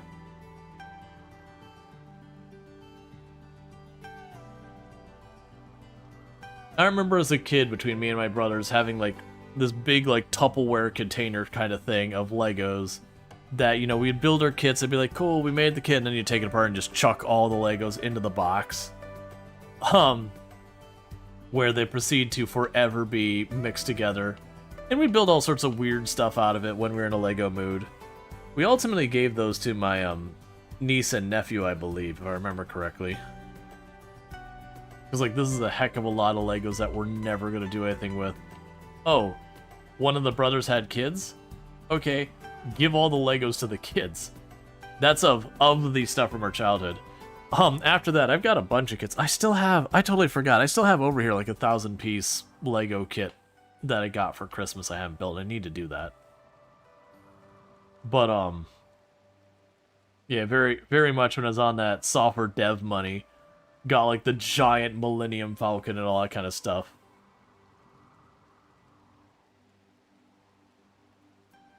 Their He-Man cartoon novels never got an ending. They found a way to give it one. Then Stupid One won't reboot of it. Yeah, parents gave your leg away. Well, yeah, no, in this case, so my parents have been really nice about like, oh, hey, we have this thing from your childhood that's in the house for some reason. What do you want us to do with it? Or like, hey, we would like to give this to your niece and nephew, is that okay? Like, they've always been good about that. To a certain extent, it's also been kind of a thing where it's like, oh yeah, you have this. It was apparently like buried in this closet here, and we're pretty sure it's yours. It's like, man, I forgot that existed. I haven't lived there in way over 20 years. If I haven't come to claim it, do what you want with it. Like, as far as I'm concerned, it doesn't exist anymore because I forgot about it. That's a plan with your niece and nephew. Give them your sets to them over the years. Yeah, and that's not a bad plan. It's totally fine to re-gift. If it brings someone else joy, that's just a good use for it.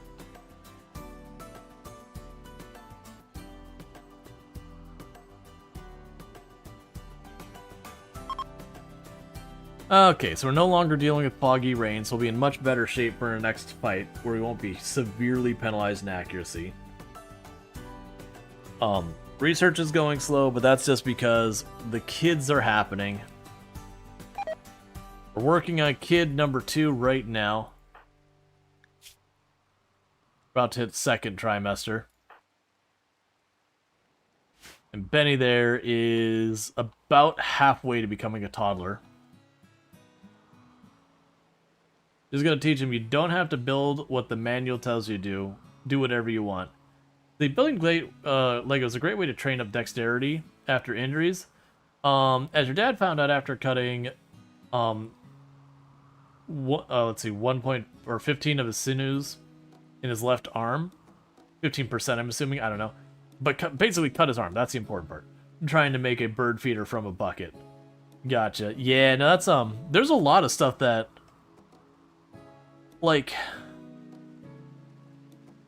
before people got a little bit better about understanding with stuff like physical therapy and all that, you know, you'd have like the little fidget devices and all that, like fidget spinners or little ones that have like the little stretch thing and little flip thing and all that.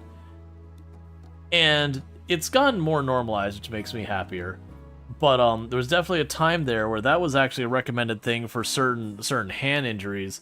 You basically had these things that were just a range of hand motions, and for someone who's, you know, like, your nerve got damaged in your pinky or whatever, having something you'd have to grip and like twist and whatever was a way to do it. And you'd have like your exercise like where you bend your finger back or forward or whatever they do. I don't know. I haven't had a pinky injury.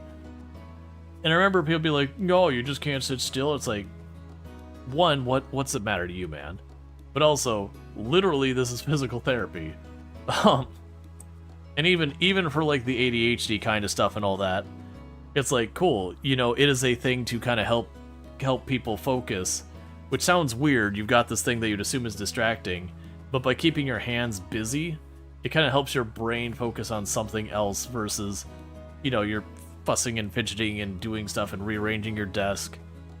So it could just kind of be a big thing. For me, the one that I was guilty of is, I don't know if they've got a new name for it, but there was a thing that it does happen with ADHD among many other things. You don't even have to have that kind of stuff. There's a thing called oral fixation.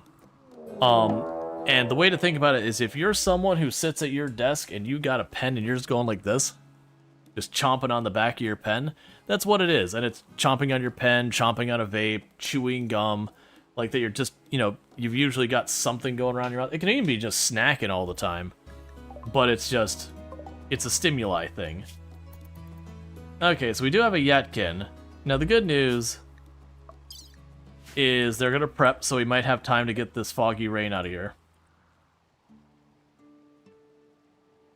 You doesn't carry a small, just a couple Lego minifigure around with you because you need something to fidget? Yeah. Yeah, or a sucker. Like, there's many things, but it was just, you know, someone who, like, whether you'll have people who's like, oh, they just chew nervously or whatever. Which, again, is a bit on the unfair side. But yeah, it's just kind of that. But they used to refer to that as oral fixation. That might still be what they call it. But yeah, so where you had, like, the reputation of the people who just sit there and chomp on gum all day. Think of the follow. Welcome to the stream. You know... Oh, sucker, it's a hard candy on a stick. So, like, Tootsie Pop would be a type of sucker. So, unfortunately, the foggy rain is still going.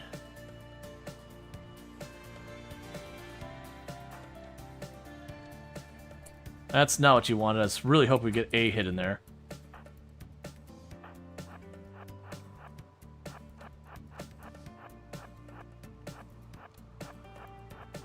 Hey, Sentient Cookie.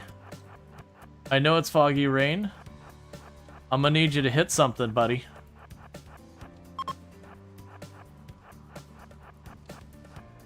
There you go. Now it's Infinity Simplex's turn.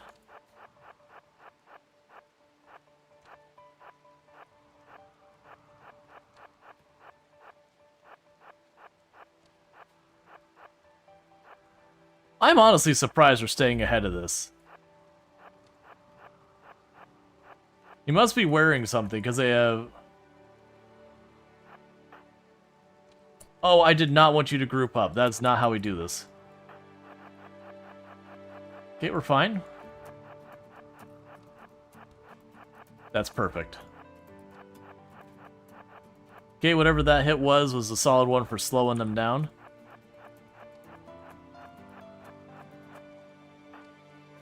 What did you hit? Leg hit? Pelvis. Went for the pelvis. That's cold, man. Just checked him right in the junk.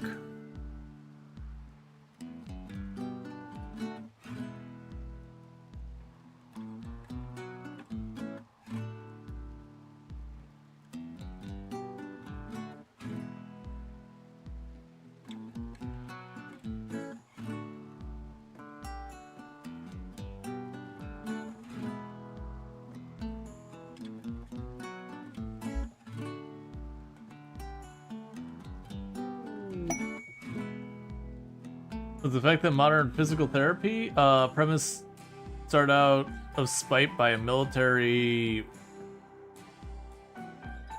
I have no idea what any of that's going on with that. You got automated because of the last 3 words in your comment. Which I'll keep those automated. Yeah.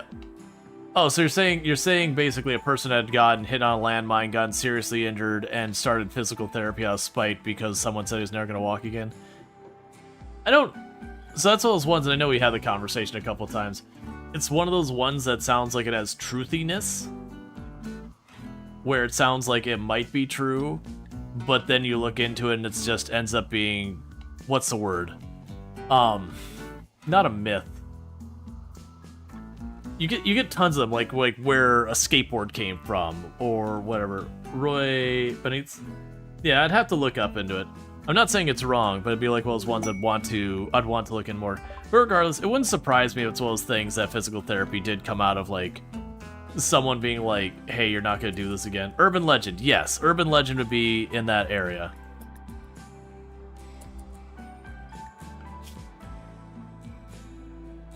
Old Wives' Tale. Yeah, that's another one. We usually don't use that one anymore because, it's, with the gendered side of it, men do it too, so it's whatever. But the whole thing. Yeah, it's something that, it goes around a bunch of times. You definitely say it wasn't, wouldn't say it's the origin of physical therapy or anything, but he did in fact do that. Yeah, no, I totally believe that he did it, but like for the origin of it. I'm like, I have a feeling we have, like, it could be something where it's the origin of modern physical therapy or a certain strategy of physical therapy. That I'd fully believe. But again, this isn't saying you're wrong. It's just it definitely feels like one of those kind of things that, someone did a thing, and then the story keeps getting told. I'm actually curious. I usually don't look at these up on stream. Well, actually, I should probably do it on the computer. Origins of physical therapy.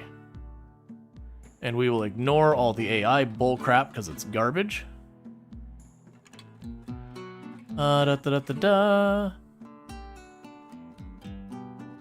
What is your history?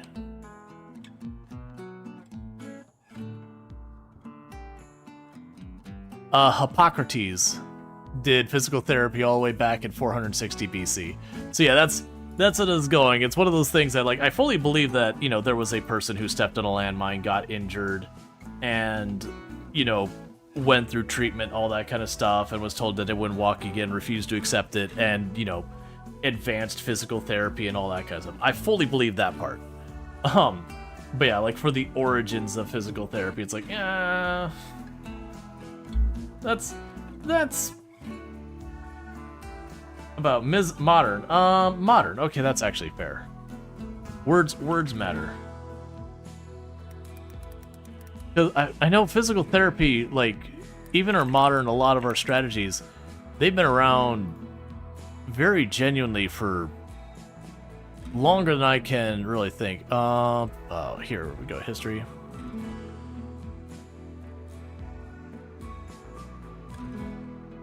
Yeah, they even have in the 1813s, where they use joint manipulation and exercise physical therapy, which is what I would call modern.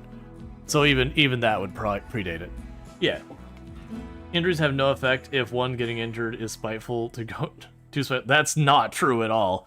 If you get your Achilles tendon tear, I don't care what level of willpower and pride and strength you have, your butt is going on the ground. That's actually something that's a very common trope in like Western culture and all that. I wish we would stop doing. Like, not stop doing. That's too much. I wish it was not as prevalent. Is the idea that, like, if you just have enough willpower, enough strength of character or whatever, you can muscle through anything. Because while it's not meant to be dismissive of people with, like, disabilities or whatever, it kind of ends up becoming this thing that, like, oh, this person died, this person collapsed, this person didn't win this fight or whatever. Clearly they just weren't strong enough of character or will. And it's like, no. Certain injuries, it doesn't matter how committed you are, your body can only do so much. Okay, so we got our first person showing up with a ranged weapon, and Genuine is actually solid with the ranged weapon. So we're probably gonna have our person run up and smack him in the face.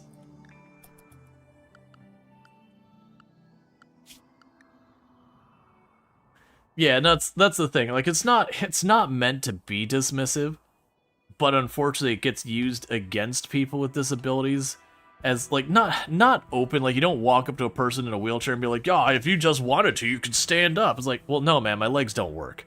This one, it's half gone. I'm missing part of my leg. I cannot stand on the part that's not here. Not saying he's not strong enough. I'm saying spiteful because he may go down, but he'll get back up again. No, I get what you're saying. I get what you're saying so far as, like, there's a certain level of pride, commitment, whatever you want to call it, that can help you, like, you can overcome things that, you know, you might be told, hey, we don't think you're gonna walk again, but that's not always necessarily true. Well, they just barely missed each other. Alright, so with this fight... Alright, so we're going to want Infinity Simplex to get up close, punch this person in the face. Because they actually are very respectably high in the melee. Yeah, no, there's definitely stuff, like, you can overcome things. Like, I don't want to imply that. There's a balance between, like, hey, this is difficult for me, but I can manage. And hey, this is difficult for me... Or, like, hey, here's this thing that you can just, like, if you cared enough, you can get over. And I sort of push back on that. Because, again, that does unfortunately get used against people that, like, oh, if this person really cared, they would be able to do that. And I know that's not the intention, so I'm not trying to, like, beat up on anyone.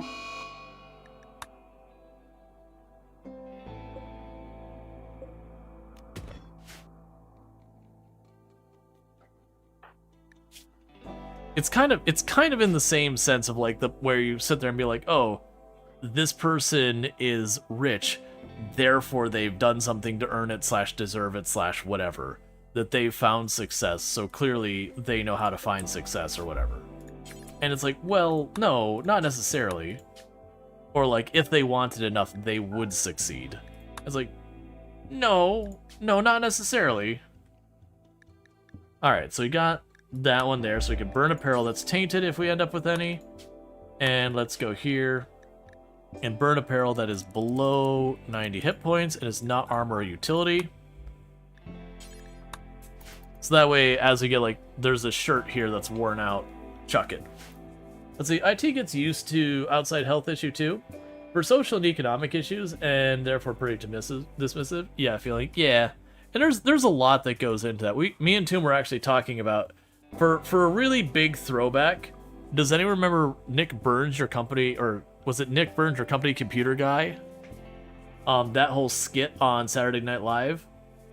That was from a time that was how it was seen, that how IT interacted with you. And for those who don't know the skit, basically the way it works is Nick Burns will show up, and there will be a bunch of people having computer problems. And the person's like, well, I've tried to do this, and whatever, and he just goes, click, click. Was that so hard? Yeah, like, move, pushes the person's chair out of the way, like, hits, like, 3 buttons, and whatever. And there'll always be, like, the last person they interact with, there'll be some escalation. Like, he runs into the one person, and he's like, oh yeah, what problem do you need, monkey? And the guy will be like, nothing, I'm in good shape. He's like, you defragged your hard drive? You did this? You did that? And eventually he'll hit something the person missed. And, like, you know, see it as a personal victory, even though he's a total ass. Or it'll be on the other end, where Nick will be trying to solve a problem, and to, like, catch him for a second and be like, oh, it's not so easy, is it? And then, you know, he solves it. But it's basically presenting him as, like, an arrogant jerk. Like, it's not IT positive. But that came from a time that was a lot of people's view on what IT was. This came out of the late 80s, early 90s, where you first started having, like, IT departments were just a normal thing now, where it was a very specialty thing before. You mean it as in, you just haven't had a strong enough character to amass Gray's fortune because famous? In this case? Oh yeah, no, I see. Right. Yeah, no, it's a thing like, oh, this person succeeded here, clearly they're smart and we should trust what they say, and you're like, no. Saturday Night Live? Oh man, Saturday Night Live has been around forever. Saturday Night Live does skits, comedy skits. Interestingly enough, they sometimes cover topics well. Granted, it's all satire, should not be taken seriously, but they'll have, like, sometimes topical stuff, whatever. So, like, Saturday Night Live had a skit where there was, they had, like, an equivalent to, like, Taco Bell or whatever. It was it's clearly a proxy for Taco Bell. And so they have this one guy who's, like, you know, this ripped, like, Spanish guy who gets stuck in this, you know, fast food job or whatever. And there's just, like, the manager there is like, you take a tortilla, you put a squirt of the brown, you put a squirt of the green, and you put a squirt of the red. And, you know, he's like, we don't do this. Back at home, we put the tortilla in, you know, next to us and make love, you know, nearby it to bring, like this some, like, over the thing, like, passion thing about food. And she's like, squirt of the brown, squirt of the yellow, squirt of the red. Do not make love near our food. Yeah. I'm saying that it's not in your priorities list for your channel preferences. Well, look. That's just a weird take. You're saying you have not heard of it, and clearly you're saying, like, this is not my thing. To be fair, I haven't watched Saturday Night Live in ages because I don't watch TV hardly at all. Let alone, like, actual cable television.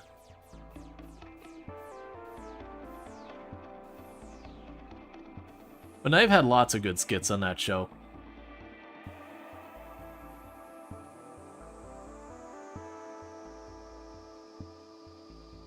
Alright, how are you doing? You getting ready to have that baby? Almost there.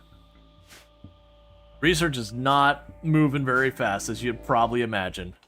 How is our book research? Alright, we're about to get passive cooler. So while the research we're actually researching is getting nowhere, our book is cashing in. But the good news here is we're honestly probably going to want to tone down the food. What I'm going to go ahead and do is say don't bother sewing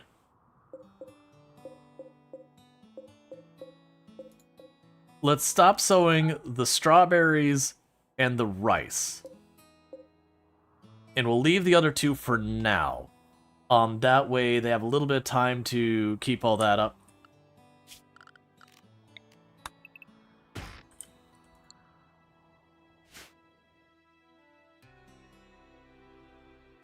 Because this is just full. Actually, we're really, really full. Maybe the potatoes too. We'll keep the corn going.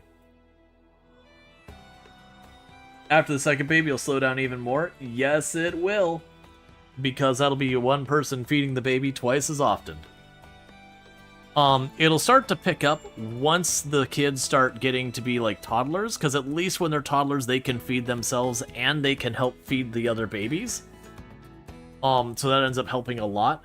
And then, you know, as they age up, they get capable of more and more, and that opens things up.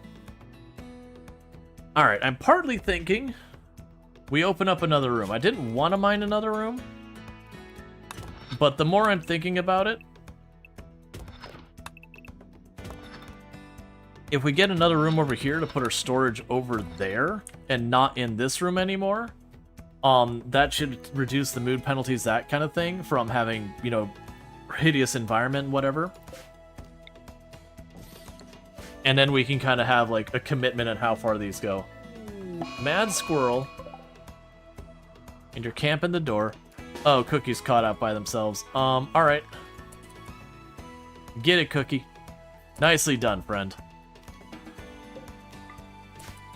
One and done. Yeah, so mine that room out really fast. And I'll move all of this junk in here. Actually, cancel that mask. Cancel that mask.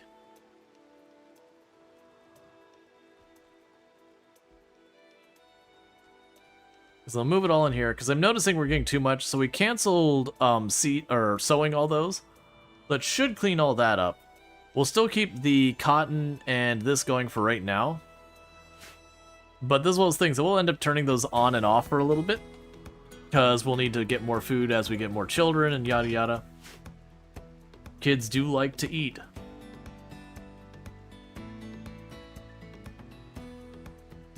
But hopefully that'll happen fast. Now you want strawberries? Yup.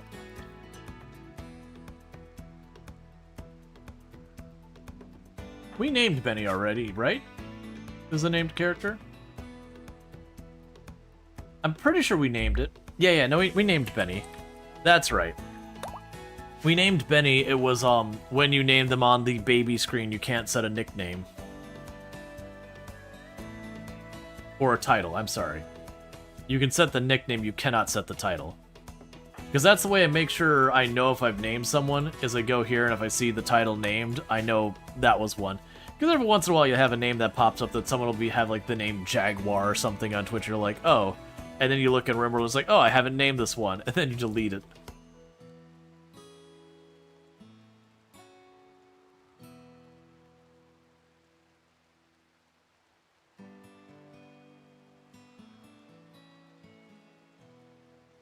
Okay.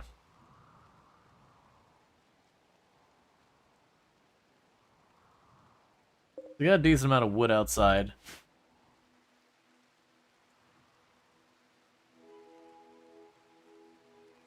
Yeah, so you should be able to mine that out. We start moving our crap over.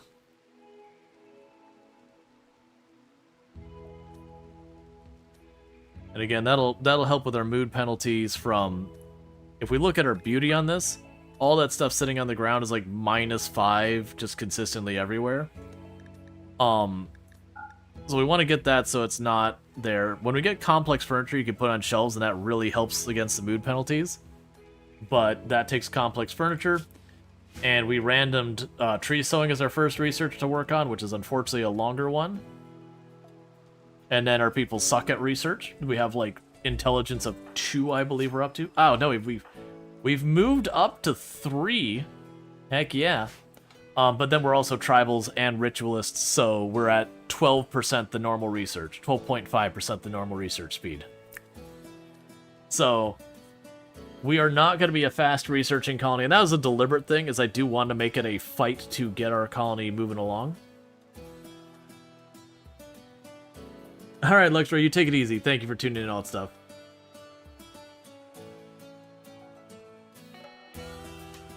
Okay.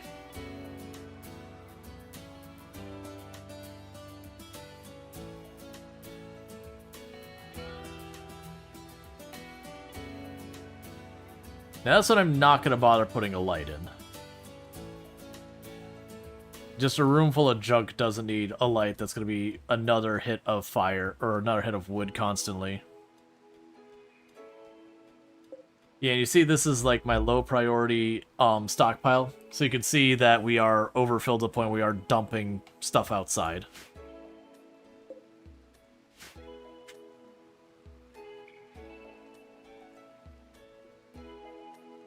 Okay, and how close are you? So you're still got the better part of a season until you age up.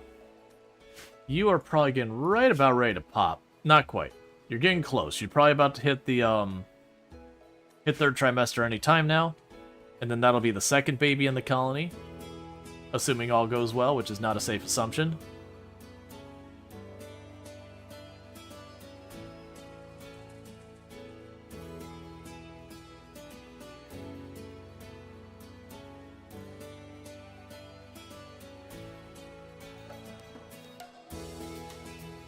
Okay.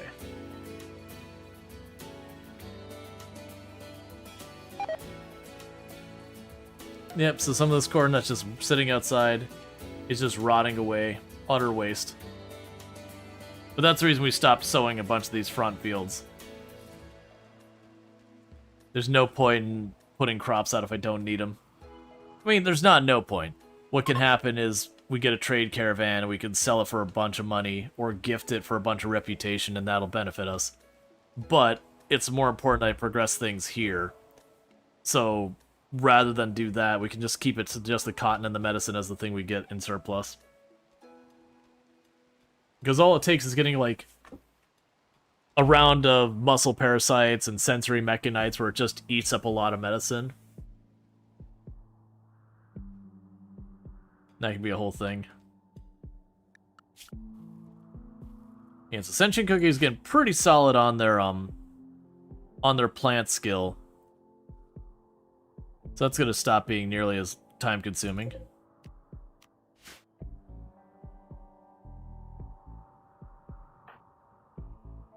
Cool.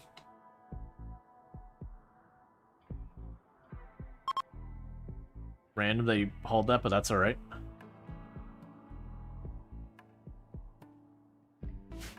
Okay. Just gonna mine that last little bit out, and that'll be the next room. And then I'll shift over this zone here. Oh, we can hold that door open. Actually, one thing we now also do is we can not hold that door open. And then once we get this switched over, we actually can hold this door open now I think about it, because that's already there. Yeah, it's fine. Because that way, because the reason I kept that door closed is the animals would go in and then just get inside our base and eat our food. But now they've got an outside perimeter, I don't need to worry about that. The other thing we can do is misc. I don't want to mess with that unless we have animals I actually want to tame. If we get alpacas on the map, I would tame a pair of alpaca. Use them for their wool.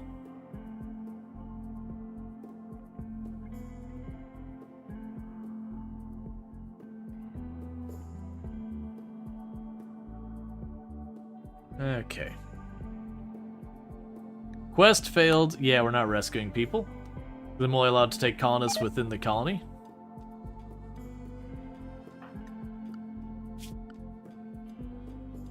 Yep, and you're up to 8 mining now.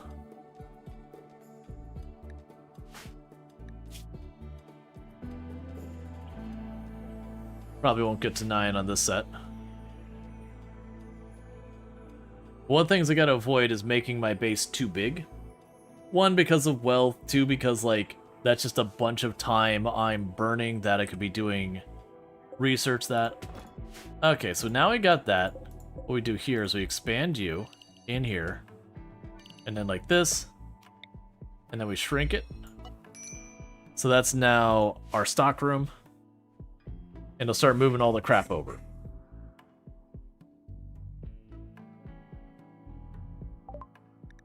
And passive cooler is researched because we read the book.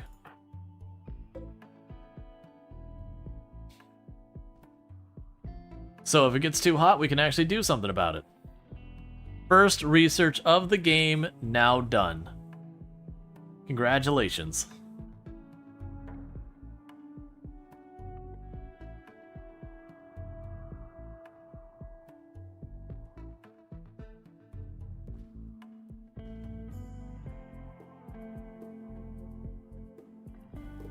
Yeah, this will be another thing, is as they cook and put the meals in here, it'll naturally take the food out of here.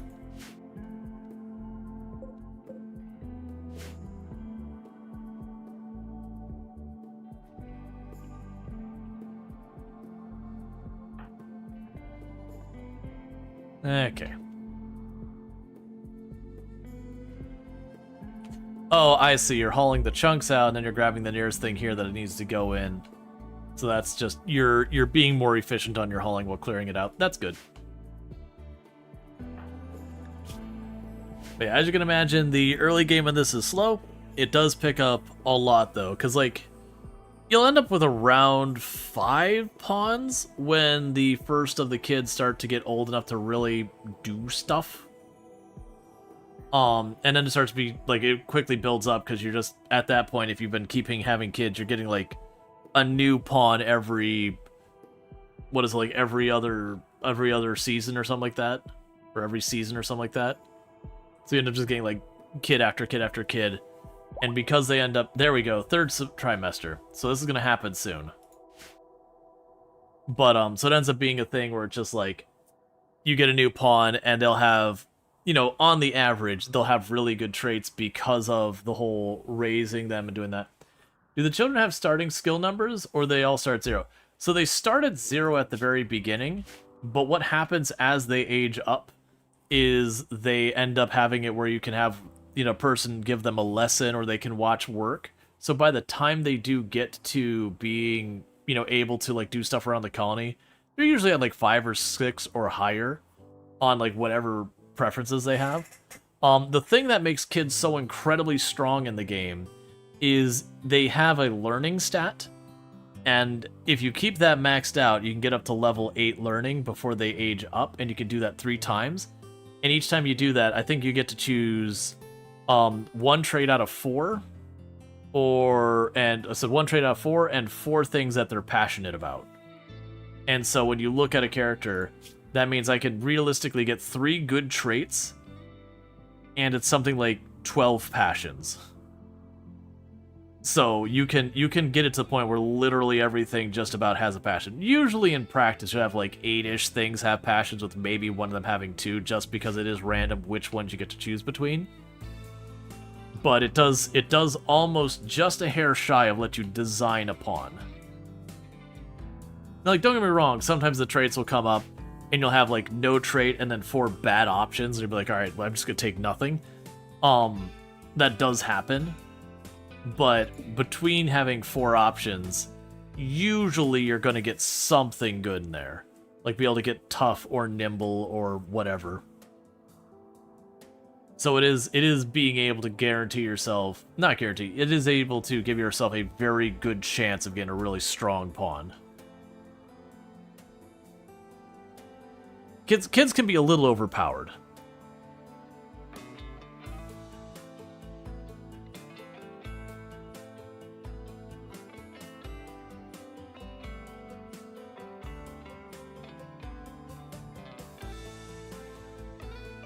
I'm partially tempted to add meditation onto their schedule, knowing it's going to slow down the rest of this. And unfortunately, it is a little bit of a hike. But if I add a couple hours of meditation on their schedule every in-game day while the research would grind to a halt, we could start pushing towards getting some psychic powers to at least have some measurable progress. Because then once you get them to have psychic powers, like you get like something like 3 or 4 people with psychic powers, just them maintaining their focus is enough to keep getting more psychic powers unlocked. And you can do some silly stuff with that. Just straight up cancel people's mood breaks, that kind of thing. But that takes time and a significant amount of it. Doesn't also build their ideology? I don't believe doing the psychic stuff does anything with their ideology specifically. It wouldn't surprise me if there's mods that have that kind of thing, but that's mod territory, which is, you know, just a whole different animal.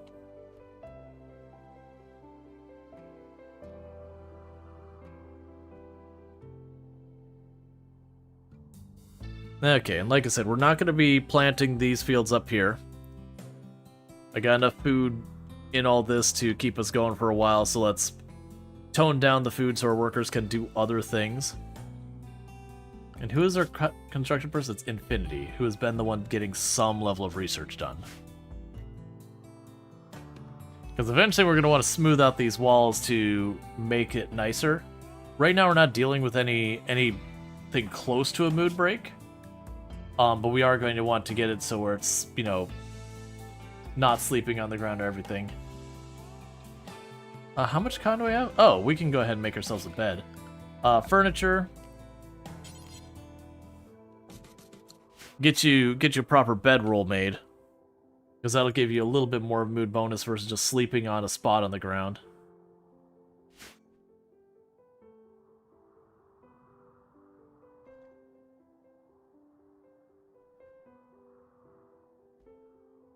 And we're about to have this room all cleaned out. Then soon Cookie will just run back and forth, just moving stuff.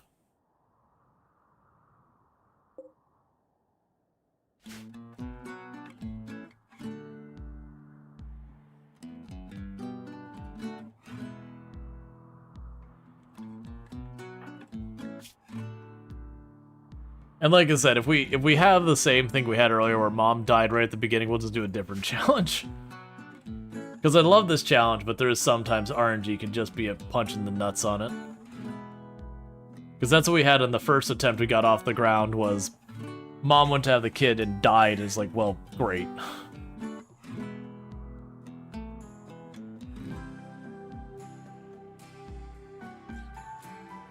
Why do you have so... Oh, you made more baby food because it wasn't detecting the meals, and that's fine. Right, because this isn't part of our storage, so it didn't count towards the amount we had. So we can go here in the future to prevent that. That says look everywhere. It's fine, I don't care that much. We have so much we can't really waste it. And that's the very last chunk of rock going out.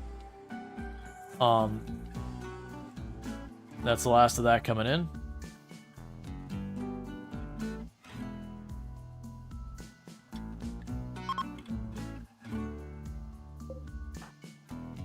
And you're moving slow because you're about to pop. It'd be really nice if we got a trade caravan in here soon. I get myself some more money. Got plenty of supplies in stock.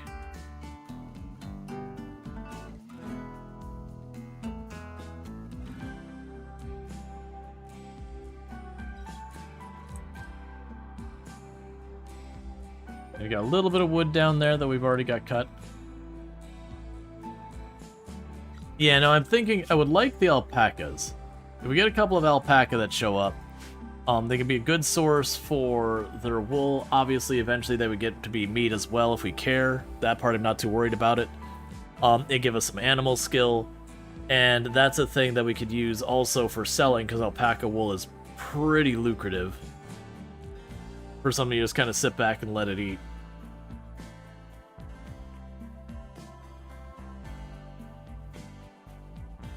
Yep, so Cookie's officially just doing laps now. Getting that room tidied up.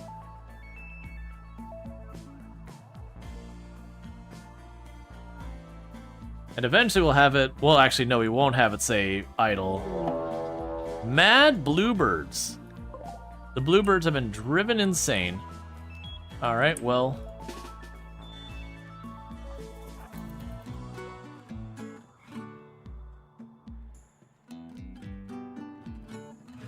Oh, Oh, I thought the bluebirds would go over the wall. That's fine.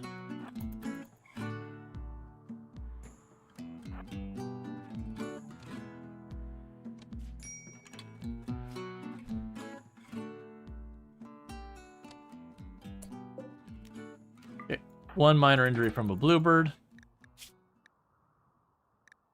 Solid. Oh, it's only 1 damage. I was like, somebody's like, that looked like a solid hit to the torso. It's like, oh, it's like 1 damage, a bunch of different spots. That's fine. I was like, honestly, any animal that doesn't need a lot, but gives you a good amount of meat would be good. Well, I don't really need meat. There's no like, oh, if you get enough protein, your character levels faster or anything like that. Whether it's meat or plant has no impact on anything in the game. Other than, like, you know, if a character doesn't eat meat because of their ideology or doesn't eat vegetable because of their ideology. I was thinking more along the lines of the alpaca are a caravanning animal, they're a pack animal, as well as they give you wool. And to be fair, we actually look at this. The muffalo also do those things, that they give you, you know, pack animal and all that. I've just found in the past I really prefer the alpaca. The muffalo eat quite a bit more, if I remember correctly. But alpaca wool is very, very lucrative. It's really, really good for making clothing out of as well. But right now we can just use cloth. It's fine. Oh, when they wake up, we should get rid of that bed so they switch over.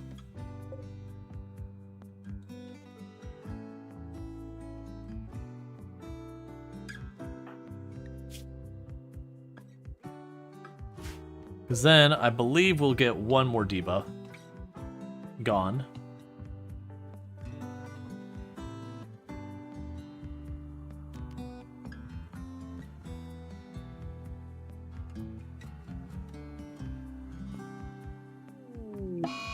Mad Muffalo.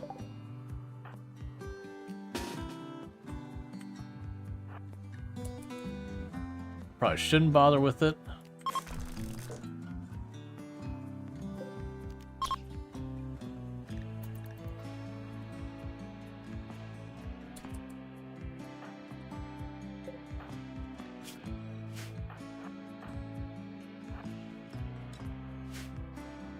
Okay, so we're gonna see if we can't mess it up on its way in, because Muffalo wool would be fine.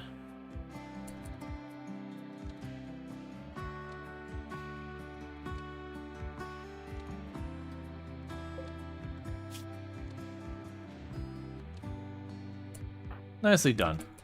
A little worried about just standing there and taking it, but that's okay. Between the stun and all that, and having 2 masterwork weapons this early, tech-wise, we're in pretty good shape to take on a lot of stuff like that.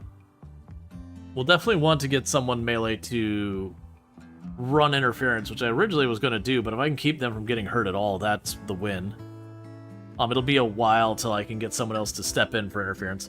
What I'd like to get is, if we get a refugee quest, I can then assign all the refugees to construction or whatever and just have them smoothing walls to make the base nicer, or have them just sit there and research way faster than we can and that kind of stuff. But that only matters if refugees show up, and no luck so far. Or if we get in our trade caravan so I can get some more books. Books are a huge thing for these kind of runs, because they aren't susceptible to the research penalty speeds.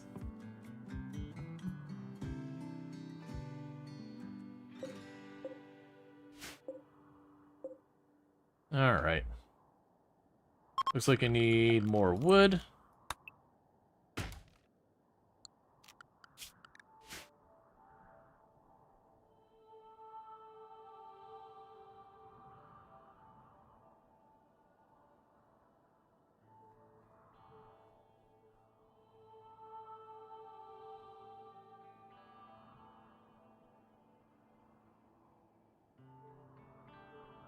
What are you doing?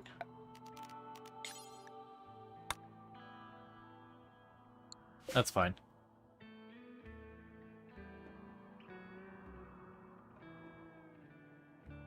Yeah, so just gonna get these 3 fields. Those 3 fields are letting go. And we're doing good. It's also surprising we have not... I mean, it's the reason we're having no raids is our wealth is minimal, which is certainly not a bad thing at this stage. I'm not going out of my way to try and keep my wealth down. It's just, if I keep tunneling and building and tunneling and building and tunneling and building, that's tasks I could be spending time doing other things. So we really kind of don't want to do that. So we're low wealth by nature. So we'll check our wealth right now. I mean, we're actually up to 14,000. I mean, we do have a decent amount of food in there.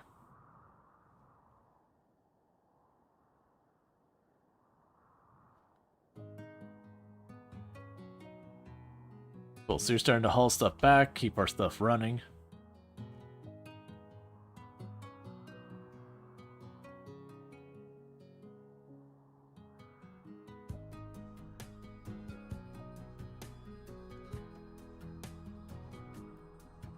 And slowly getting this room cleaned out, which is good.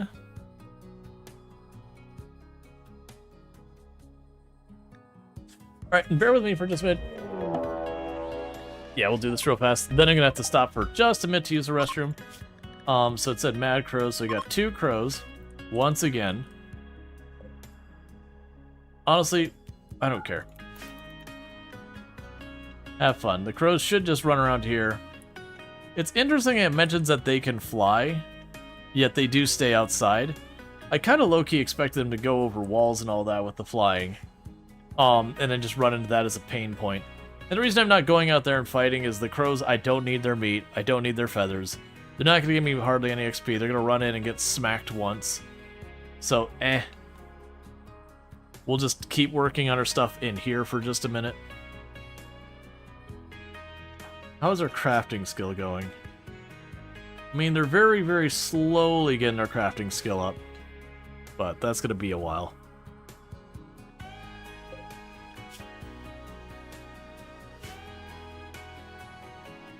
And a big part of the reason why we're also going slow is, like I said, too many fields down here, which is why we disabled these 3. Once they're harvested, we should have way more time not processing plants.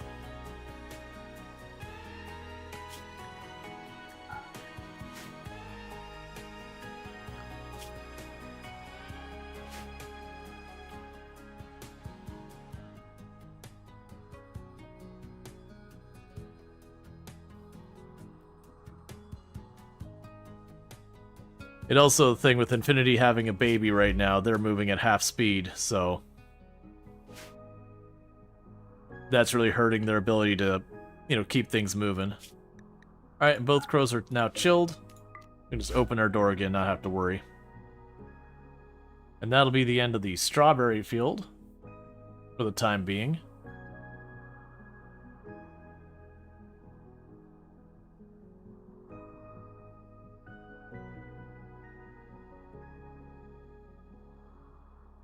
I'm going to be pulling up the last of the potatoes, too.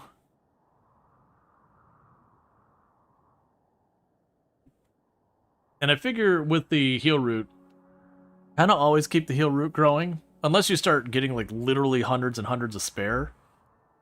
It's just one of those things that you never know when you're going to hit with some kind of disease that, you know, like, gutworms isn't too terrible. Like, the, there's the sensory mechanites and all that, where it's just a medicine pit. You can turn off your use of medicine and all that to prevent it, but it's good to make sure you get good tens to reduce the pain or whatever. So just this giant medicine pit, they'll just gobble up your medicine, take it down real fast. Alright, well, bear with me, chat. I need to use the restroom real fast. I'm going to leave the game running on... Yeah, if we close that door, we can leave the game running on full time. There's only a couple events that can cause a problem, and I haven't, you know, paused on any severe event. So let me use the restroom real fast. I'll be right back. And thank you again for tuning in. I'll be back in just a minute.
I just realized that would have been really, really dumb, because there's always a chance that the pregnancy came to term at that point.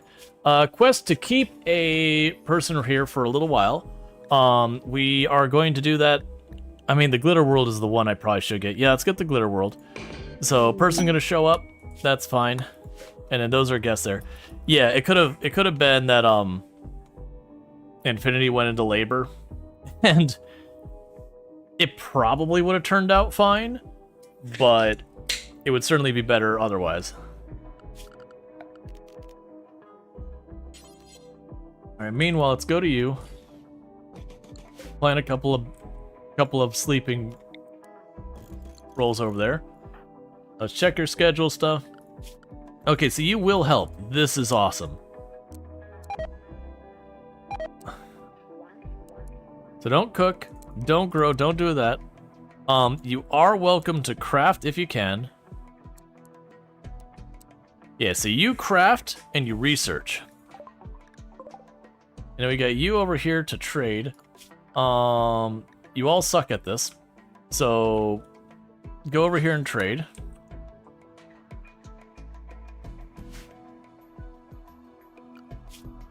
Got someone who can do construction, Infinity. Go make the bed. Alright, so get rid of the weapons. There's your book back, because I don't need it anymore. Go ahead and take the face mask that I can't make that we're not wearing because we have the other things. And unfortunately, that's what we got. The Timber Wolves, I could get a breeding pair of them. Probably not something I want to deal with. They're meat eaters, so I'm going to have to deal with that, making meals and all that just for that purpose. We don't really need any of these weapons, so I'm going to just take the cash. Are you general labor? You're labor of some kind.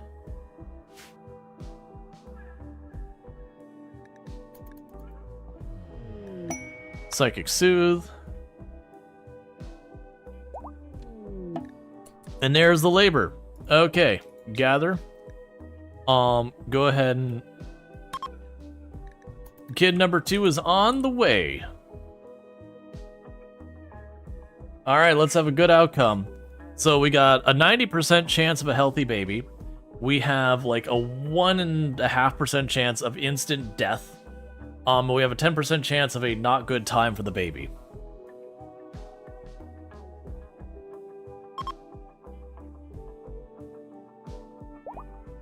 Alright, come on.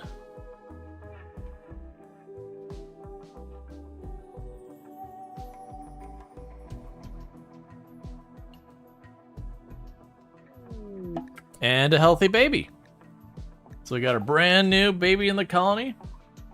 And that's going to be Randall Thor. Cool, cool. Welcome, baby number 2. You're kind of like baby number 1, except you're second.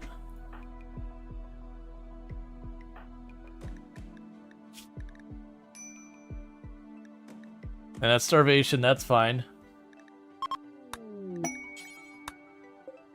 Gift from the Confederacy, they gave us uranium.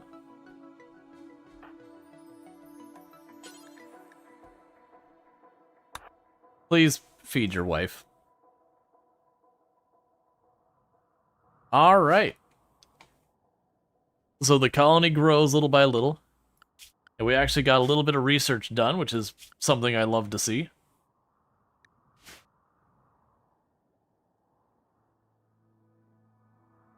It'll be even better if that research gets meaningful amounts done.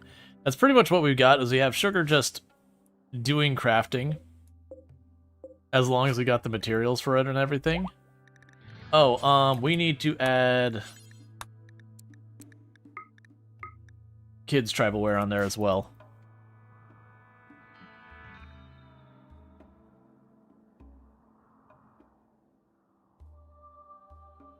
Alright.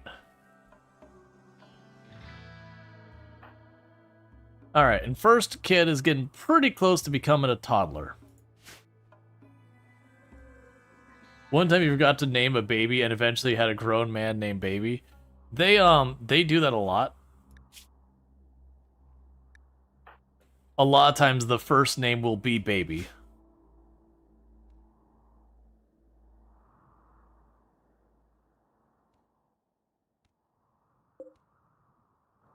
We need more wood again.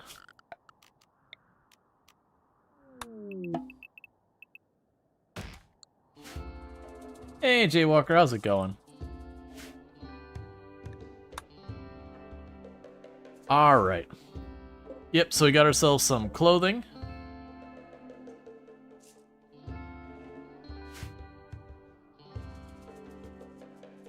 And people are going to haul stuff back and forth. And Sugar's actually smashing out some research finally.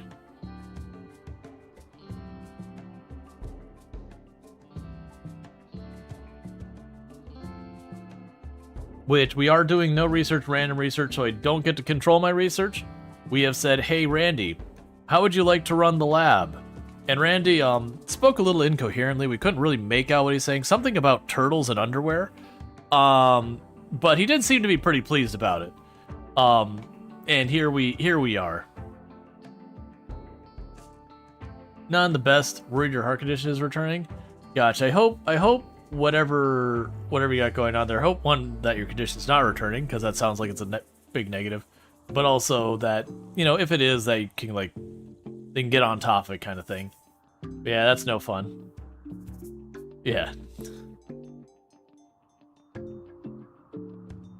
But yeah, so basically, for those who don't know random research, you'll notice this is what you normally see for research.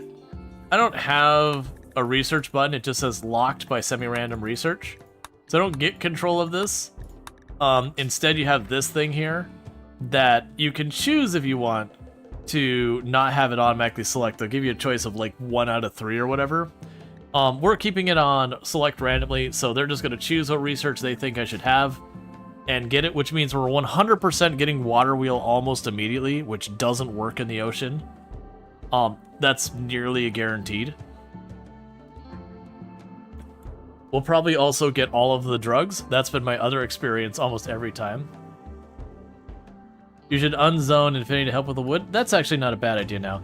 I've been trying to keep an eye on Infinity when Infinity's like super pregnant. Because that 50% mood speed is a big smack. But yeah, no, I definitely need to remember to unzone them.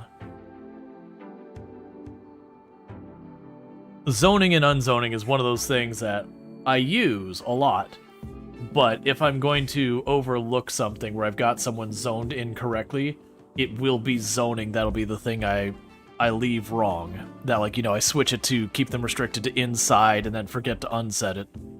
Because on this part of the UI, it's something very easy to not realize you've got set. You gotta drill in to notice it.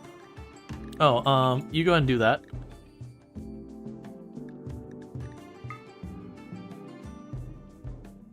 You love your room content? So much fun to watch. Keep up the good work. We love you. Well, thank you. I am being very tempted to start leaning on starting to pursue psychic powers. I don't think the 2 hours will be enough to do it. But we're going to put it on the schedule. That is going to eat on their time of getting other stuff done. But if we got Sugar sitting here just slamming out research real hard right now, we can see how that goes. Let's hold that door open. Because for those who don't know, this is one of the ways you get psychic powers. If you're a tribal, you can go to this thing, and as you meditate at it, that progress will go up. And I think it's something like 20 times that it flips over. That after 20 times of flipping over, you do, at that stage, get to assign one of your people a psychic power. Like, you don't get to choose the power. Do you also like Dwarf Fortress at all? Not really. Like, very, very genuinely. I find its UI very obtuse. You once last turned your playing Project Zomboid a while back? You know it's off topic from RimWorld, but when was the last time you played Project Zomboid Build 42? How does it stand today? It's been since the beginning of the year since I've really played Build 42. Build 42 isn't bad. But for me, personally, I'm not enjoying the direction the game's going. I do enjoy fighting the zombies and all that kind of stuff, and I was finding I was spending about 1/3 of my time just crafting weapons. Unless I turned the zombie populations down really low, at which point then I was just swimming in weapons, and it's just a thing. Like, I had a style of play I enjoyed in Project Zomboid that the game is moving in a different direction. And I don't think it's a bad direction. It's just unfortunately not what I particularly enjoy doing in Project Zomboid. Because, like, for me, Project Zomboid, the survival aspect of it was always fairly easy once I got past, like, first learning the game. Keeping yourself fed and having water and just having enough stuff to defend yourself is really easy in Project Zomboid. The thing that gets you in Project Zomboid is greed. That you want the generator and the magazine. You don't need those to survive, but you want them. You want a new car. You want to loot the next building, even though you're sitting on your dragon's trove of stuff. And that's what gets you to interact with the zombies, and those are the pressures.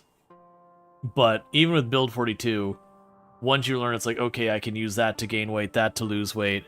You know, I find this here, kind of like, as like the general find this here, not specific. It is just a little slower, and I appreciate the slower, but it's not a fun kind of slower of picking up your 1000th piece of flint to make another weapon, because unless you're playing on lower pops, you're going to break what weapons you find, you're going to have to craft your stuff.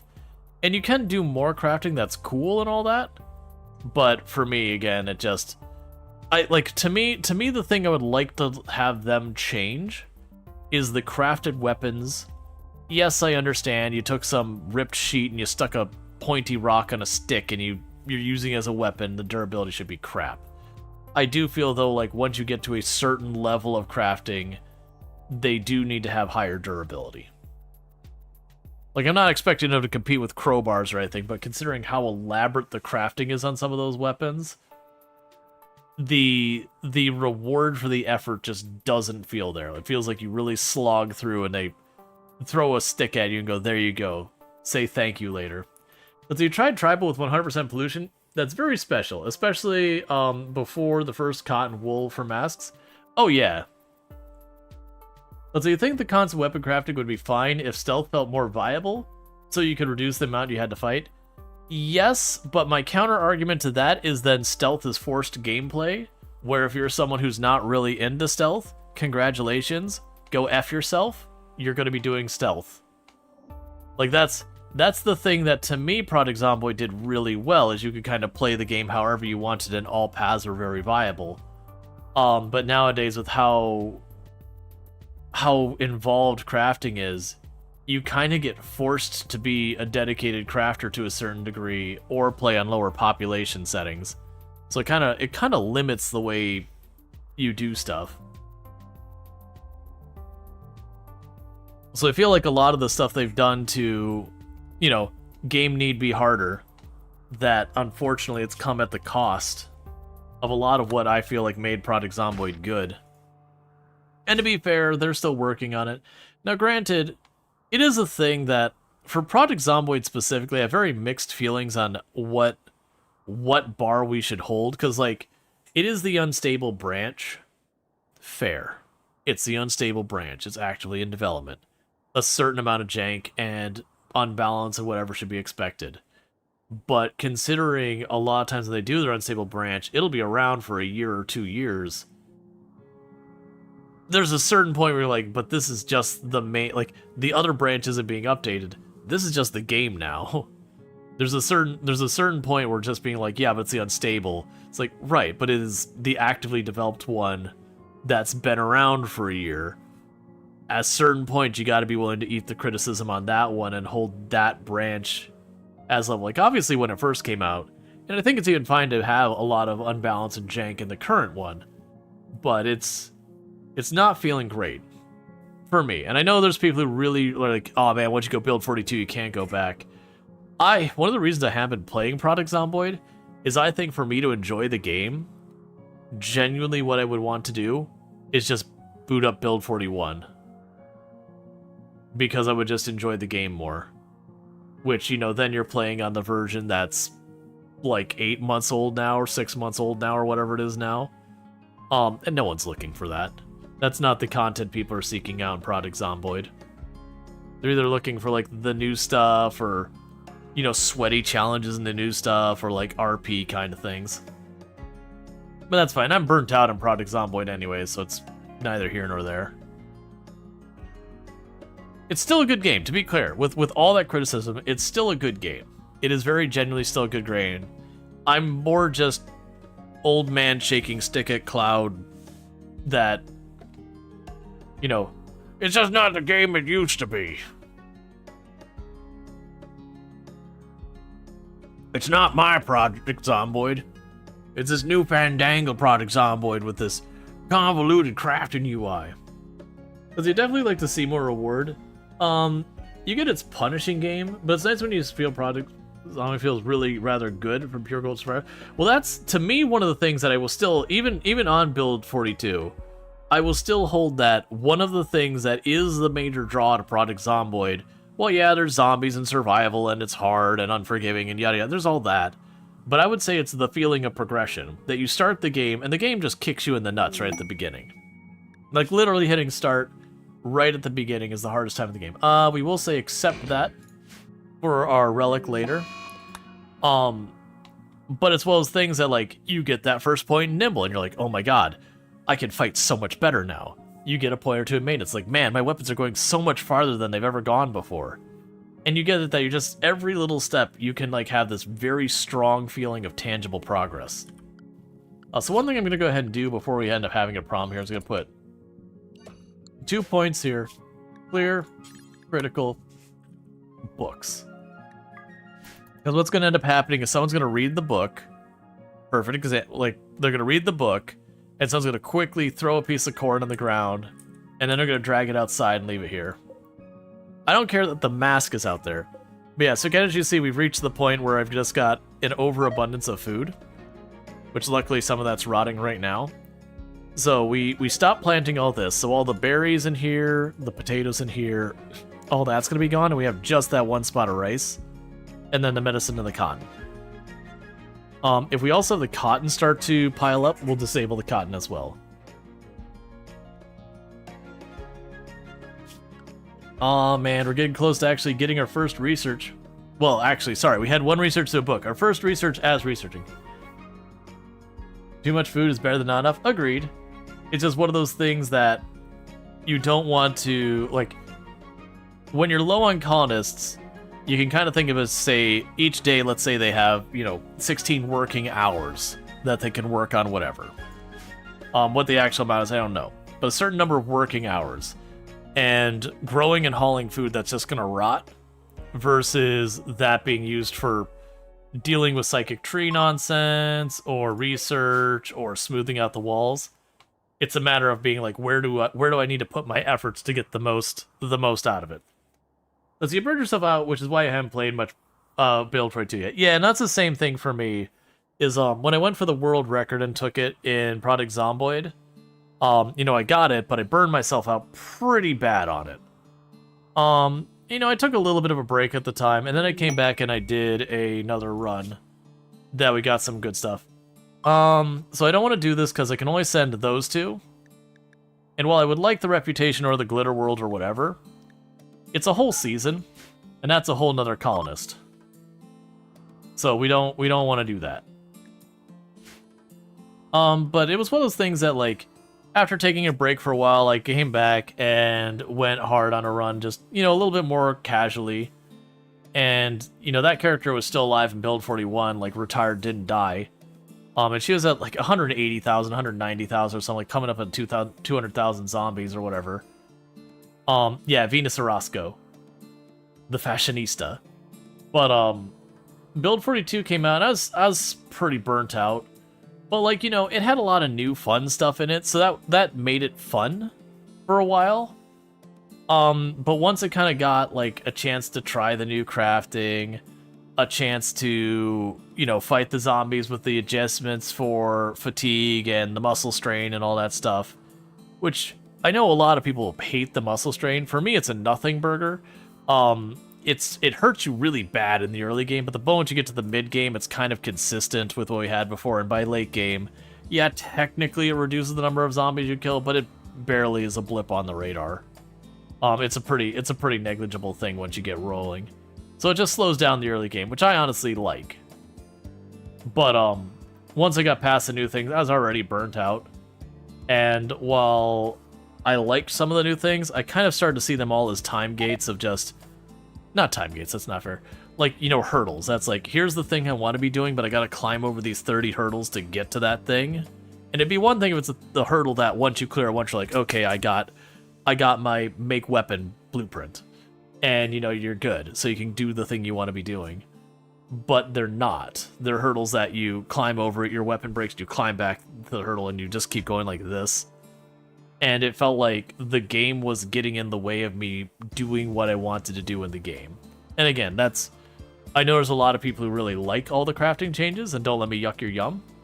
But it is a thing that was a negative in my book. Another new colony, yeah? Yeah, so, we did finish, for the record, we did win the Odyssey ending. We did do that yesterday, last night. We did roll credits, all that good stuff, did the hive mind. I won't spoil any of it. But we are doing the Adam and Eve challenge where we can only have, like, through having kids, we can only increase our colony. So it is a very slow burn start, as people have probably noticed. But we have reached that point where we're starting to get things moving. You are probably going to be having a new kid soon, or for starting the process of having a new kid soon. And Benny here is probably getting pretty close to, you know, really close to, why don't we have, who is our cook? Why don't we have, I see. Why are you not make the baby food first, please? You got babies. And they're getting really, really hungry. Who is Sugar a guest? Yeah, no, that little house means that they're a guest. They are for a quest where we're gonna get some reputation. We're basically using them as a means of getting ourselves some research. Because we do have a couple things going on. We are running the no research mod, so we started with literally no research. Like literally nothing. And we are running the semi-random research mod, so I don't get to control what my research is. It will just randomly choose the next one, and it's either useful or it's not. Alright, that's fine. So we're going to let that wander in. If it gets close enough, I will kill that shambler. But there's a pretty good chance we don't have to worry about it. Wait, can you actually... Okay, so you're not tribal. You're just praying to pray. That's fine.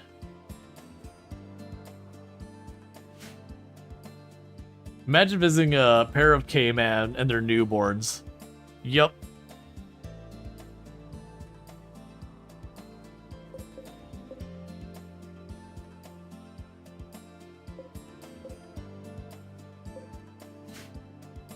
Yes, we're not planting any of those, so we should be getting more stuff done. Crafting 4.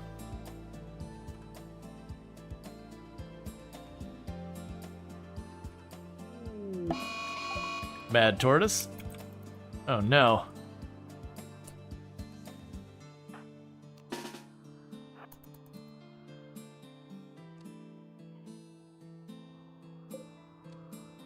Let's see, do you have kids in your own in real life? No.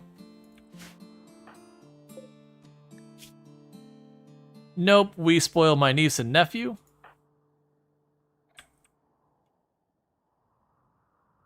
But I've decided that, you know, it's just not something we want.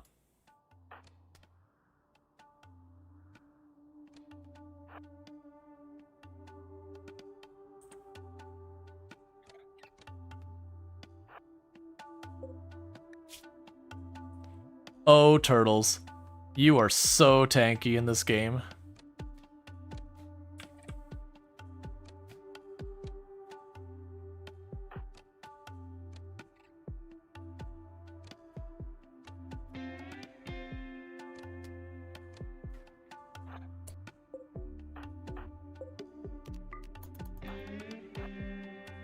Okay.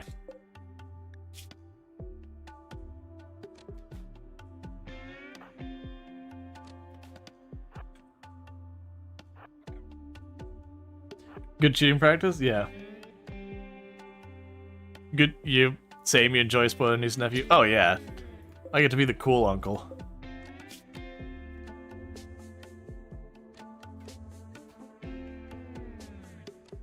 Okay, so we're just waiting for this to get... There we go, finally knocked.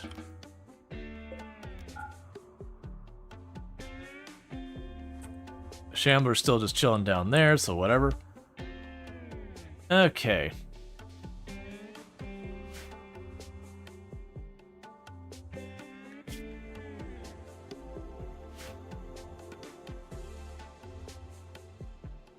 Oh, right, I forgot. There's all those potatoes that got dropped over here. Honestly, these potatoes, just let them rot out here. You're running half across the map when you got food right here. Give them toys that annoys your sister and mother and say, bye. There are definitely people who do that. Well, the Shambler's probably going to trigger on them. Good job, team.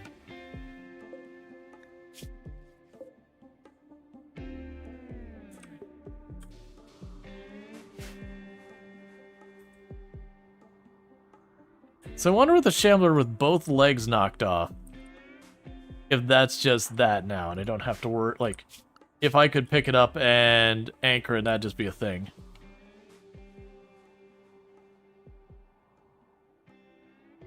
Right, none of our people have any meaningful social. That'll be up to the kids.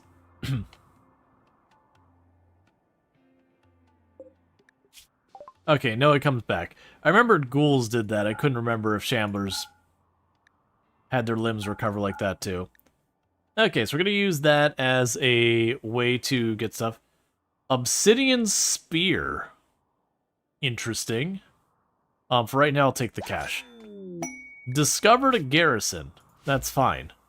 I don't think I'm rolling into a garrison with a recurve bow and a nerve spiker and doing anything.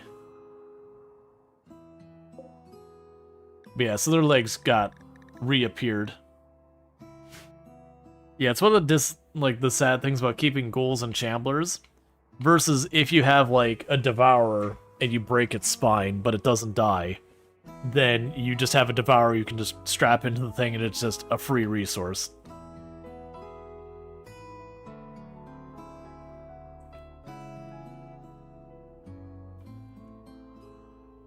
So much corn. Existence is corn.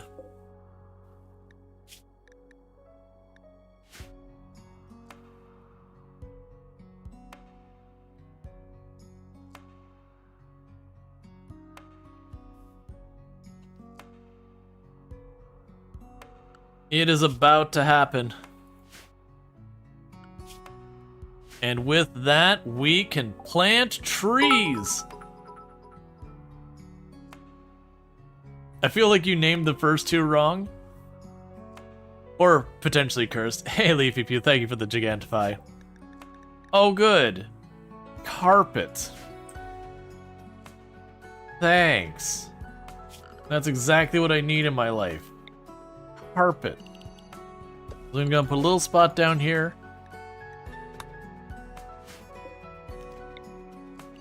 You're gonna be a dedicated growing zone for trees.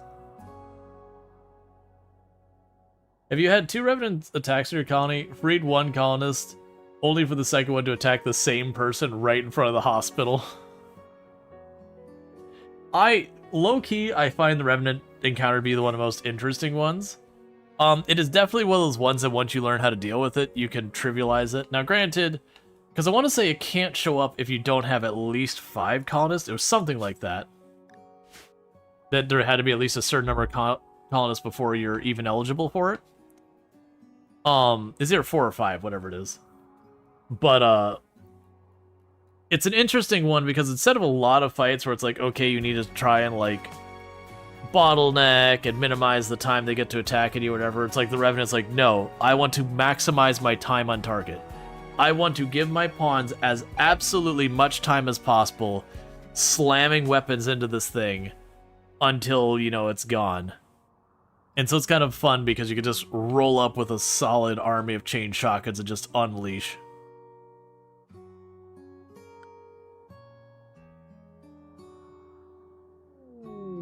Gill rot. Oh no, a parasitic fungus called gill rot has appeared among the local fish populations. While harmless to humans, the fungus will cause fish populations to steadily decline for some time. Cool. I can't fish, so rip fish, I guess. Sucks to be you, maybe. Have you been considered? Have you considered not being susceptible to gill fungus?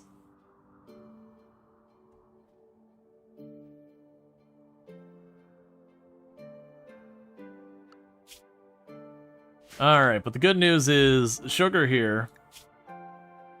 Well, they start out with low intelligence. They've got a double passion for it and are just full-time doing that. So we're gonna get ourselves a good couple technologies knocked out of here before Sugar leaves.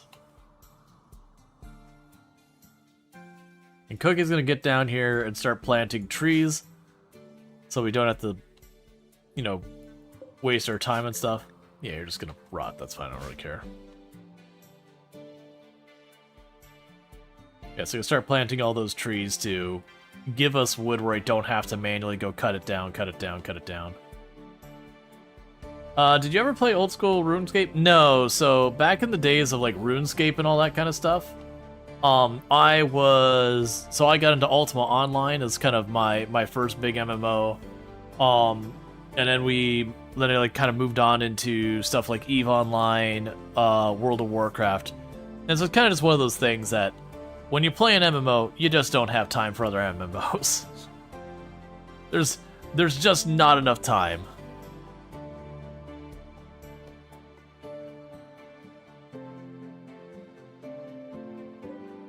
So interesting enough, you stopped moving the moment your legs got broken. They reappeared, but you're still just standing still. Which I'm fine with. Yeah, you kind of skipped it too, you're just wondering. Yeah, no, it's like, no, like, it's not even a judgment about good, bad, or otherwise. I genuinely don't have a stance on it. I've heard lots of good things. It was just, I got into the other game.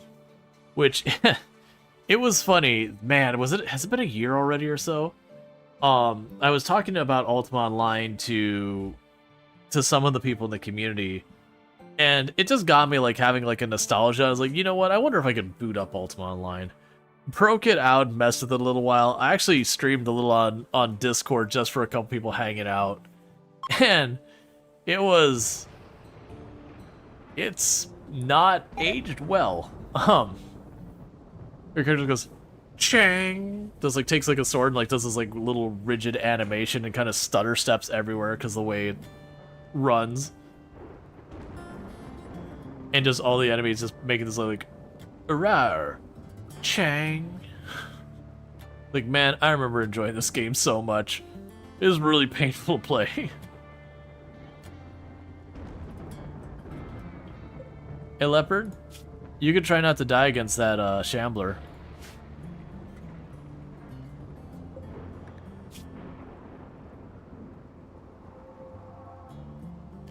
That's fine. You can just stay over there.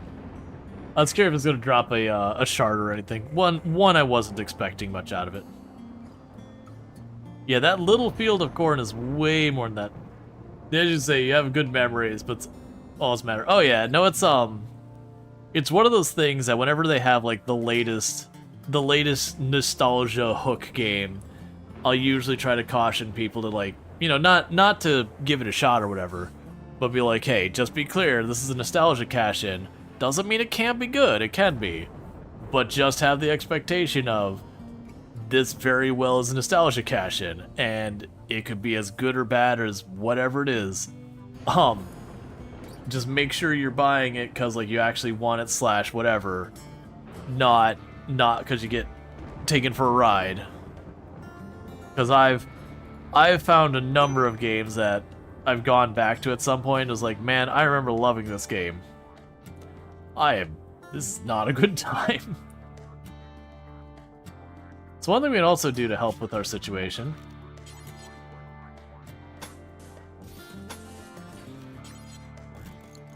Anyway, wall that off. Now all the enemies need to go to our beachfront down here.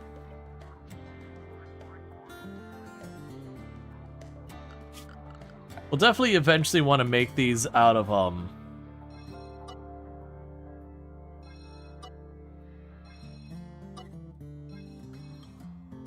I just want them to deal with fire. We'll definitely want to make these so that they're, stone so they don't burn. So the enemy has to go up and they can just break them and that's it. But yeah, again, that's just going to force them to go beachside. We don't have any real defensive position or anything built here. But that does make the enemy way more predictable. Then unless they're a breacher raid or shambler assault or whatever, they'll go around. And I do see we have the ship parts and all that. We're letting those just collect because I can't use components yet. I don't have anything I can use them on. I don't really need more steel and my inventory is full, so there's no need for any of it.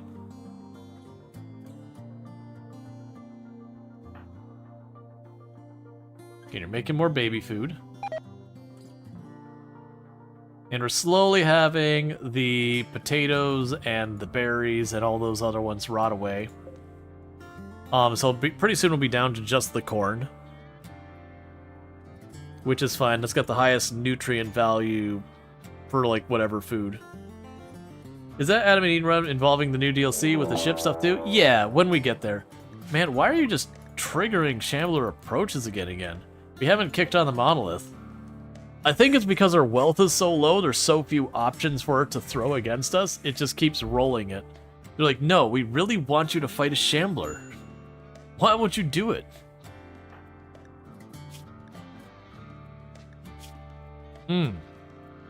Food poisoning is a bad time. Have you tried not getting food poisoning? Also, please don't hit on my colonists. If you cause my colonists to have an extramarital affair and ruin this home, there will be violence.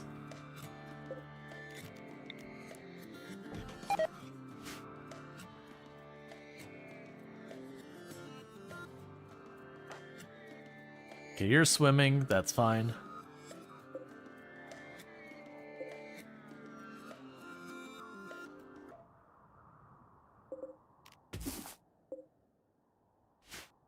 Yeah, so not getting over here to spend a lot of time on it, but that's okay. As we get more colonists, we can just have more people go in here to do that. Meanwhile, I'm going to need to go down here.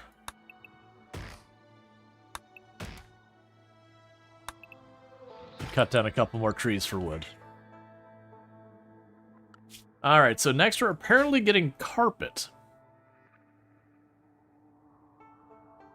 Sure. Carpet it is.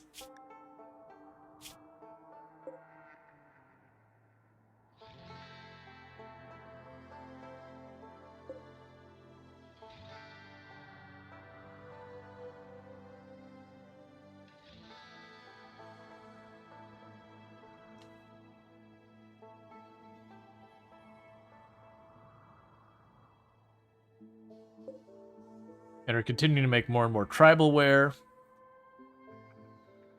I'm pretty much just letting that happen where they just keep making tribal wear and all that.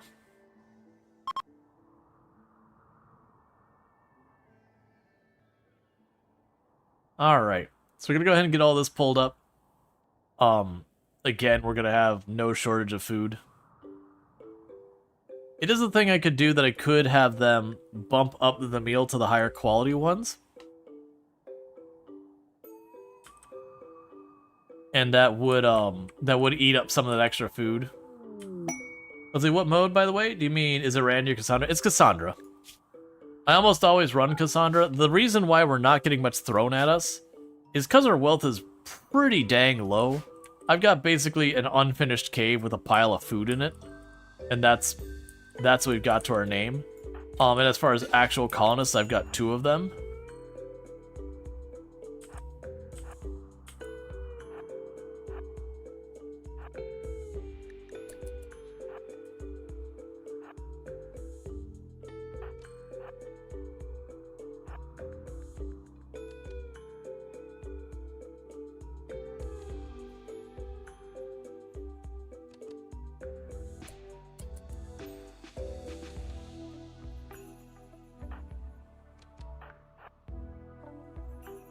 Okay, let's start moving you.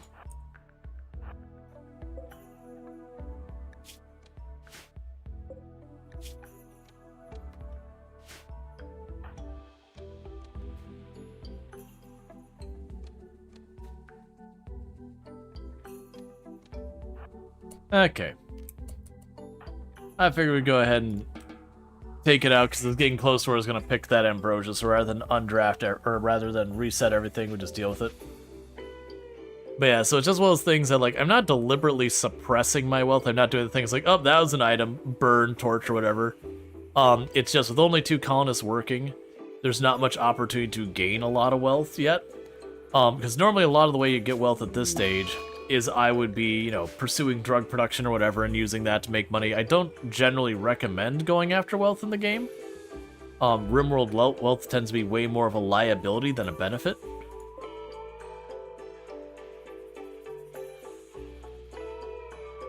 Okay. That's not going to make any progress really fast. That'll probably be one of those things that later on, sooner or later, we'll get a pawn that we don't really need to work on stuff. And another baby is on the way. And you should be aging up any time now. You have been here for how long? 44 days? I think literally it might be 1 more day. And then Bentley will become a toddler and no longer shackled to being stuck in the crib.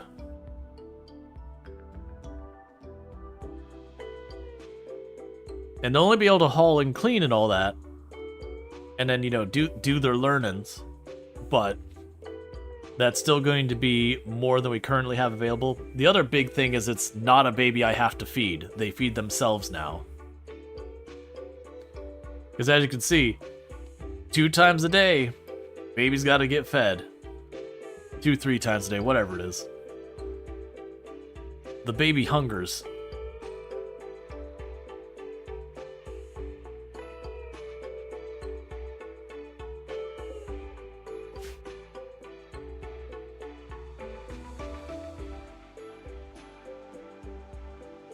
Alright, how much longer are you here for? 12 days. So we'll probably be able to get the carpet making done and maybe 1 more research before Sugar gets out of here. Then it'll be back to us trying to carry our own research horrifically slowly and painfully.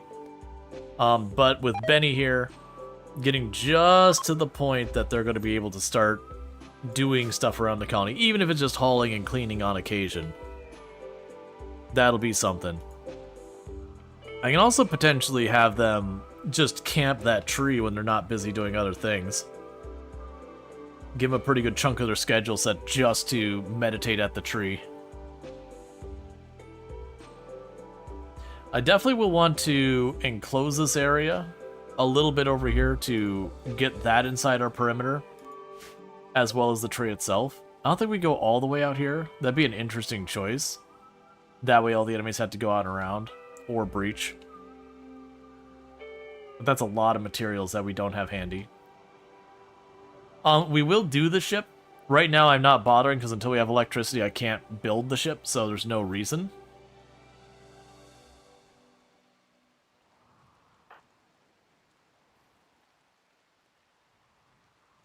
Oh, you're out of wood? I see, that makes sense.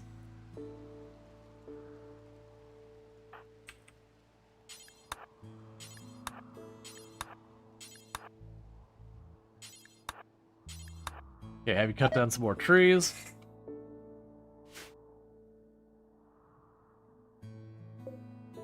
And the potatoes are getting close to rotten. And they'll be just the corn. The rice is getting close to going as well.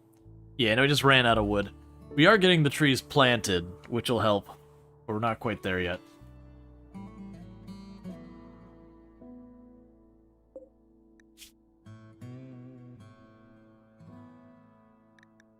I guess I will add in to keep 1 bow on hand as well.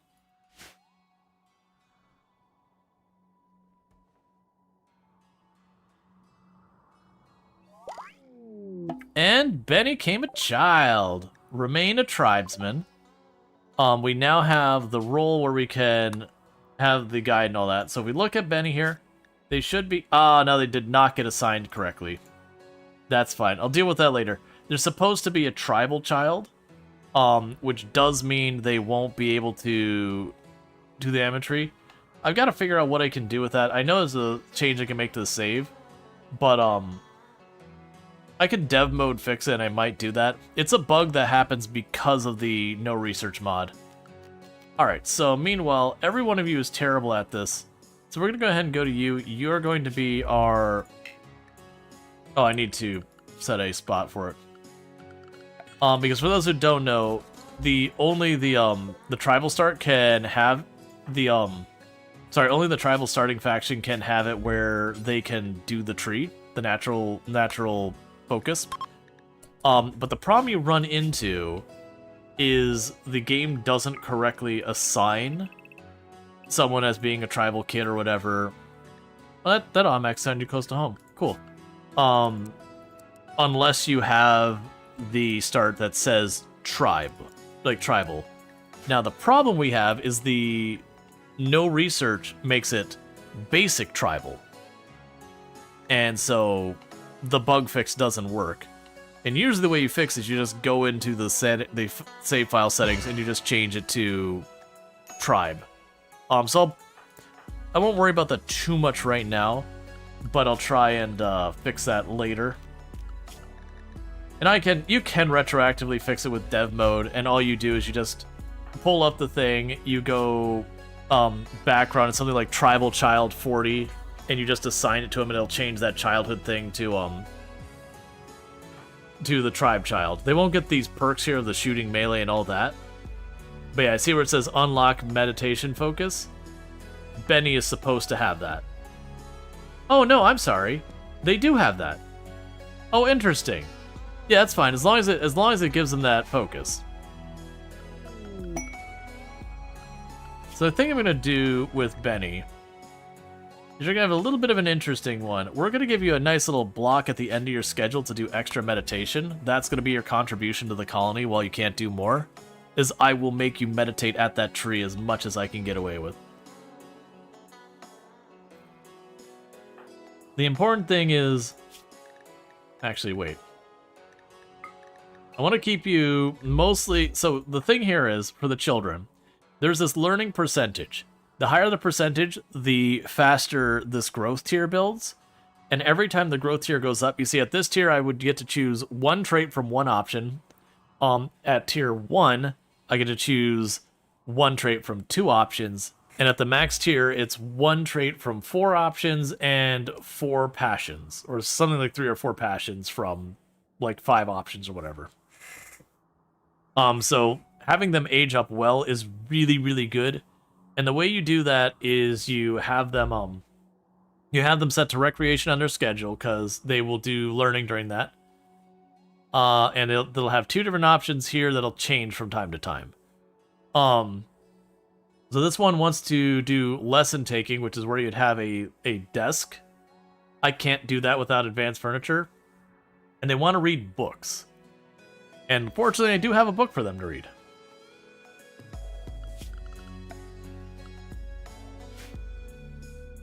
So we're going to go ahead and keep that going. And of course, the Timberwolf is now camping the tree. Like a big old punk.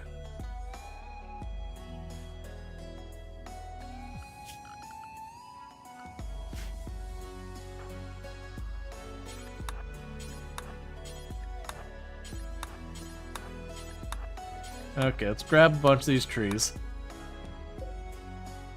Right, because they're going to wall off this side. So again, force most of the enemies to go out to the water, because that'll just give me more time to react, move in position, make my decisions.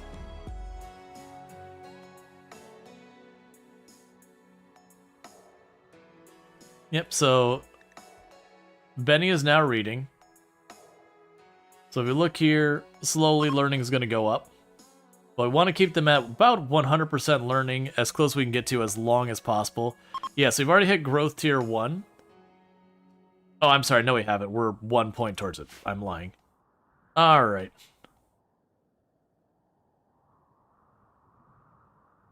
Yeah, so Timberwolf has to go. That's the thing I'm going to need to deal with. I don't have... Oh, actually, we do have a spare weapon. Hey, Benny. Go grab that. And then get back to your book. Because like I said, we're going to want to go over here and get rid of that timber wolf so that we don't have it hunt us while we're, you know, going to the tree. I would like to, like I said, to enclose this. We could actually enclose this where there's no penalty. What is the Adam and Eve challenge? You're sure you already answered the question 100 times, but once more, no problem. So the Adam and Eve challenge is you start with just 2 people and nothing. So it's like naked brutality, but 2 people who are a couple. And the big thing to know about it is I can only take colonists that are their kids.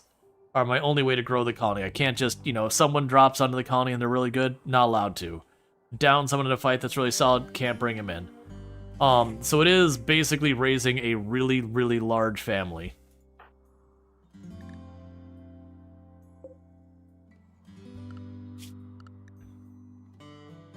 Alright.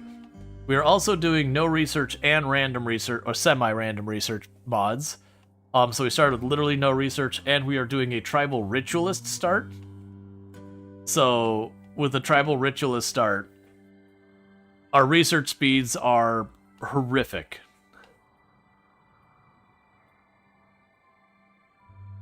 I'm honestly debating planting the dryad tree right up here for wood. Because while the dryads are a lot of maintenance, that would give me wood without me leaving the perimeter constantly. And it would spare me growing that. The downside is, it is a lot of downtime just picking at the tree, and that's just another thing to deal with.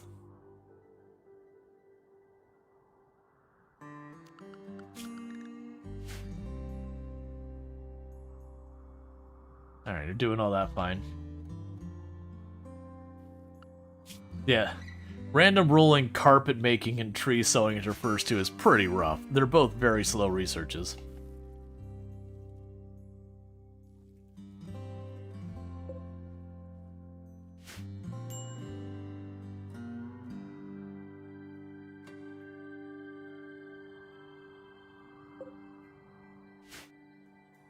And our food is obnoxiously oversupplied.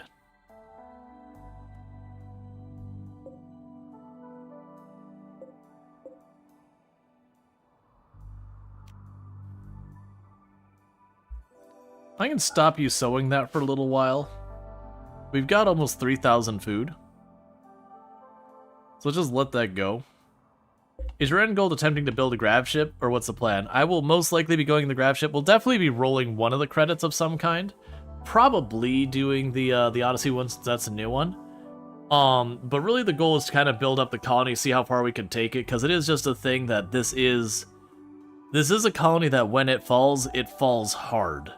It falls hard and fast. And the reason for that is everyone is family to everyone. So if Benny dies here, minus 20, minus 20, minus 20, because son died, brother died, or sister died, or whatever.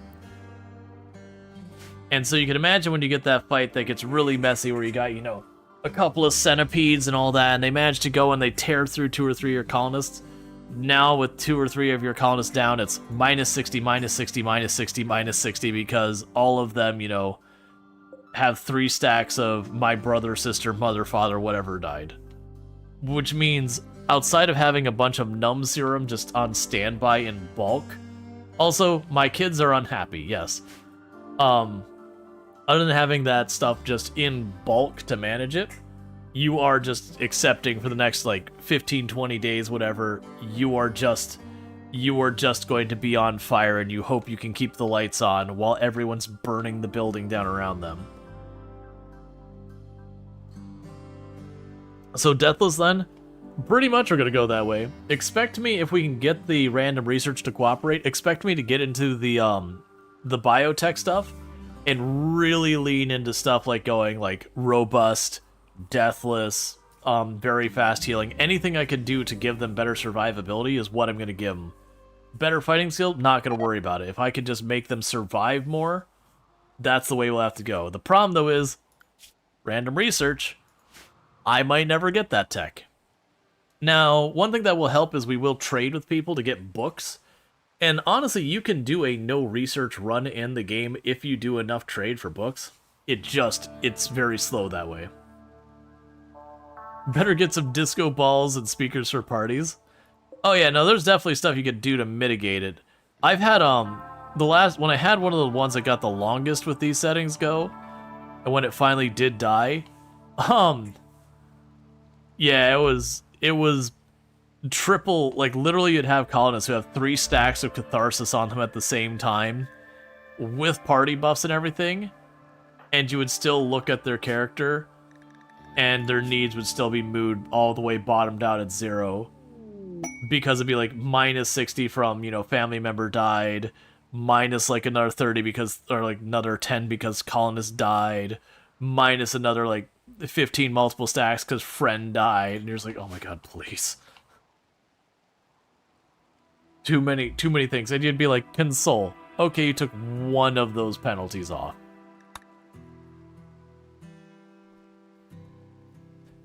Yeah, unburied colonist. Yup.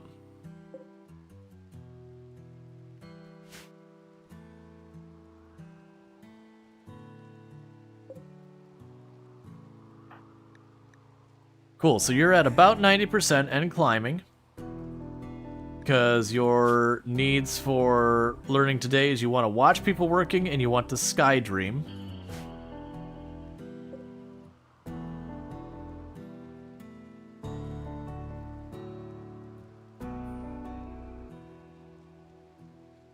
Yeah, so this'll slowly progress. Is this tribal? Yes. Thank you Soul Adams for subscribing for 20 months.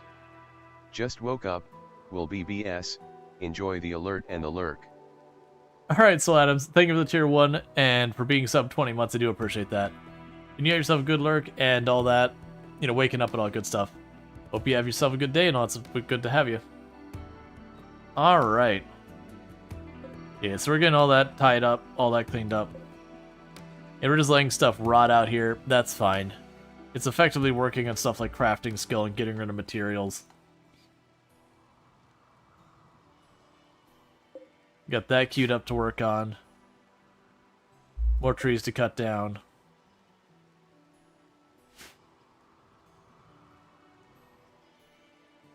Yeah, Benny keeps running out here and immediately doing that. Oh, and learning will decay over time.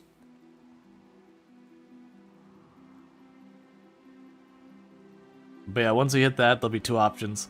But yeah, so if we look also at this, there's growth moments. So if you put your mouse over the growth tier, so we have a growth tier that we age up.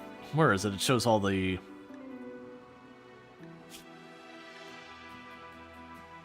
Oh yeah, here we go. So yeah, at ages 7, 10, and 13, so 3 years apart in each of those, they age up. And that's when you get all the skills and all that, and they get more capabilities each time they age up. Like, right now, all Benny can do is they can childcare, they can basic, they can bed rest, they can patient, and they can clean and haul. Once they age up once or whatever, they'll be able to do like a little bit of growing and a couple things, like growing and cutting. Then when they age up again, maybe they can do construction or whatever, and then when they age up one more time, then they're an adult, and then they're just basically a normal pawn. Now granted, when you become an adult in RimWorld, there is a thing where I think it's if you're under the age of 18, your body parts have slightly reduced health compared to older pawns. And the only way for that to get fixed is to basically wait.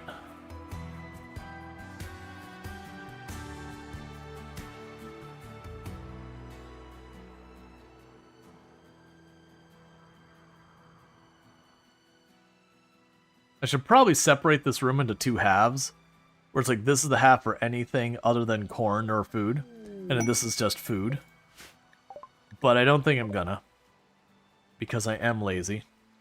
Oh yeah, 3 of you at the tree? Give me that progression.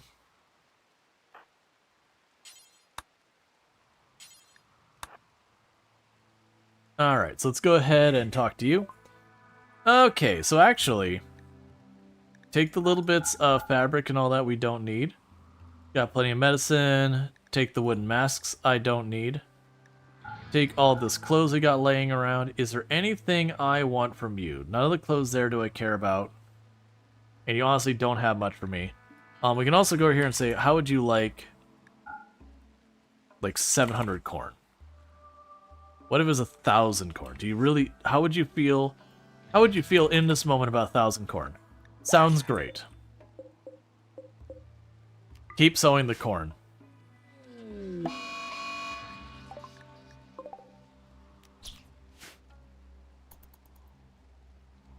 All right.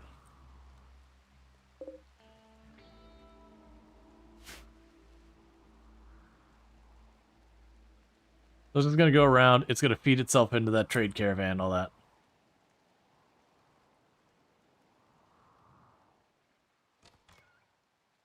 Good job.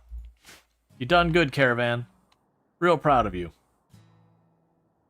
10 out of 10 performance. So that just scored me a decent pile of money. Because being a bulk goods caravan, they were willing to accept my corn. Do you sell that bear over there? No, you got a timber wolf. Minor injuries, nothing, mate. Minor injuries, but I am noticing with those minor injuries, it's got a very severe movement speed penalty.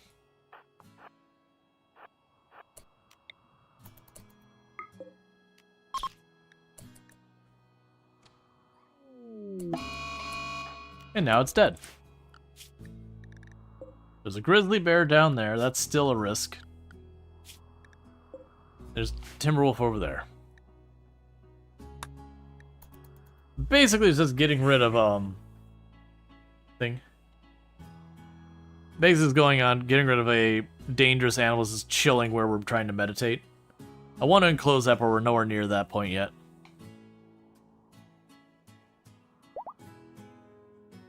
Alright, second trimester for the baby. And we're getting right about the point to finish that. Oh, you gave me components?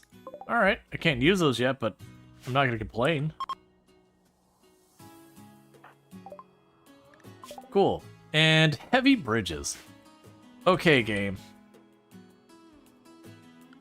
Oh, I'm being trolled so hard. All of these options. Electricity is good, smithing's good, fishing, pemmican, even cocoa's, I guess, alright. Drug production's is not really that good for us now. Yeah, so good, good, good, good, good, good. Not really necessary, but good, good, good. Literally, it's going through all the ones I don't need. Because you know what I'm going to do with a heavy bridge right now? Freaking nothing. I'm not going to go all the way down there to build a bridge. Random research? Yes. Alright, so we got Refugee, who is going to show up and assist, so we are going to make you drop your weapon right at the gate. You are a night owl, so let's get you to have a sleep schedule that won't make you angry with existence. And then we can go here.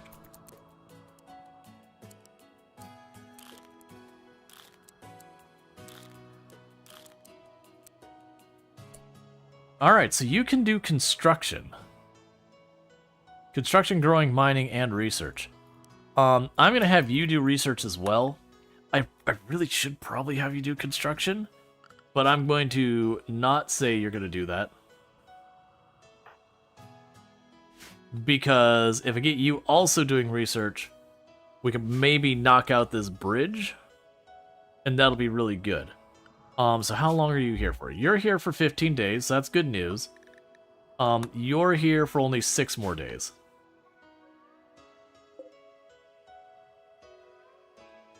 So yeah, so the goal here is we will just knock this out as fast as we can. How smart are you? Ah, you got a good intelligence. That's perfect. So now we got a day and a night shift to keep that research going temporarily. On the plus side, we're knocking out all this research I have no use for right now. And getting that all squared away really quickly. Yep, so it is just climbing up now. Mad Ibex.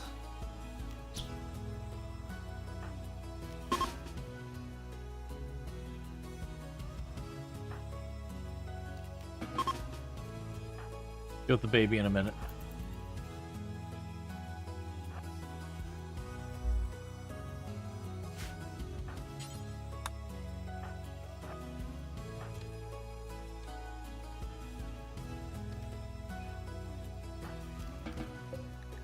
Nicely done.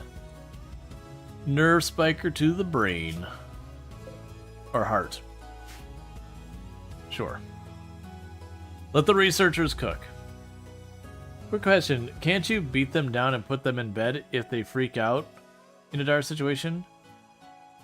Can't I hit who and... So you always run the risk of killing someone when you attack them. Let's see, are you able to eventually get a grab ship from a regular one? Yes, so we actually have the quest. So if you look right here, mechanoid signal.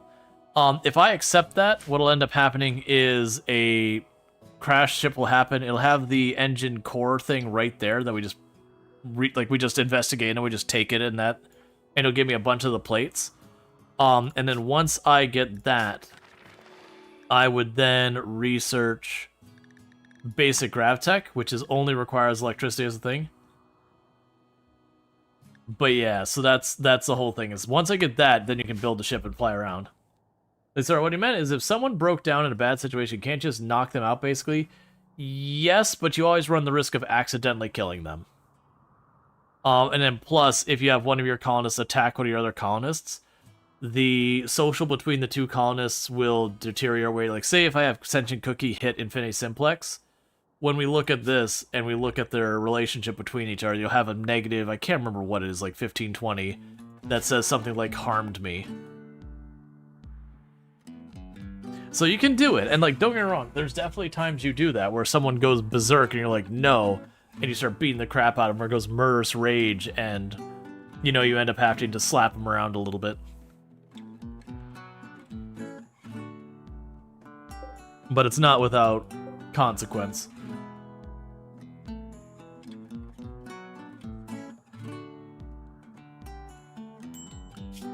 Yeah, so we still got the grizzly bear up there.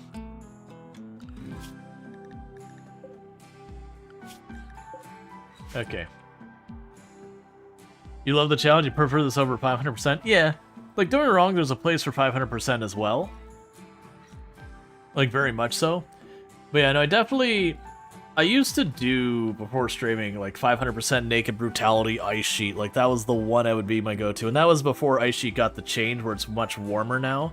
Because it used to be Ice Sheet, you got almost nothing but Manhunter Pack and Mechanoid raids. Because for most of the year, the raids, it wouldn't show up like your regular raids hardly ever. But yeah, the thing that happened I found was, when you're doing the 500%, you just have certain ways you kind of have to play that as you make the game more difficult, they do pressure you in being a little bit more min-maxy. Now, RimWorld, you don't have to be like sweaty levels of min-maxy. But like, for example, what I would do if I was doing 500% is I'd probably wall off this area as well. And I would do stuff like have this door open, someone stand here, have my main fighting force over here fighting the enemy, back out this way, leave that door to close, they would then go around this way to go all the way over here to catch this person. You know, then we'd get like the main fighting force here while, you know, maybe we pop that door. And you start like abusing pathing and all that, which is fine, that's what you gotta do. But you end up having to do like those really, really elaborate fights that they can kind of get a little obnoxious, honestly. All right, I'm gonna need you to drop your sibling real fast. We've got to fight the terror that is a handful of small bunnies.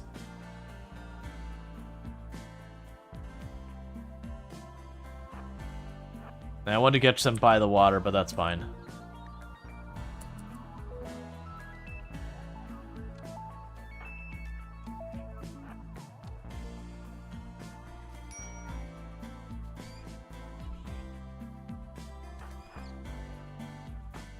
Alright, well, both Infinity and Sentient Cookie got nibbled.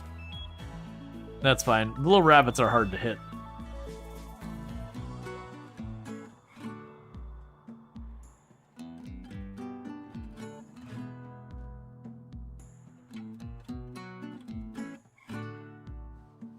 Okay, so start bandaging each other.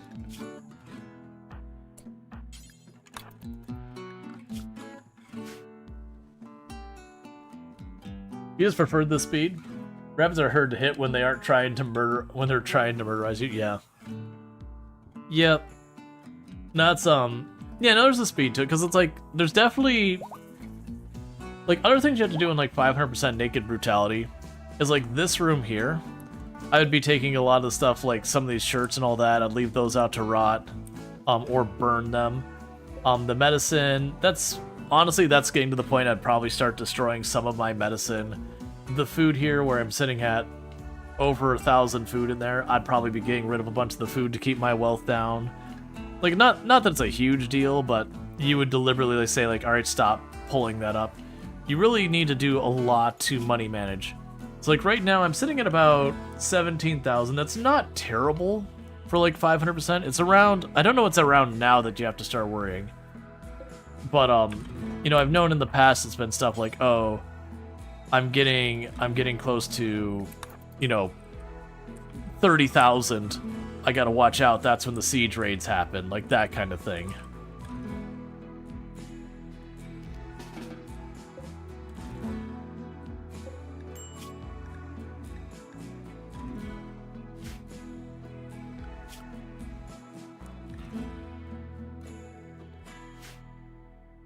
We're not actually getting the cooking done because there's enough people running around that the cleaning is falling, but like they're just full-time cleaning.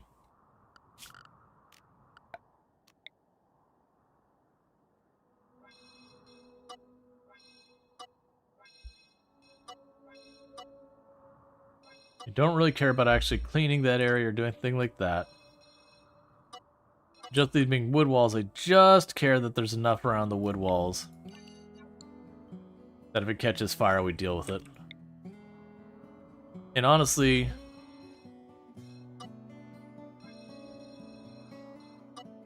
let's even unset that. And the reason we're doing this is anything that's a home zone, the character will take the time to clean. It's just not necessary, like going out in the field and like clearing in the field just doesn't do a whole lot. Yeah, so Blitz here is not a tribal. So if we look at that tree, it didn't go up any progress percent, only the tribals does that work.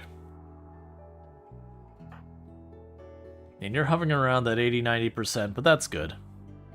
You probably won't get all the way to level 8, but you'll get to like 7.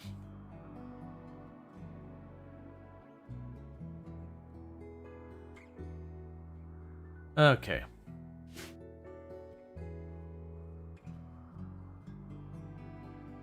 Yeah, so you get those animals butchered. The timber wolf out there rotted.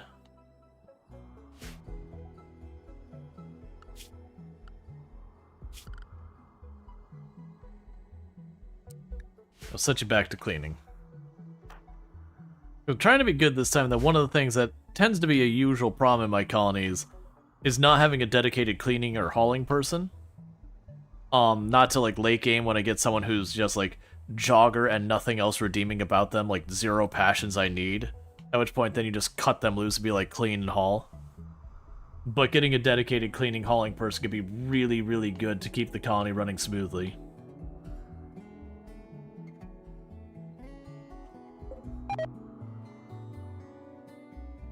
Alright, like I said, when the anima tree gets to, I believe it's like 20, I think. It's either like 19 or 20 or so. We get to give one of our people a psychic power. And like I said, when we get to 4 or 5 people who have psychic powers, them meditating to keep their psi focus up can be enough to continue to keep the snowball rolling of the psychic powers. It'll eat into the time that you can do work. So, interestingly, if we go into the pursuit of this being a run that we do the ship, I mean, that's the plan, we want to go out of our way to try and get the psi-focus stone thing that you can, like, grab. It's a very rare item, and it usually runs very high price, but we could plunk it down in the ship as a psi-focus thing to recover. Alright, so now we're about to get our heavy bridges. Cool, and next up, pemmican. Cool. Pemmican I can actually use. It's not the one I want. It's not the research I want the most. But at least with pemmican I can make food that I can store. Pemmican also has an advantage that a lot of people don't catch. So with a simple meal, if I eat that, even if I only need, what is the... Yes, this is 0.9 nutrition. Even if I only need 0.01 nutrition, I will eat the entire meal in one go. Pemmican is a neat one, and because it has this giant stack, where it'll eat just a single unit of the pemmican. On the same token, if I need 100 nutrition or whatever, and a stack of 100 pemmican is that nutrition, I don't know what the amount is, they will eat as much or as little as they need. So, weirdly, pemmican can actually be pretty efficient at times, just by the fact that they will eat exactly what they need and they won't waste food, sort of. It is lower efficiency on the nutrition of what you get into what you get out. Now, do I recommend making pemmican for everything? No, you don't get a mood bonus for eating pemmican. So getting better meals is good. Is it the same? Is it the same as paste? I believe paste will do the same thing where you'll get a full paste meal out. So use the same amount of nutrition. But at the same time, if you're going nutrient paste, then you don't care about a lot of that. You always wonder what real pemmican tastes like? I mean, it varies. Pemmican is more just like the style of prepping it and everything. But it is like a dried vegetable meat material. It's usually not particularly tasty. If you get pemmican nowadays, you're probably going to some survival store where they season the bejeebus out of it. It's like going back in the day and you could get hardtack, which was, again, a travel food. It's not an appealing food, but you can get these like survival kits that'll like label something as hardtack, but it's the season, like it's not even remotely the same thing as hardtack was. Astronaut food? Yep, astronaut food. Never once used by astronauts. Because if we dehydrate all the food and send it up, then you have to send all that water. Like jerky? No. It's not like jerky, because again, it's got a lot of vegetable in it as well. Like meat, plant matter, all that stuff. It would be like taking your entire meal and then shredding it up and then mashing it into a thing and then drying it out. That's not how it's done. But it's kind of like a whole thing that's got everything in there. But like I said, for the most part, pemmican is not a particularly appealing thing. It sounds like food cubes from Kenshi. Yeah, it'd be something like that. Like it is a thing designed to travel. It's not a thing designed to be scrumptious fine dining. Alright, so we got pemmican, and next up is beer brewing. Fine. Hops. Get to it. Fine. I understand. I will make the beer. I get it. So assignment, manage drugs, because we're at this stage.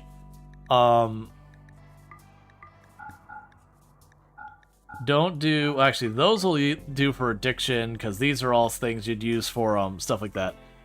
So the penioxylin, no matter what, every 5 days. Smoke leaf, you can do it once every 4 days if your mood is below 30%.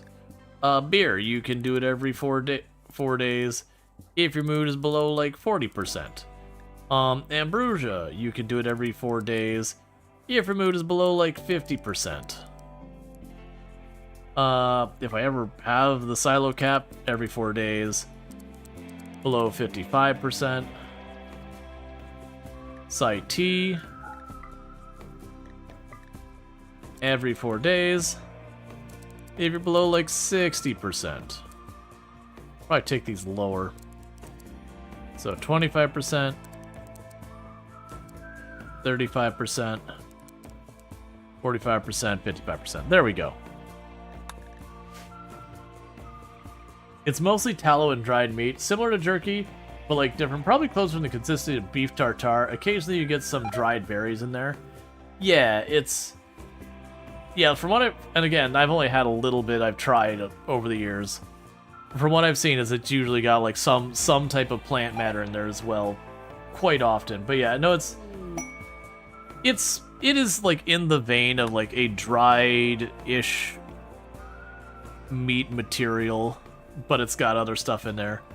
But generally speaking, like it's like where you get meat and just dry it. Like you don't season it, you don't whatever, you just dry it. And it's fine. Like it can even be okay, but that's not, you're not going into being like, "Oh yeah, let me go ahead and get this good stuff." It's like, no, it's, is it good for you, or is it just something you eat when you have to? It's something you eat when you have to. Like it's not like it's truly appalling for you or anything. But it is a thing for having a food that you can travel. It'd be kind of like saying, you know, is hardtack, is beef jerky, is that good for you?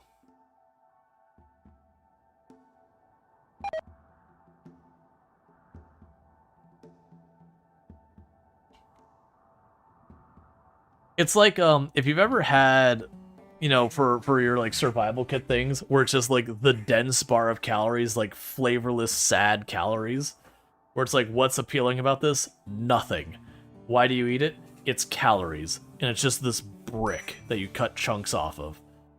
Like that, it's like that kind of thing. It's like, you eat it, it's got some important nutrients and all that, and that's all it's got.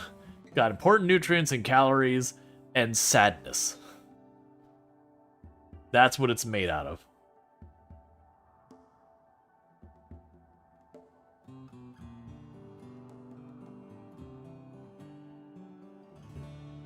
A big old brick of nutritional sadness.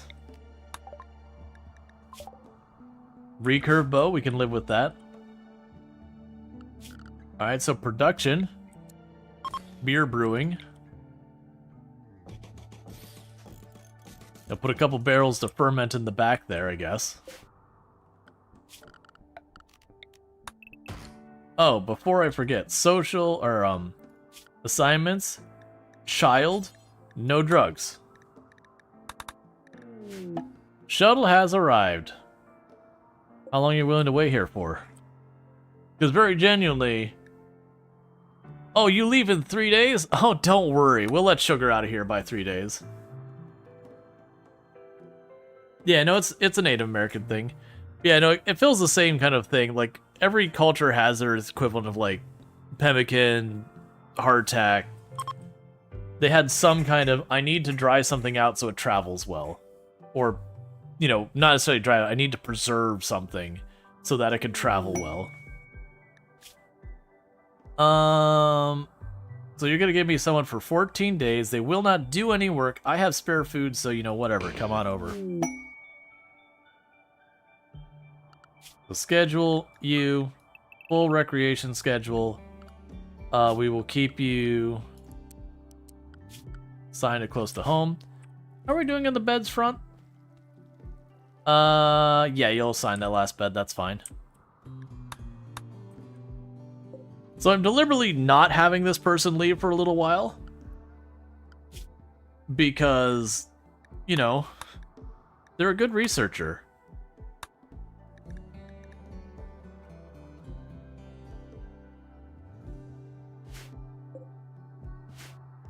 Yeah, when they go to bed, we'll send them. Alright, they're asleep. Fine, get out of here. I want to keep them here, but I also do want the Glitter World medicine that was promised.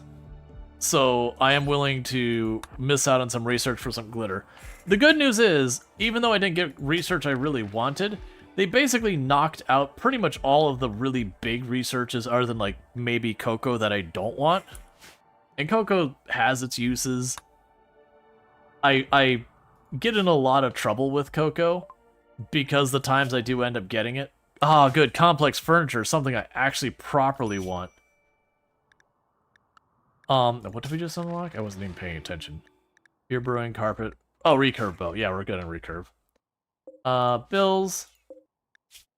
Get rid of the regular short bow. Recurve bow, that's fine. Figure it out when you can. Whoop, Coco is next. I mean, the number of these runs with the random research, no research, where it's been like, you can have psychoid brewing, beer brewing, drug production, go juice, wake up, and you're like, oh my god, game, please, I get it. You want me to be a drug den, calm down. I would like a shelf to put it on, at least. You don't... The game's like, no. You'll do the drugs. You'll do them all. Having a locked jaw is no fun? No. I haven't done that very much. That's fine. But I have had a couple of times where my jaw's got like properly like stuck. Not that I had to go to the hospital levels, but stuff where it's like, you know, you're kind of your mouth stuck over, you're like, oh my god, this hurts so much.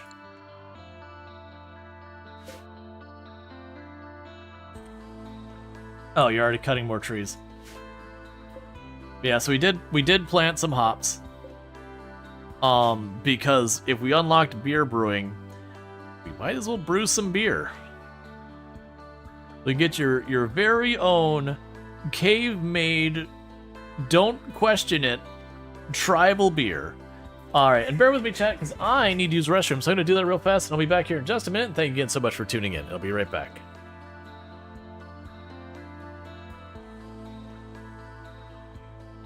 Well, he certainly doesn't need that anymore. She-Man.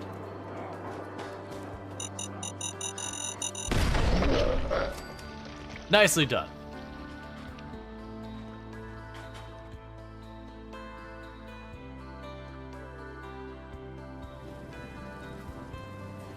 I have been claimed by the landmines in many a place. We don't accidentally over-poison ourselves. Hope we have antibiotics? Nope.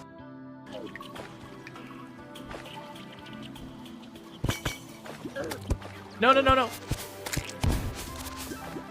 I got hit by something else. I saw the trigger too. And in a game where a single hit can be the end of it, 95% is still not good enough.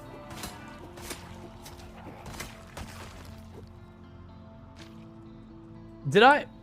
Someone clipped that? I'm pretty sure we just pushed him, and it counted as a spear stab.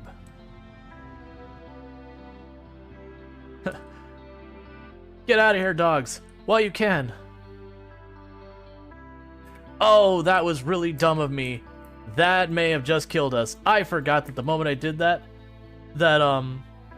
all of those people abandoned my defense. And we have both those doors open. And why are they walking through that? Oh, that was really dumb of me.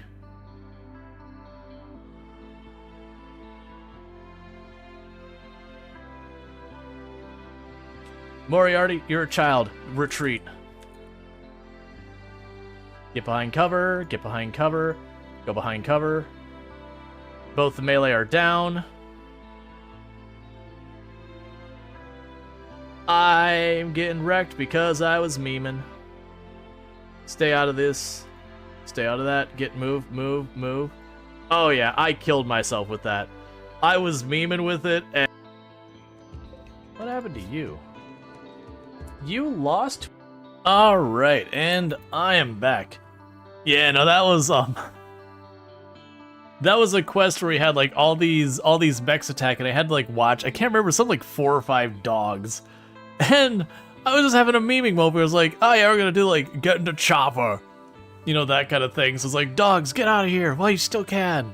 And, you know, expecting to hold the line just fine because I had something like 5 or 6 Justicars I could just throw into the cannon fodder and go smoothly.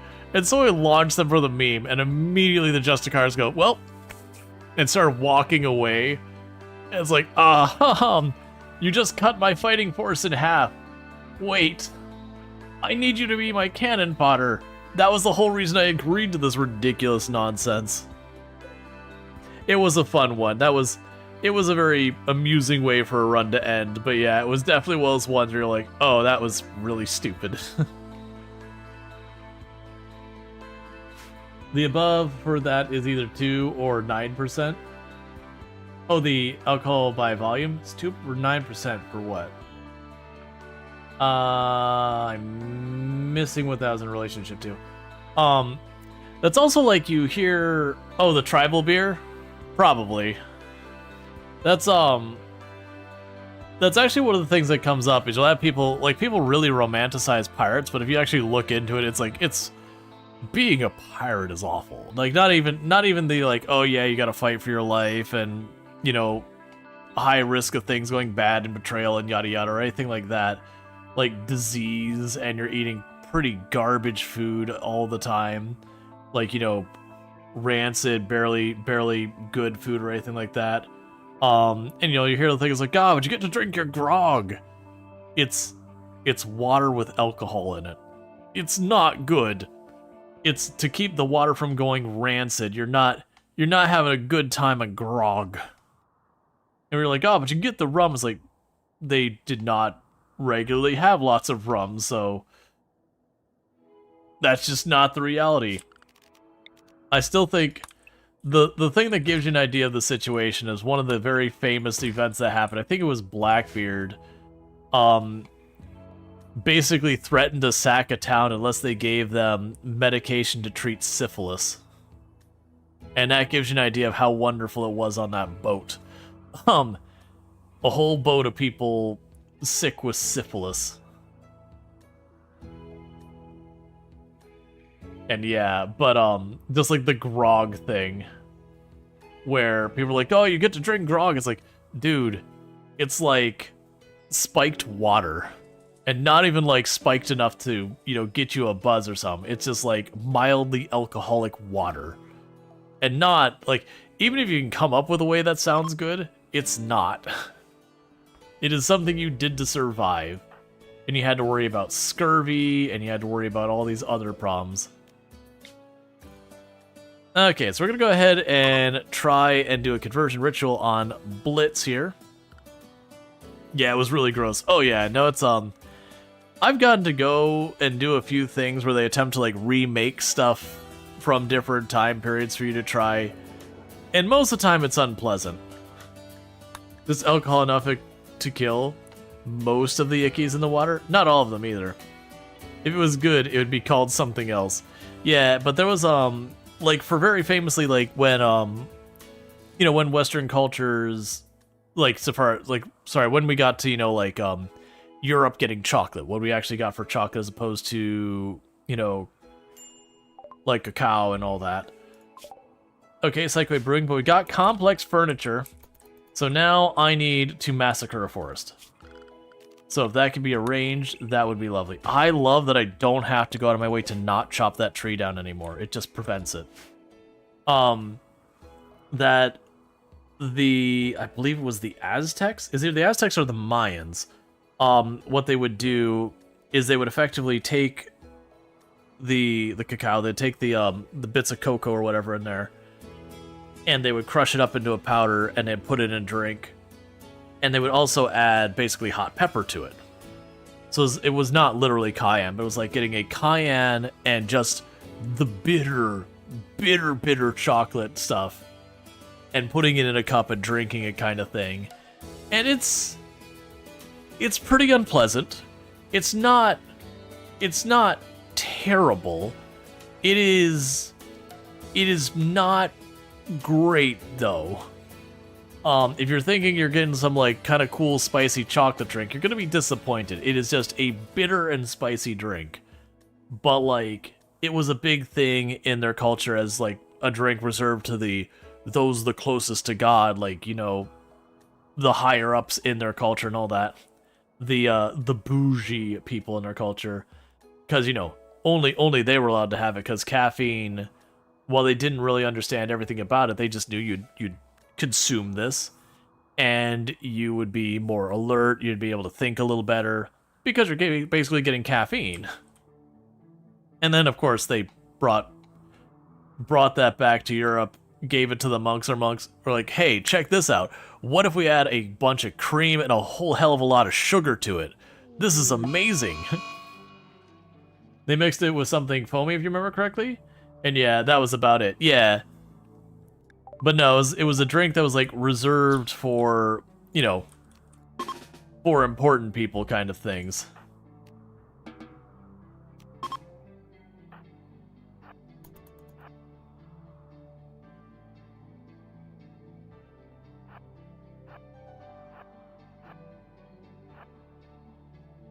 I do love how many times it's like, "Oh yeah, we found this thing. It's bitter and it tastes terrible. Let's give it to the monks." And the monks were like, Have we tried fermenting it? Or what if we added an absolute S-ton of sugar and dairy to it? Hey, look, there's an otter. Cool.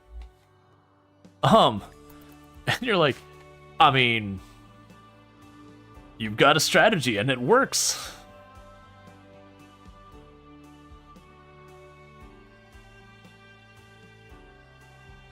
And usually one, two things work. That's a joke me and Tomb have. We're not like the originators of it or anything. But like a joke we have is anything that exists food-wise, either you can add chocolate or cheese to it and it improves. It can be both, but at least one of those will work with literally everything out there.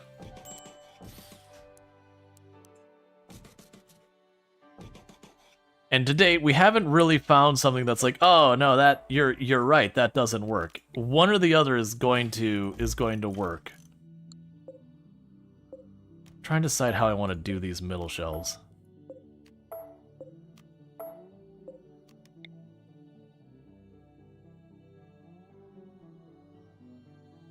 I have an idea.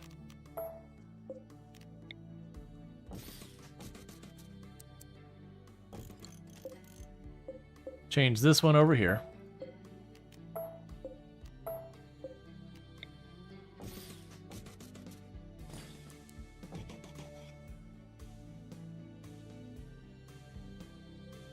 Yeah, it's fine.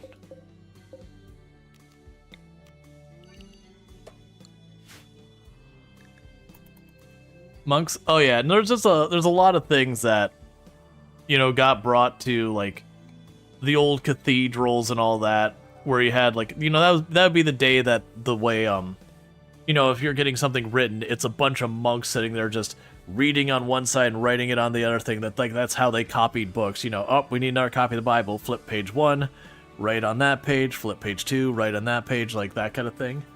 But yeah, with the monks, it's just kind of a reputation that they got a bunch of just random different stuff.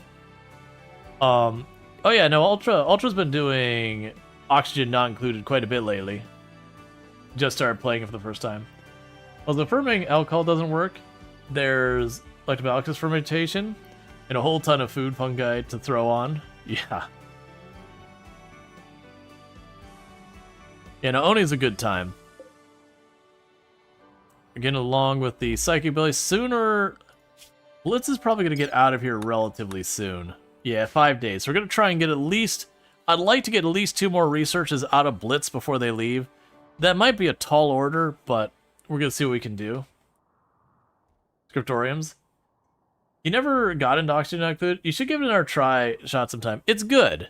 It's... The thing with Oxygen Not Included is it's like playing Project Zomboid. Who is Etal? Elta? Do you mean Italics? Because that's the only name that I see that's similar to that I can think of. But yeah, Oxygen Not Included is definitely like Project Zomboid in the sense that you play the game and you're probably going to lose your run. But you're going to lose your run in some way. Or, Ita? I don't know that name. But, you know, you're probably going to lose your run, and that's fine. But, you know, you'll be like, oh, I lost because I ran out of food. And you'll, like, next run you'll figure that out, and then you'll make it too hot. And you kind of go through and you have your, like, 2 or 3 losses. Oh, these two? Yeah, sorry. I totally missed that. That is a guess for a quest. That what'll end up happening is in 10 days they're going to leave. Unfortunately, they won't work. They're just sitting around eating our food. But that's okay.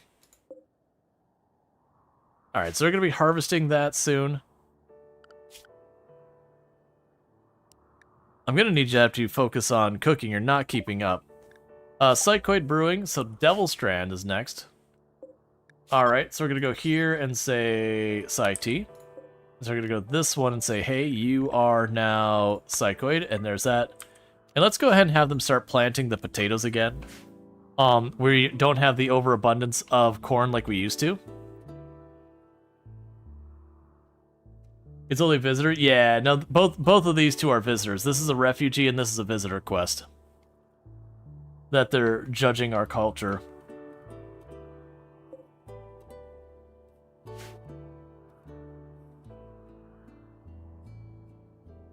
Let's see, Grog also is specifically a British Royal Navy thing, and the people recruited out of the said Navy made out of the day's rations of lemon and lime mixed in with a ration to overproof Navy rum with enough water to dilute it to the strength of beer. Yeah, the point was that grog, like, as people think it's like, oh, you get to drink, you get to have grog. It's like, no, it's there. It's not something you're going to, you know, getting your barrel of grog and getting absolutely hammered with your bros with or whatever. You're drinking going, man, what do we got to take the edge off this? Anyone got an orange maybe? Did we manage to score an orange possibly? We don't have refrigeration, so we're gonna need to eat that thing right away. We're not exactly dealing with proper preservation strategies here. There's a reason stuff like oranges were worth a small fortune for a while.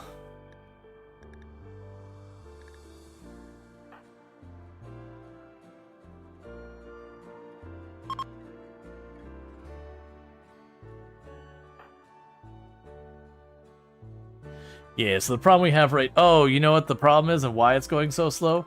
You're right about to have the kids, so you're moving at 50%. So we're probably going to want to do is, before I forget, you're going to be put back in restriction to stay close to home. We have another 2 bunnies. Man, has it been a long time since I had a low wealth colony? Because holy crap, they're throwing nothing at me. Like, we didn't lower our difficulty or anything from what I'm used to playing. The heads of the British see me, colloquially called limeys, by other nations and seafarers, like Germans were called krauts, because they use sauerkraut for their vitamin C. Get back.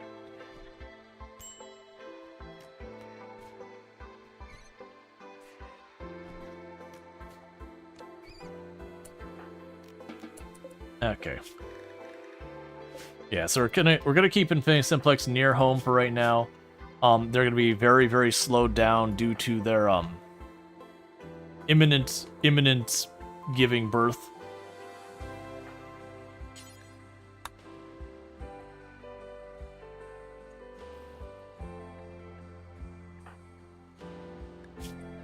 Could you not ignore your husband?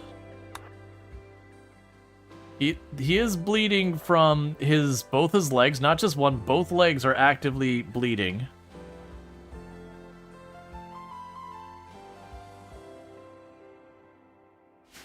Must have been fun on spiced water. Essentially hardtack and some very old dodgy vitamin C shots. Yeah.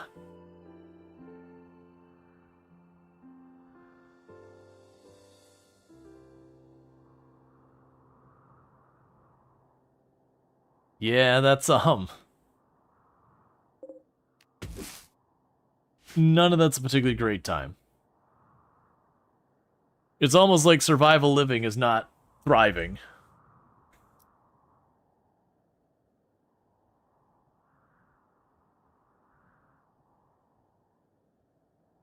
That's also the interesting thing of, like, how many... I think when you play, you micromanage too much. You're a lot more relaxed and let them do what they want. Yeah, no, that's the thing. It also depends on your difficulty, your wealth, all those kind of things. That's one of the reasons I mentioned that I don't run the 500% nearly as much as I used to. You do tend to do a lot more micromanaging on that as well.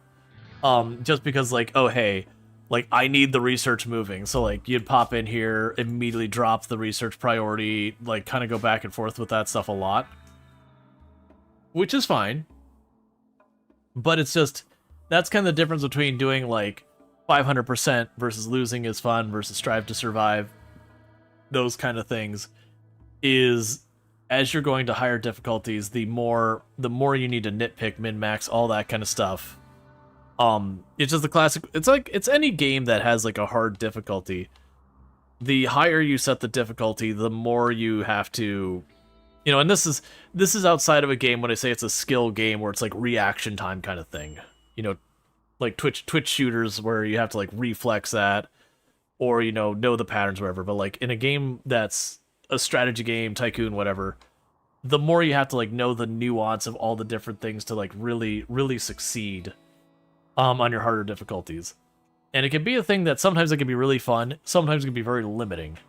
And I do find that sometimes when you get to those higher difficulties, it goes from being the fun kind of micro for me as a not fun. So for me in RimWorld, fun micro is when you're like, okay, we're in this fight. Ah, crap, I got this one coming around the shield here. All right, let's move my range to position here. I'm going to step my one out with a shield belt to absorb the hit. Okay, they're in that one, so we'll put one there for cover. Run the other two across to get cover over here so we can also not friendly fire each other. You get the idea. Like all that positioning and deciding, okay, well, we're going to back out, let them come around so we have a chance to like patch up someone's bullet hole real fast. Like that's fun micro. But when it's micro like Blight is my example. The old Blight is my example of like the big, this is bad micro, I'm not having a fun time. Where it's like, oh, we got Blight zone, okay. New zone, manage zone, new zone, rename, Blight, okay, expand that area, assign everyone to that zone, set cut priority 1, all that garbage we had to used to do. That is bad micro. Where you're sitting there like babysitting your stuff. Or the worst one is where you grab that when you're like, cut this one and cut this one and cut this one and cut this one and cut this one and cut this one. I used to sometimes get so tilted with Blight. Like, not even because it hurts my crops. Like, that's fine. I'd have like 5,000 food in my cabinet or whatever, which is a bad idea. Don't do that. But it was just the fact that it's like, okay, to make it go away, I need to go here, stop sowing, and either micro them or their way through. Like, either micro their way through the whole thing, or just wait for a cold snap to wipe out the crops or whatever. Because it used to be really awful at actually getting them to do anything when it came to Blight.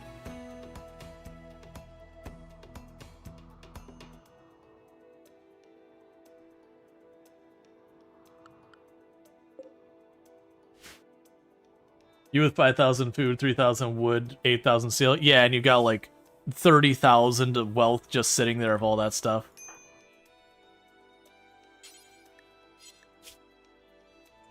I'm going to let you eat, Blitz, and I'm going to make you go out of your way to craft some of this stuff. I mean, I don't have much more time with Blitz, do I? How much longer till you're out of here? 2 days. No, stay on the research. I really want to make you do the construction up here.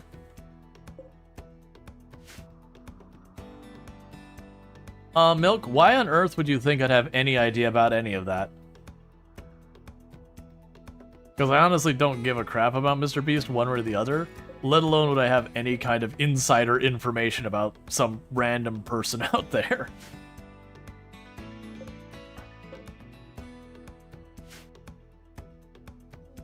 People are weird, man. Combat supplier, that's actually perfect, because then we can sell a whole bunch of stuff. Like, not a pro-con or anything. Alright, Simplex is in labor.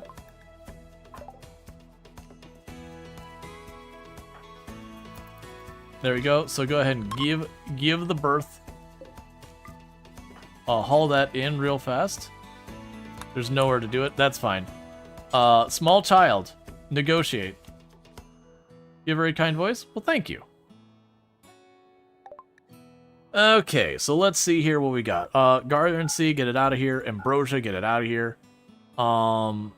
I will actually maybe take that medicine. The short bow, get it out of here. We're keeping our really wonderful thing here. Sell the masks. Let's go ahead and uptick our items by getting an assault rifle. That'll be a slight improvement. I say understating it ridiculously. Where is that assault rifle? Go get the assault rifle. And haul the medicine back. Stash of valuables, don't care. Alright. So you're going essentially across the sea, knowing you're going to end up in an indentured servant working at the mercy of a taskmaster. That was a 1% chance of them dying. Alright. How many times have you beat this? Oh, more times than I can count. Well, so we failed the challenge by RNG. So I do think we're gonna go ahead and not bother with the Adam and Eve challenge this time, because this is 2 runs in a row that we RNG died. And for those who missed what happened, is every time you have a kid, you have a very, very, very small percent chance, it's like 1% chance that the mother just straight up dies.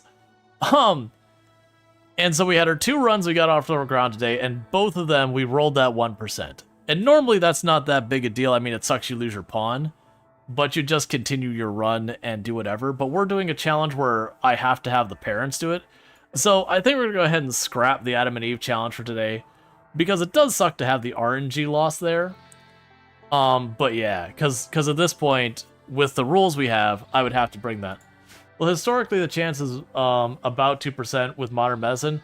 Oh yeah, no, I'm not worried about the realism side of it, but it is just the nature of... There's a couple mechanics in RimWorld that are just RNG. For those who don't know, there's actually a thing where it can just RNG roll that a shot ends up killing one of your pawns.